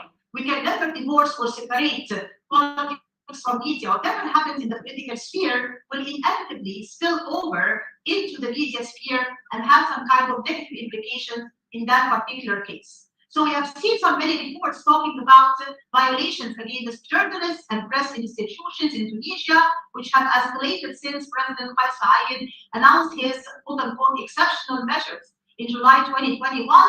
And in the aftermath of these particular measures by CSID, we have seen a shrinking margin of press freedom and media freedom in Tunisia, taking many different forms: the imprisonment of many journalists, the closing down, shutting down of many media organizations and press institutions, and even some journalists are being put on trial, and some websites have been blocked. So the new reality of Tunisian journalists now, unfortunately, is coming much closer to the reality of the journalists in the so-called post-Arab Spring countries in terms of the long list of negative consequences. We have seen, for example, the shutting down of certain media outlets, the headquarters of different media outlets like Al Jazeera, Al Zaytuna TV, Al Arabi TV has been closed down, detaining of dozens of journalists in various, according to various charges, and assaulting others who were covering different protests. And therefore, the regime also used many exceptional legal and punitive measures, such as cybercrime laws, in order to crack down on journalists under the guise or the mantle or the excuse of spreading disinformation. And I want to highlight this particular point because the legal aspect is extremely important. Whenever an Arab government wants to crack down on journalists and media people, the best thing for them to do is to say, oh, we're going to issue a new cybercrime law. These laws are usually brought vague on purpose in order to give the government as much leeway as possible in terms of using it as an excuse for saying this journalist is spreading disinformation or misinformation, therefore we're going to crack down, we're going to arrest this person and charge them. Well, we have also recent examples. The Committee to Protect Journalists has been talking about different cases where journalists have been arrested.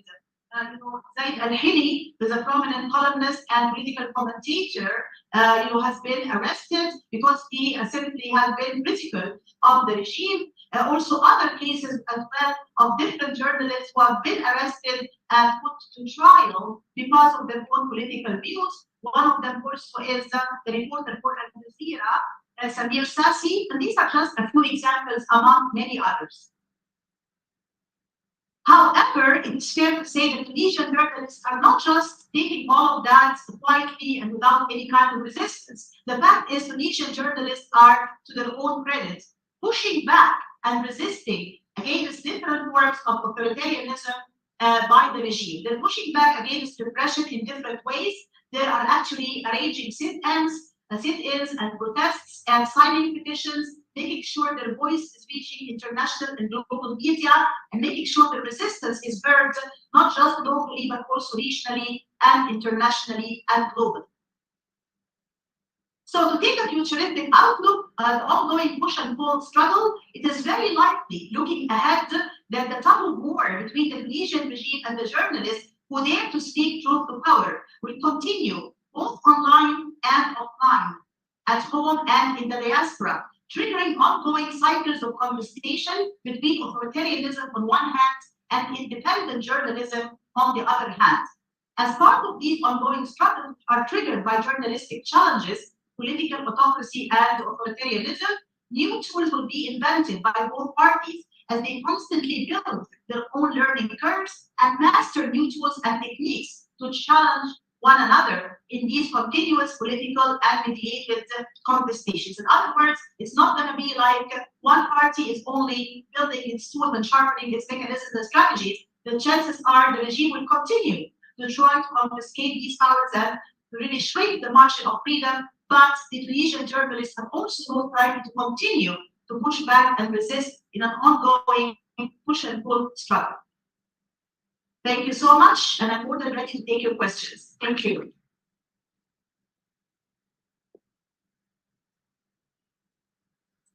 For respecting the time, I want to give exactly 10 minutes, but also for giving us the hope that people in Tunisia are resisting the dictatorship, not only the journalists, but the lawyers are also doing an excellent job. Politicians are also doing an excellent job. The top leaders of all the political parties are in jail now. They've been in jail for a year or more, but they're still resisting and they're still speaking up against dictatorship. So that's why I really remain optimistic about Tunisia. There is a dictatorship, but I don't think that the dictatorship will last or that the dictatorship can last because it's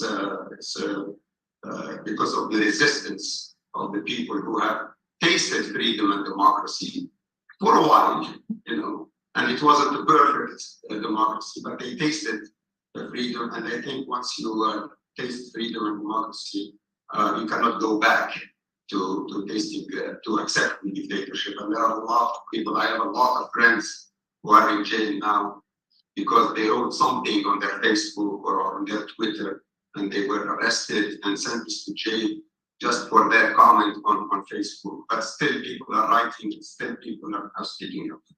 So our third speaker is Sam Green, professor and co-chair the Department of Social and Applied Behavioral Sciences at Shepherd University.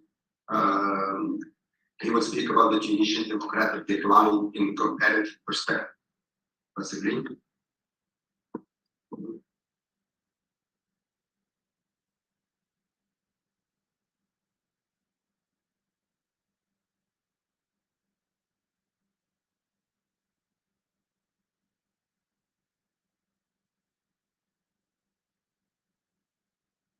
Well, good afternoon, everyone. And I would like to reiterate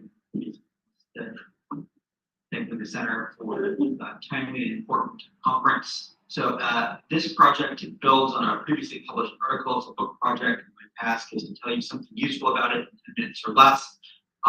So what I propose to do is situate Tunisia a little bit in the academic literature, talk a little bit about what some other cases might mean for how we interpret it, and also promise a funny story. So if you don't like 100%, we'll at least have the funny story to do. All right, so first, I want to situate this in a debate that happened before the Arab Spring, right? Samuel Huntington, everyone's favorite academic, represents one side of the debate, making this cultural, most anti-Islam argument. Stephen, among others, are saying there's something political that's not unique to Islam or to Arabs, but something about particular political dynamics that we see in other places where democracy doesn't work. And so part of what I'm doing in this project is doing some comparative cases to weigh in on the Stephen and Robinson side against Huntington and innumerable other authors who have made the anti-Islam argument. I'm going to skip my discussion of Tunisia, except just to mention, I also a very positive article that came out in 2016. So part of the initial thinking is, why was I wrong about what I wrote? And then looking at some of the comments, right? The questions about, did the revolution accomplish work? Did it accomplish dignity? One of the countries I do field work in is El Salvador. It was interesting, at the same time, there's also a SALT coup in El Salvador, and you have a lot of the same comments. So this is going to echo some of the first presentation a little bit, where because of economic problems in the country, because of perception of insecurity, there's this idea that a democratic political system is less essential. Right. And so now here's the funny story. I was in a Middle Eastern country talking to a friend, said, Sam, I know you believe in democracy. I'm just not so sure. I have all these problems at my mosque. No one likes our imams. We always argue about the imam. We don't like the imam because the sermons are boring. We don't like the imam because we're not friendly. We don't like it. So always we're arguing. And whenever the imam leaves, we can't agree on the new one. And I said, well, let me tell you about the Third Baptist Church. He's like, well, you have 3 Baptist churches. And I said, no. If it's a Third Baptist Church, because people in the First Baptist Church didn't like each other and made a Second Baptist Church. And then people in the Second Baptist Church also had a fight, and you have the Third Baptist Church. And all three Baptist churches hate each other and don't talk to each other and say, oh my goodness, you Christians are impossible too. And my point is, the democratic failure is often about a shared impossibility, not a culturally distinct impossibility. So that really gets into my argument. My contention is that the democratic failure in Tunisia comes from similar institutional problems in other cases of democratic failure found in other parts of the world. And there's sort of a broader question about how we think about when a democracy is secure and whether the criteria we use are meaningful and lead us to the expectations we ought to have. So I have two comparison groups. I'm going to go through this quite quickly. The first looks at a political crisis where there's an attempted coup between 2009 and 2012 in Honduras and Mali. We were successful, in Ghana and Mongolia, the coups were not. And then we'll add in Tunisia, I call them the autogolpe, they're using Spanish, or a self-coup. Similar in that the elected leader then assumes exceptional power himself, or attempts to. In Tunisia and El Salvador, these are successful. In Peru and Senegal, these aren't. In Senegal, in particular, very interesting comparison case, another country, also in Africa, where there is essentially an attempted self-coup that doesn't succeed. A lot of common explanations I find unconvincing because all the countries in this case have inequality and social cleavages. Most of them have high degrees of citizen insecurity. There's the cultural argument we talked about, but also the economic development in service common doesn't necessarily explain the results. That you see the circle in red of the countries that democracy was maintained don't necessarily align with the economic argument. So what I found most convincing is institutional arguments. That institutions in countries where democracy survives in political crises are relatively, I'll use the word relatively, well functioning, and there's a relatively high commitment. And so if you see, I'll show you two slides. Don't worry so much about all the numbers, too many numbers for 10 minutes. But the circles are showing is if you look at indicators from a whole bunch of sources, liberal sources, conservative sources, libertarian sources, etc., from different countries, using a lot of different ways of trying to measure institutional quality. The countries where democracy failed have less of this than countries where democracy is maintained. But Tunisia is an exception. Tunisia seems to have the same measure of institutional quality as the countries where democracy was maintained. And this confused me. Because of course, if we compare to Senegal, right, in both cases, there was an attempt of the president to do things that are extra legal. In Senegal's case, the Constitutional Court said, no, actually, you're going to have the election soon. And other actors in Senegal compelled the president to do what the court said. Of course, in Tunisia, the court wasn't even sitting because the National Assembly of Parliament had appointed sufficient judges. This is a significant difference. So my first assessment is that measure of Tunisia was not necessarily accurate in some of these indices. Second, certainly the case in El Salvador, there's a perception that the actors in democratic politics can't really solve problems. And this is sort of a similar rhetoric. We've already talked about this between CSID, and I think this is a phenomenon that needs to be explored more. Why in some countries under crises are publics convinced that democratic problem actors can't solve the problems, that other countries have very similar problems and are still convinced that democratic politics provide solutions. But then the last thing is, I think, something that's interesting for us to explore. What's the role of external power in insurgents? Certainly in the case of Central America, the United States is very interested in stability and stopping the flow of migrants to the United States, at least theoretical efforts to stop narcotics trafficking, and all sorts of administrations in the United States have been willing to work with unsavory and anti-democratic leaders they believe will fulfill some of these strategic goals. And this is something, particularly with the EU's willingness to engage with the current Tunisian regime, something that bears in mind Senegal and advantage of being further from a central strategic location. In the interest of time, I think I'm going to skip this theoretical argument about democratic consolidation, and I recommend that as 15 minutes.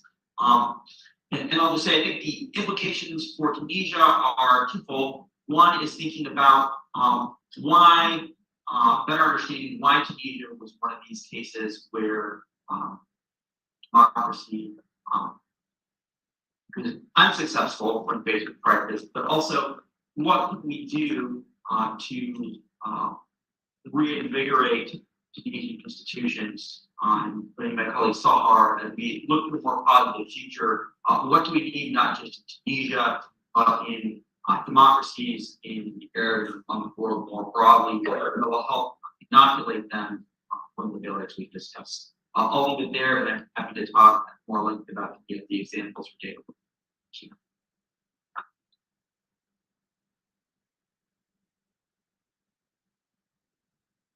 Thank you very much, Sam. Our next speakers are actually two speakers, Professor Saleh Yassoun and Bederman Mudlu, about the party system weaknesses and democratic backsliding in Tunisia. Unfortunately, we only have two speakers, but I have only 10 minutes.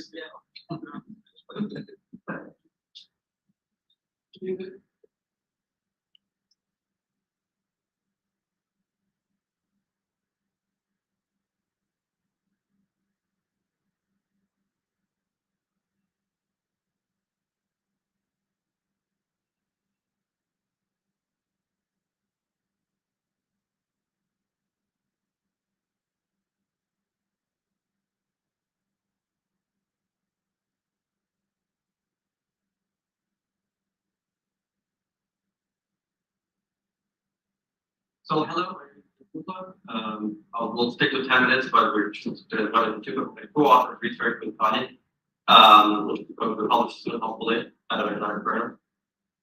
So I agree with the previous presenter. We also sort of look in Tunisia and see it through the lens of institutions. That doesn't just matter for representation, but there is one particular institution that we talk about, which is the party system. And we sort of try to pose very sort of an agreement in the literature science that parties constitute a key sort of actor and key sort of institutions in maintaining a democratic regime. But despite that, there is sort of the finding that in many sort of new democracies, party systems cannot institutionalize sufficiently. That is to say that there is not sort of this reaching to a stable party competition in which there's a clear governing party and a opposition and they alternate, and then so the system cannot institutionalize easily. So what we're questioning here is that how does it work? Like what factors explain the persistence of weakly institutionalized political party system in some democracies in ways that can hamper the democratic process, whereas in others the party system do manage it.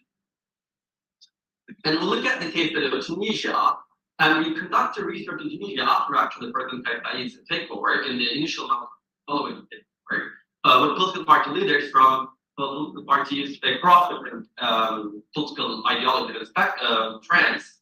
But there is one sort of key theoretical thing that we look at here is that the concept of historical institutionalism, which basically looks at the foundation of institutions historically and their long-lasting effects, and looks at a key moment in history called critical juncture, and these key moments give the actors the chance to redesign the institutions, and we look at how the weight of history and the new institutions designed after 2011 sort of affect overall the partisan system in Tunisia, right? So the overwhelming argument is that in many cases, we had a strong party under the authoritarian regime.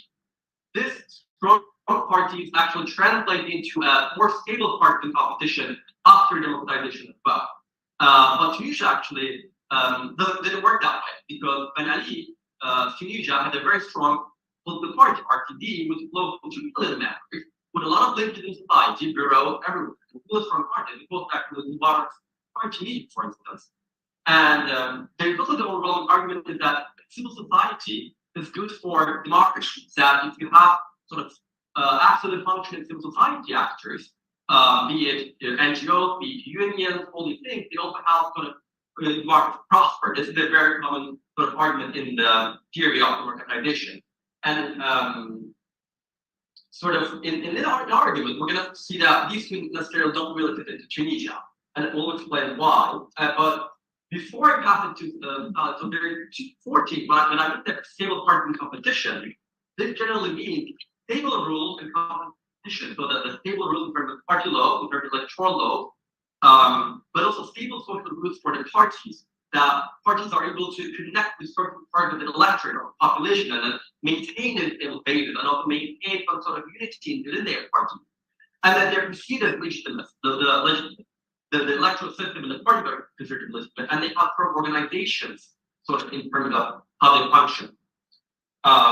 In Tunisia, actually, we don't any of it, unfortunately. During the time of the democratization process, these democratization became a reality. Because you had almost a change, which is normal after Spain. But the thing is, you had the electoral turnout, which was at 67% in 2014, going down to the 41%, 42% in 2019. That's how I was elected also, which means there is really a question of legitimacy here. And then you also calculated an index of what's called electoral volatility that captures how sort of the parties that were elected into parliament and how that sort of changed over time from one election to the other. When we see that 46% change in 2014 compared to 2011, and then 55% change in 2019 compared to 2014, this is double the numbers in Eastern Europe, which are considered to be unstable party regime. And also what's called party nominalism is like MPs with one party against the other is also very common term in Tunisia for kind of after the revolution. And here is a very quick thing. The image that I captured is that the first thing you see here is the sort of incredible authoritarian part of Tunisia, the benchmark of the Turbulent now. And here you can large part the Cuba and not that, would still have some sort of a building, right? But it's not compared to the party that was in power. And then the third largest party in the parliament of 2019 is the they actually just one floor in a building. Like you can see the weakness of the party in Tunisia was the exception of enough to some extent after the revolution. So and then here I just put the number of electoral kids. I will skip this through, but you can see that the largest party in 2014, this I think the most striking case, went from having from 86 seats in the party in 2014 to only 3 seats in 2019. This probably like how the unstable the competition was. So we used our research, and I think so historically, I think Tunisia, like that, I talked about it, but we think that 2011 was a critical juncture that was such a and this is our path to you will sort of briefly finish up with the wrap. So good afternoon, everyone. So I will pick up from where my colleague left. We will focus on two main factors here. One is the role of authoritarian successor parties. These are parties that inherit the networks of the prior authoritarian regime. Second one is the role of civil society, particularly UJTT. First of all, brief historical background. Leading up to the revolution, we had hegemonic party structure that relied on extensive clientele mechanisms, and UJTT, the main labor union, remained relatively autonomous in comparison with its counterparts in the region. Opposition parties were weak, and Islamist Ennahda was persecuted. Amidst this environment, 2011 revolution came, which we define as a critical juncture to restructure country's institutions. However, the decisions that founders took, such as setting up an electoral system that was very generous for small parties and which encouraged them splinter movements, a weak financial law that did not provide support for political parties and kept them dependent on business people, and a semi-presidential system where president had to lead parties would further weaken the structure. As the RCD or authoritarian party was banned, it could not initially activate its networks leading up to the initial elections. The Troika government created an uneven system dominated by Ennahda, the largest Islamist party, whereas UJTT or the union remained as the only capable oppositional force. Parties failed to become programmatic, widen their base, and Tunisians did not really develop strong interest in membership to political parties, as these figures suggest. membership level in political parties remained around 2%. So very briefly, I'd like to discuss about UJTT. It's a very powerful union. It has membership of around 10% of working age population. It was instrumental in catalyzing the revolution. However, after that, it acted as veto player. It was the only force basically that could counter NAFTA, and it used that, but it was not within the political process. It did not join the formal political mechanisms. Rather, from outside, tried to act as a veto player, engaged in strikes that was quite detrimental to ruling coalitions, accused of opposing structural reforms and set red lines for public sector and privatization reforms, which many argue could lead to more inclusive economic development and could prevent citizen frustration with the political process. Furthermore, social democrat leftist parties, which in many European countries they traditionally like union, this did not really happen in the Tunisian case because the UJTT was too independent and too powerful, so the leftist parties could not benefit from UJTT's membership level. Another factor is the rise and demise of Hidayet Tunis, which is an authoritarian successor party that came after initial elections, trying to combine networks of the RCD, and many thought that it could create a potential for a stable partisan competition between NAFTA and Hidayet Tunis. However, the party started establishing a consensus government in NAFTA, rapidly fell from power. It lost its popularity rapidly for multiple reasons. First, coalition was not supported from its base, and Hidayet Tunis wasn't as successful as RCD in activating clientele mechanisms that would respond to constitutional needs, constitutional immediate needs, and development projects, and parties' close association with business people, which relates to the big financial law, hampered its public perception.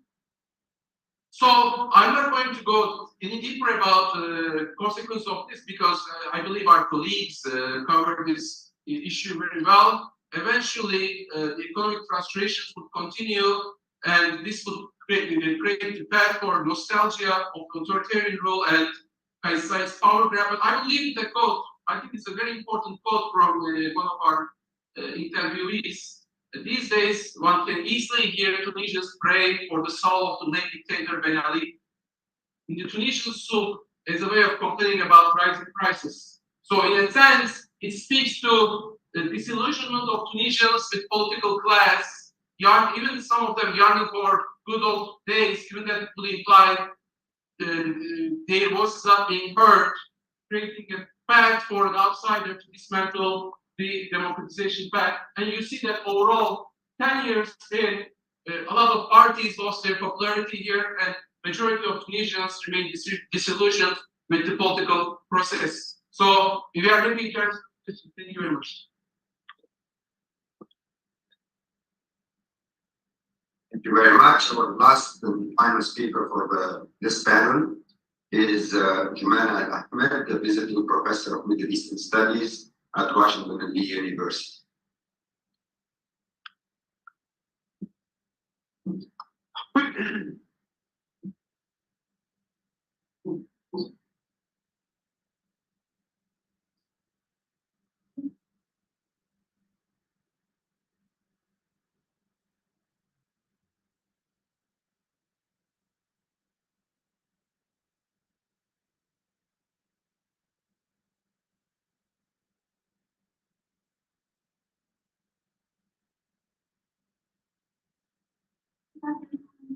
First, people for the organizers of the Center of the Study of Democracy. I've been following you for many years, attending virtually. It's an honor to be here, and thank you for the attendees. My presentation is about women's rights in Tunisia, and the case that I'm making here is the power of ideas and change. And it's within the framework of Islamic studies and family law. So I've been fascinated by Tunisia and the Tunisians because of mainly two factors. The country had a progressive Islamic thought and also a progressive human rights thought. So there were many first things that happened in Tunisia. like the pioneering in the abolition of slavery in 1846, giving you a historical background to get to present day. Also, Tunisia created the first constitution in the Arab countries. Before the United States. Slavery? Yes, indeed. And the constitution, the first constitution, was created in Tunisia, a modern one, in 1886. And Tunisia also modernized the personal status code, created a reformed family law in 1956 that abolished polygamy, for example, gave more rights for women, restricted hasty divorce. However, it did not give equal inheritance, for example, for the daughter, like the son. That remained different and for this. There are many reasons for the creation of a relatively stronger human rights culture in Tunisia. One of them is early institutionalization, modernization, and urbanization, the centralization of power, and new reformed family law, improved legal status of women, empowered them, the foundation of civil societies and organizations, promoting human rights values from an Islamic perspective, or what Tunisians, in particular Professor Mohammed Sharfi, called it Tunisifying human rights norms, to make it acceptable from an Arab Islamic perspective. High spending on education since the independence, emphasizing tolerance, individual rights, progressive human right norms, such as democracy taught in textbooks from elementary to the secondary schools, and specialization in Arab Islamic civilization within higher education. That's a focus of mine. It is taught alongside modern research methods, and this resulted in the study of Islamic studies, in using modern tools. So instead of just doing that within the jurists or the ulama, the traditional training in Islamic studies, professors use modern tools, and I will give some examples of those professors. But going back to history, one of the reformists and academic was Tahir Haddad, who wrote in the 30s about women, the empowerment of women. So he had this quotation: "The family is the basis of society. It lacks all happiness and harmony if it is not founded on a man and a woman who are united by love and respect. With our new reform, we do not only want to elevate the woman's level, but we want also to elevate the level of the Tunisian family. So we can consider this as a utilitarian approach to justice." He was not popular at that time. Ulama in the Zaytuna University also, although he is a graduate of Zaytuna, were against him. Children threw rocks on him. No one socialized with him in cafes. Thus, he died early. But his ideas didn't die. That's my main point here. In 1956, some of his ideas became laws with the reformed status law. However, Bourguiba at that time, who supported the empowerment of women, didn't risk meddling with the more salient inheritance provisions based on interpretation of Islamic law. The state also sponsored secular feminism and the Tunisian school of thought in Arab Islamic civilization that I mentioned. This school of thought studies Islamic heritage using tools from modern academic disciplines. This includes legal studies, history, sociology, and anthropology. So alongside the study of maqasid, which means the ultimate objectives of Sharia, they also study arguments based on modern secular areas of knowledge production, critical discourse analysis, for example, linguistics, deconstruction, gender frameworks, human rights norms, and equality discourses. Their thoughts have induced academic and grassroots mobilization through their knowledge production. So the way they promote their intellectual discourse takes the form of resistance to the classical interpretation of the Quran, the traditional juristic tradition, and new pictures discourse, especially as it relates to these points and issues. And they are received differently. Some people see them in a positive light, some are pushed back against their ideas. Some believe that they threaten tenets of Islam or the status quo or established male privilege. In general, throughout the years, with their work and the sponsoring of the secular feminism, results in Tunisia is a religious diversity in a pluralistic world. Islam is a personal piety, so there's this emphasis that it's a personal issue. Individual rights, gender equality, discourses about that. Generally, these professors oppose the literalist reading of these scriptures, and they emphasize the historical context of revelation, hadith.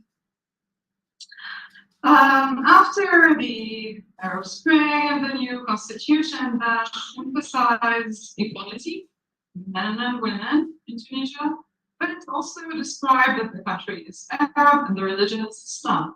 So for the secularists and the Islamists, these are contradictory ideas. So the third wave, professors from the academic, from the Tunisian School of Thought, the Madrasa Tunisia, they study the culture, the heritage in a critical way.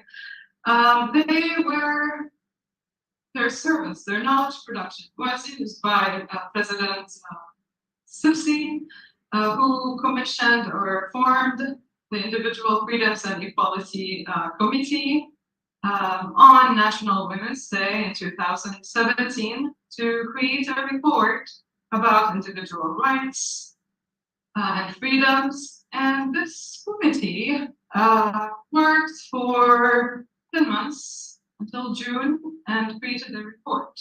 Their approach was participatory. They worked to create a project, said on their website, for everyone, for Tunisians. And so they had 33 meetings. They met with many leaders and members of NGOs. They met with academics, intellectuals to hear their opinion. They also opened discussion and dialogue with professors in Tuna, for example. And then they created the report, which is an interesting document. I think people will keep studying it for many years. It's available online. One of the professors who contributed was a member in this committee, was Dr. Abdelmajid Shafi, who's one of the founders of this Tunisian School of Thought in Tunisia. Another professor is Iqbal Gharbi, a professor of studies. So their work was to study the culture or reread the heritage. So, for example, they emphasized that people are khalifa, this theological argument that they were created to be vicegerents on earth, do good deeds, help the public cause. So there's an emphasis on maqasid, the ultimate objectives of Sharia, but also on the public interest, maslaha. And they tried to come up with an authentic discourse from within the heritage. Presidents, CSID, so they argued for equality and equality in the family dynamics. So they want to abolish, for example, dower and maintenance and have men and women as equals in all spheres and in the family relations. Their proposed laws were not passed. President Messisaya, during this campaign and after, he just closed this discussion about equality, especially in inheritance. He said the debate around inheritance is false and misguided. We must first establish socioeconomic equality between women and men. before talking about inheritance, although for many women, many people who work on that report think that it's a way to establish that equality. He said the Quran is clear, so it's just all interpretation or all discussions about it. And that was also on the same day, on National Women's Day. So it was stopped. But my general conclusion is that engaging in ethical deliberation, reinterpreting legal and cultural social concepts in the Islamic heritage is crucial in achieving mass acceptance from the population. So in fact, legal reform depends on it. And to contribute to gender mainstreaming for the benefit of everyone in society, the approach to rights should be holistic and less selective to benefit one group or another. This is my critical reading of the work of the Tunisian school in the report, and the importance of going beyond the textual analysis to think of larger goals, like the CSID, for example. So I think that their thoughts, although it's not halted by the president, planted roots now, and it can affect change in the future. It's like the ideas of that. Thank you.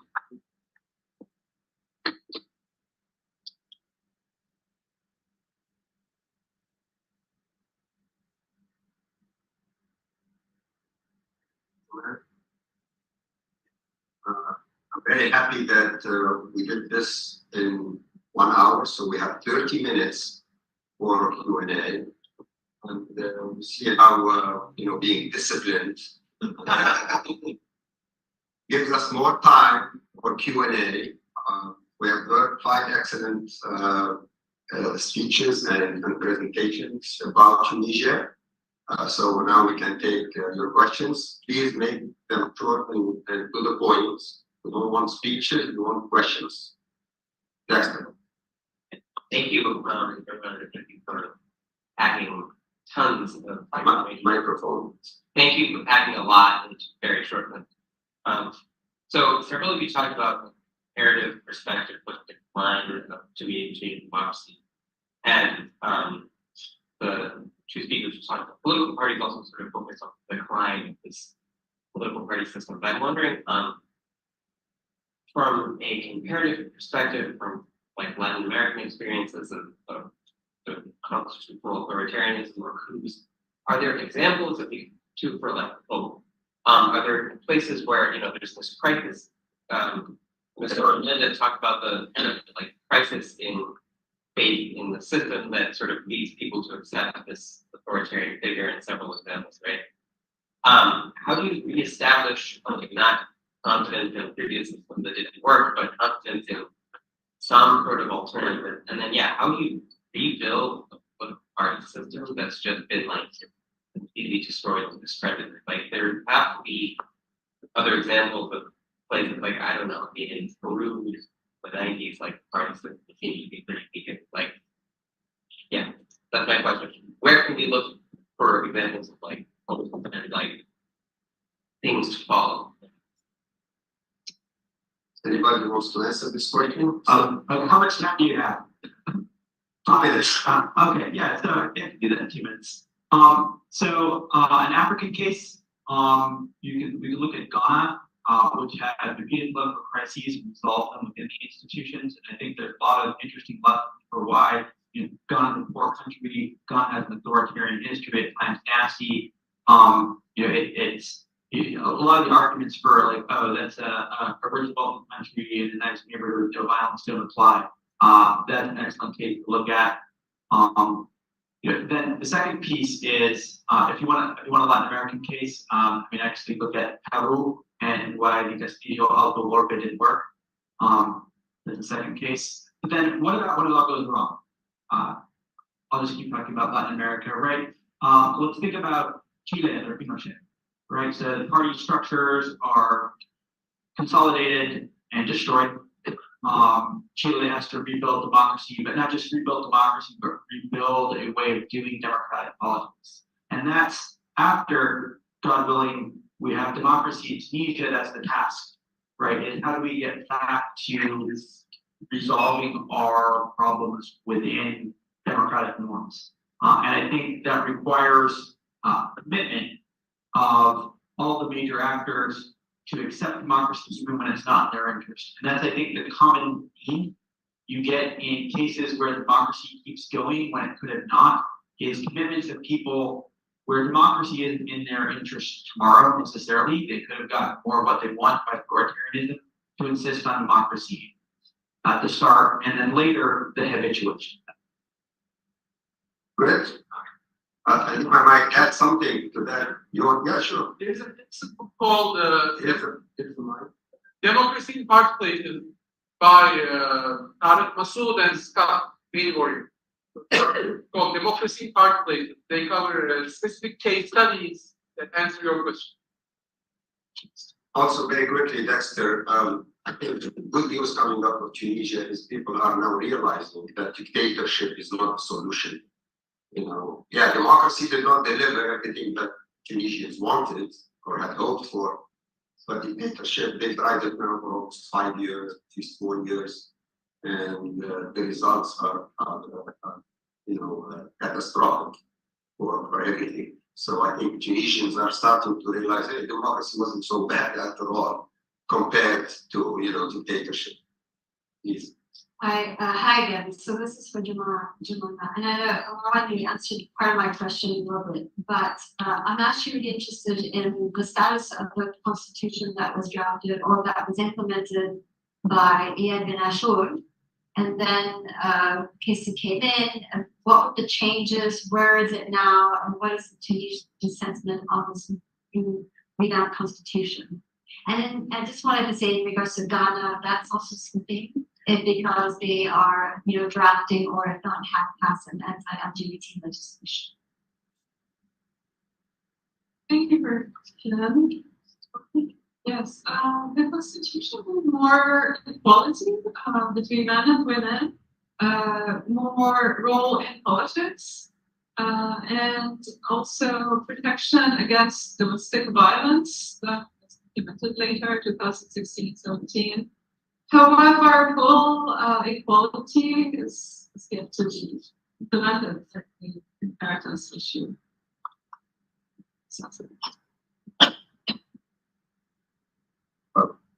And I'm not aware of any constitution that was written by Iyad bin Ashur. Are you referring to the 2014 constitution? Okay, it wasn't written by Iyad bin Ashur, it was written by the Constituent Assembly over 2 years of negotiation. But that was very democratic and very progressive. Yes, please. Say that there's any here? No, turn it on.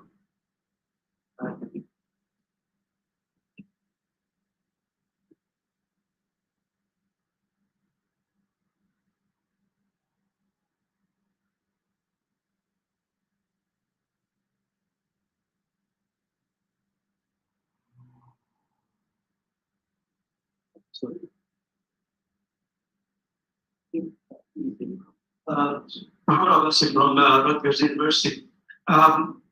This question is about Asia, but it's also about Egypt and about other countries. Has any of you, in your research, uncovered evidence of manipulation either by superpowers like the United States or maybe regional powers in terms of local politics?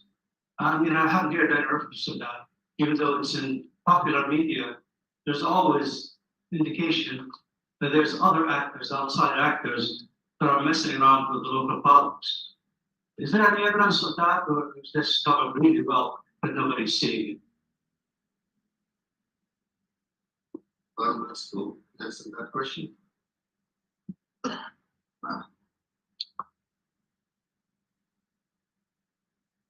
you for your question. I don't find evidence that there was such important interference in the case of Tunisia in particular. I mean, when the Arab Spring happened, and people were talking about the reversal that took place in the so-called post-Arab Spring countries, and Tunisia, as I mentioned in my presentation, emerged as the survivor of the tumultuous waves of the Arab Spring. A number of reasons were mentioned as to why this is the case. People said it's a smaller country, has a smaller population, has better laws in place, better legislation, has more efficient, again, the dictatorship. Hopefully, we have to talk more about that after what happened in 2021. It was also talk about women's empowerment in Tunisia, how they are at the bench, and there are actually severe judgments in Tunisia.